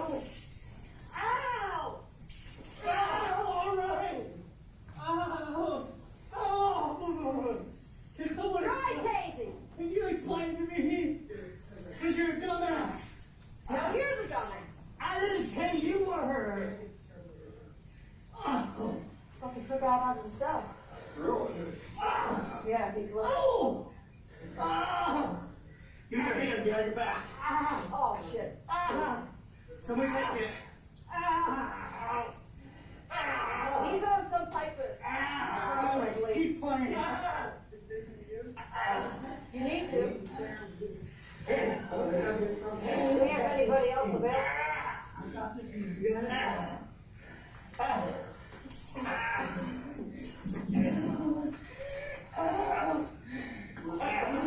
Rios? Rios. Alexander Rios. Yeah, he thinks he's supposed to be out of here and he's bring it down the wall.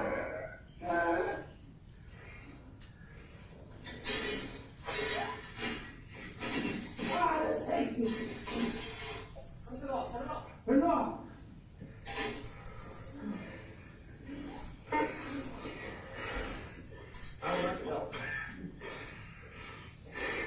Let go of the cuff. I'll fucking. Let go of the cuff. Right up there on the wall.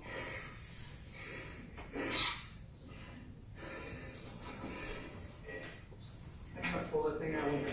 Get a pair of shackles. Can we get another hit? Can you come? Where's the other hand? I got it. Where's that? No. I only have one hand.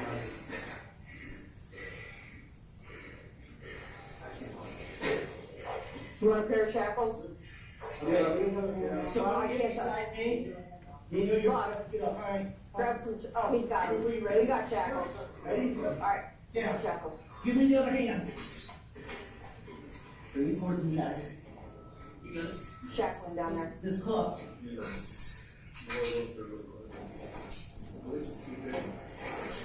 Was it too big? You know, a second. Where's the right? Is that somebody too big? Let's let this one up there. Somebody else cinch up around his ankles. Do his ankles now, so. Keep on.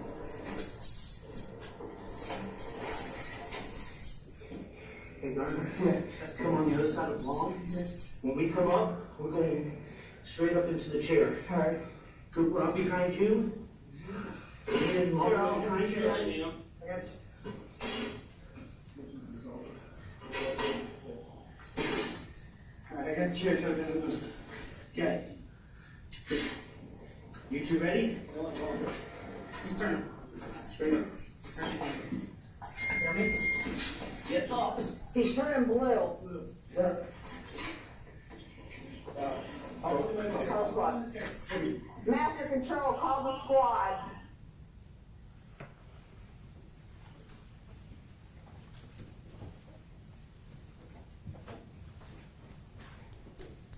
He's limp, he's blue, and he's still here an officer that's angry.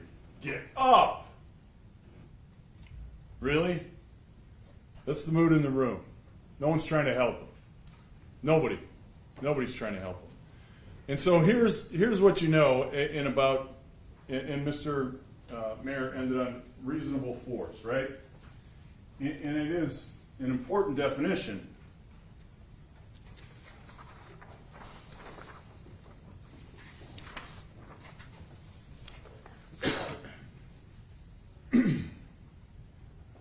Use of force shall be limited to the amount of force necessary to control a given situation. In no event may physical force be used as punishment. The kind and degree of force an officer may use in executing his duties, not beyond his duties is limited, and here's the important part, by what a reasonable officer in the same situation would believe is reasonably necessary in the same circumstances. If we only had a person like, wait a minute. Lieutenant Odell. We got another officer in the exact same circumstances. What did he tell you? Not only are we taught that you can't stand on somebody's back, you're taught not to do it. Not to do it. Not, we can do it under certain circumstances. No, he didn't say that. They're taught not to do it. Hold on, is there an objection? She did say that. Okay, well again, this is argument. Ultimately, you will decide what the testimony was. It's your memories that matter. And like I said, none of the attorneys are trying to misquote. It's just during the course of the trial where you have a lot of witnesses testify, it's hard to remember exactly what they said. So that would be the cautionary. You may proceed. Thank you. He told you they were taught not to do it. Have you, Lieutenant Odell, have you ever stood on somebody's back? No. Would you ever stand on somebody's back? No. A reasonable officer in the same exact circumstance. You don't have to compare it. He was in it. No, would not do it. Officer Odell, you did not use deadly force in this case, did you? No. Was it necessary in this case? Remember that question? And I think you all do because you remember the long silence. And then he didn't answer the question. He didn't answer the question because that's his good friend sitting there. And I get that. I mean, I understand that. But I think you got your answer. I think that was the answer, right? A reasonable officer in the same circumstances. A reasonable 5 officers in the same circumstance. None of them stood on Alexander Rios' back. None of them, except for Mark Cooper. You can talk about body weight and all that other stuff all you want. But none of them stood on and put pressure on Alexander Rios for almost 3 minutes. And yeah, we can talk about the 8 seconds because those were the most important 8 seconds because that's when the most pressure was being applied, we can agree to that. But that doesn't mean that what the force he was using before and after, he stood on his back with both feet, didn't have some effect on allowing Alexander Rios to get oxygen into his body and therefore into his blood and therefore into his brain. This is what we know what killed him. And we know that. I think we can all agree Dr. Burwell's opinion can be disregarded. Heck, he wants you to believe it's a drug overdose. Honest to God. Yeah, maybe it was. Yeah, okay. There's your corner. Determining cause and manner of death. That's what he said. Nobody else in the world has said that, except that man. The guy who says that Alexander Rios isn't blue. And that he watched a different video somehow before Bob Ball took it to the Montgomery coroner's office. So then you're left with Dr. Mitchell and Dr. Paul versus Dr. Lehman. And Dr. Lehman doesn't tell you how he died. Dr. Lehman says, no, I don't know. I don't know what killed him. Doctor, you're aware that there's people that disagree with you and could say positional, oh yeah, I'm aware of that. And reasonable people can differ about that. So even he kind of conceded that it could be that. I won't say that. But I guess his professional conclusion is, no, I don't know. I don't know how he did. Well, we do. We do know how he died. And, ladies and gentlemen, Alexander Rios wasn't without his problems in life, right? I mean, we never hid from that. He's in jail. He's in jail lawfully. Not saying that he wasn't. Not saying that he didn't have an addiction problem that so many, unfortunately, so many people suffer from nowadays. I don't know if he ingested methamphetamine that day or when or how or whatever. And I agree with Mr. Mayor on one thing. I wish we knew. But we don't. But again, ladies and gentlemen, even if he did, or maybe even more so,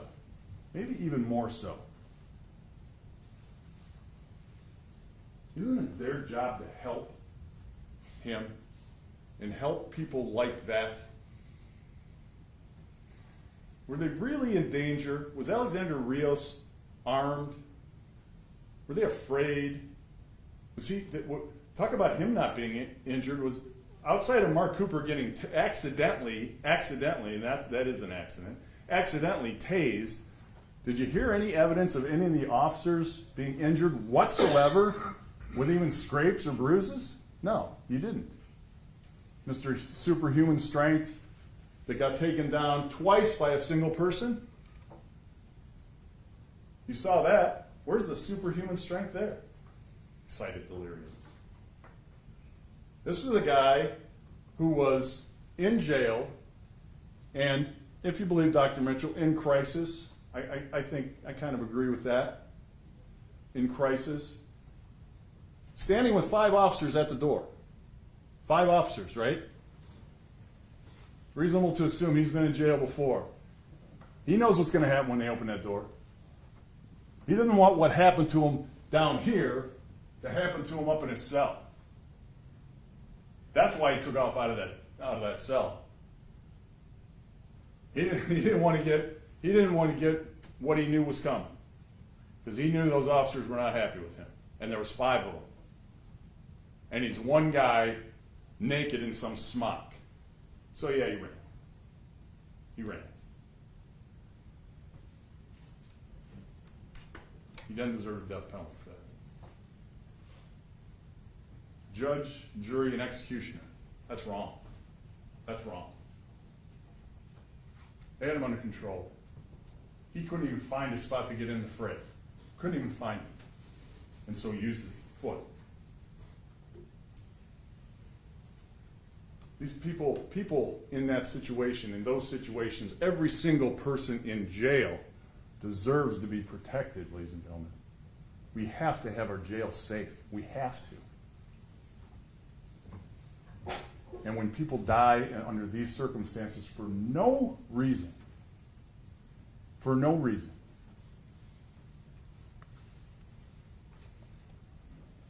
then we can't let that go and just say, Well, we don't know what happened.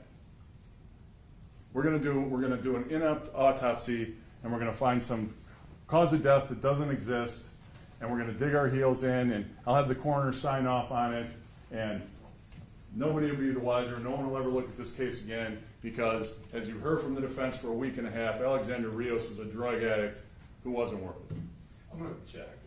That's the 5th time he said that, and it never once came out of my mouth, and I think that it is bordering on misconduct. I think that, ladies and gentlemen, what needs to be argued is what's in evidence, so I'll sustain the objection. Well, he spent a long time telling you about his drug history and his drug past, and how he, Mr. Mayor talked about his heroin OD in his closing argument. So, they've certainly done a good job of assassinating the character of Alexander Rios. And that was intentional, clearly. Again, But those are the people. On commenting directly on character assassination, defense motives, specific. Again, ladies and gentlemen, the case is decided based on the evidence that is presented in the courtroom from the testimony of witnesses. So whether either side is making arguments, they're allowed to make passionate arguments, but the actual evidence in the case comes from the witness stand. So that's why I've been telling you before, what the attorneys say is not evidence, it's argument. What the actual evidence is what the witness's testimony was. So, you may continue. Thank you. Assistant Prosecutor Sullivan. Ladies and gentlemen, you decide why that, then, I'll put it this way. You decide why that evidence was put on in front of you by the defense. You decide. You decide why they did that. Felony warrant. Every time they said warrant. Felony warrant. Drug addict, drug overdose. High on methamphetamine. All of that. So what? So what? He was a man, he was a father, he was a son, and he was flawed.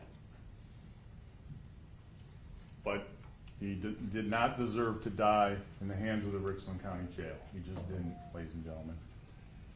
And when you go, when Mr. Cooper went beyond the reasonableness of force that the corrections officers were allowed to use, that becomes criminal. I don't care what's in their policy. I don't care. That policy does not supersede the Ohio Revised Code. Anybody can put in their policy whatever they want to. Whatever they want to. It doesn't supersede the law. You can read that policy all day long. What if it said, what if they decided to put in the policy that if a inmate acts up, then you can rape him? That doesn't work that way. They don't get to make that policy. They don't get to make the policy of what kind of force beyond the law you're allowed to use. And if they do, then that does not supersede the law. It just doesn't. Nowhere are you going to get an instruction from this court that use of force policy supersedes the Ohio Revised Code. Alexander Rios died because Mark Cooper committed involuntary manslaughter and reckless homicide. Both. All three, I should say. All three. He is guilty of all three of those counts, ladies and gentlemen. We ask you find him so. Thank you, Assistant Prosecutor Salisbury. Now I'm going to go to the last part of my instructions, ladies and gentlemen. First and foremost, during your deliberations, you may not consider or discuss the subject of punishment. Your duty is confined to the determination of whether the prosecutor has proved or failed to prove Mr. Cooper guilty of the crimes that he's been charged with. In the event you would find him guilty, the duty to determine punishment is placed by law upon me within the narrow limits set for me by the Ohio General Assembly. You must not be influenced by any consideration of sympathy or prejudice. It is your duty to carefully weigh the evidence, decide all disputed questions of fact, to apply these instructions to your finding and render your verdict accordingly. In fulfilling your duty as jurors, your main effort must be to arrive at a just verdict. If, during the course of the trial, I said or did anything that you consider an indication of my view on the facts, I want you to disregard it. Like we've said before, jurors, not the judge, decide disputed facts. Consult with one another and deliberate with the view of reaching an agreement if you can do so without disturbing your individual judgment. Each of you must decide this case for yourself, but you should only do that after discussing the case with your fellow jurors. Do not hesitate to change an opinion if you're convinced that it is wrong. However, you should not surrender honest, personal convictions concerning the weight of evidence in order to be congenial or to reach a verdict solely because of the opinion of the other jurors. As you begin your deliberations, you will select a foreperson. So I've been telling you, I don't want you to have an opinion, I don't want you to have an opinion. It's about time for everybody to have an opinion, and the foreperson makes sure everybody has a chance to be heard. So when you're discussing, the foreperson should let everybody in the room offer opinions, make sure everybody has a chance to be heard. However, I don't want you to think that the foreperson's vote is any greater than any of the other jurors. You're all equals. All 12 of you are equals when it comes to voting, and your opinions are equal. Whenever 12 of you agree on your verdicts, you will complete the verdict form, sign them in ink, and summon the bailiff. I will then return to the courtroom where I will read your verdict out loud. So when I come back in, what I'm going to do is I'm going to have to say, you'll let us know you've rendered your verdicts. You'll knock on the door, let us know. I'll come back, and I want the foreperson to be holding the verdict forms. When I come back in, I'm going to say, whoever it is, are you the foreperson of the jury? Yes. Has the jury reached its verdicts? Yes. May I have them? Then I will have the bailiff bring the verdicts to me, and then what I'll do is I'll read it, what your verdicts are out loud in the courtroom.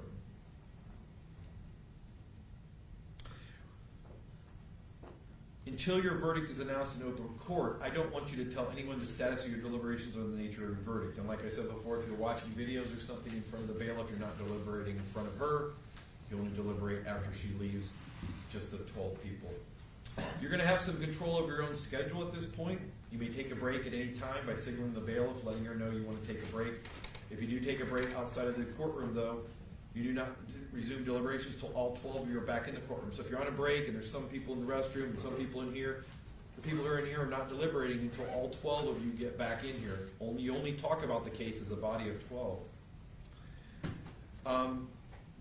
Typically, and I've told you before repeatedly, there is no right or wrong amount of time and there is no right or wrong answer. Whatever verdicts you come up with, those are the right verdicts. If it takes you an hour, if it takes you 10 minutes, if it takes you a day and a half, whatever it is, it is. But one of the things that I do as a judge is typically, if we haven't heard anything from you around 5 o'clock, we'll knock and see how you're doing. And if you're, say, Judge, we think we can finish up if you give us more time, then I'll let you continue deliberating. I typically don't let juries deliberate past 6 p.m.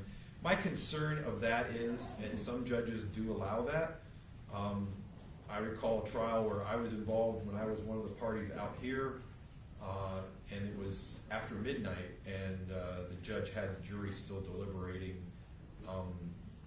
and that the concern of that is, you need to make the decision on your own. You only do that after talking with each other. But what I don't want is maybe some of the younger jurors to outlast the older ones. I don't want this to be like a marathon session where somebody just says, I'll go along with the rest of you because I'm exhausted and I want to go home and I need to take my medicine or something like that. So I don't let jurors deliberate like that. I would say if you can't come to a verdict, that's fine. We bring you back and have you continue deliberating the next day. If so, we could bring you back tomorrow.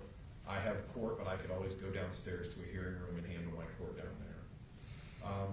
But again, whatever amount of time is the right amount of time. There is no set time that says you have to decide it within this period of time. Whatever it takes is whatever it takes. If you have cell phones with you, some judges take away your cell phones. I don't do that, but I make sure you know that you may not answer them and you may not use them during your deliberations. You must conduct your deliberations discussing the case with each other without any outside influences or disturbances. If a problem would come up during your deliberations, what I want you to do is place any request or question in writing, have it signed by the foreperson, signal the bailiff, and give it to the bailiff. If your question can and should be answered, it will be, but please continue your deliberations while you're waiting for the answer. What we're going to do now is we're going to make sure all the exhibits are in order, and if the attorneys say the exhibits are in order, it's time for you to begin deliberating. Well, we can't. Oh, she's reminding me. Thank you. We have 13 of you still healthy. One of you is an alternate, so I need to figure out who that is. And then I have some instructions for the alternate.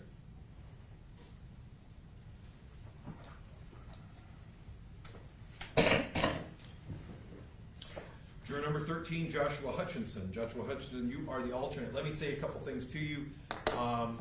First of all,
fine. I'd start with 2 to see if that's enough.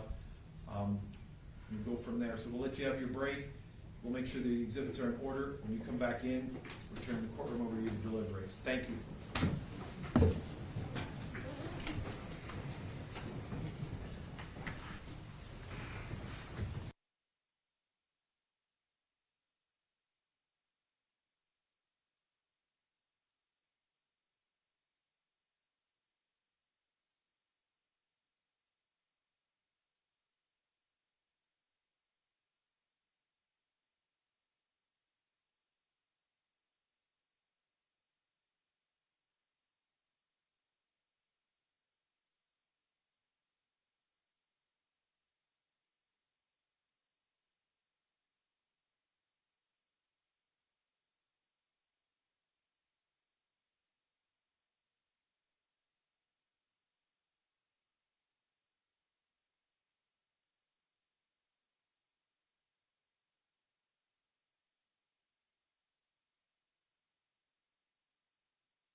Attorney Boone, you wanted to put on the record some times for the bailiff if she was going to play some videos. We'll wait till she gets back up here.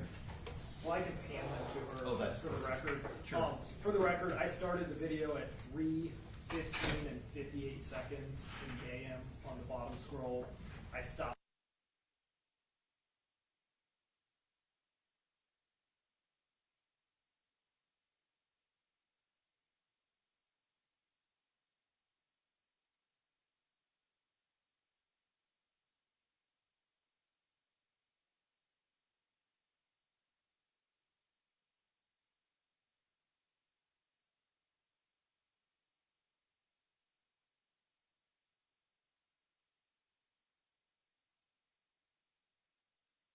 Thank you very much for that.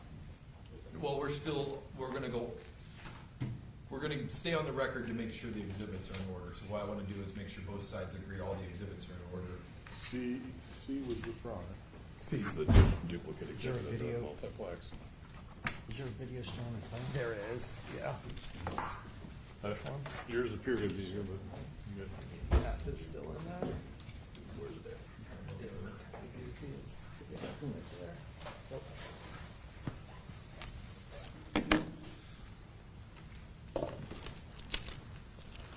Our 7 are all here. Oops, sorry. The prosecution indicates their exhibits are all in order, correct? Yes, that's correct, Your Honor. Thank you.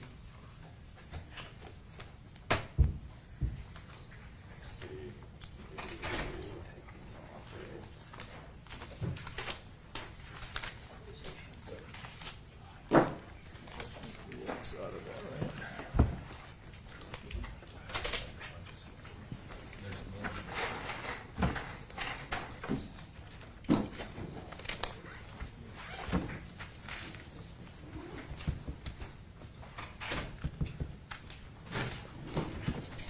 Okay, so what are the times?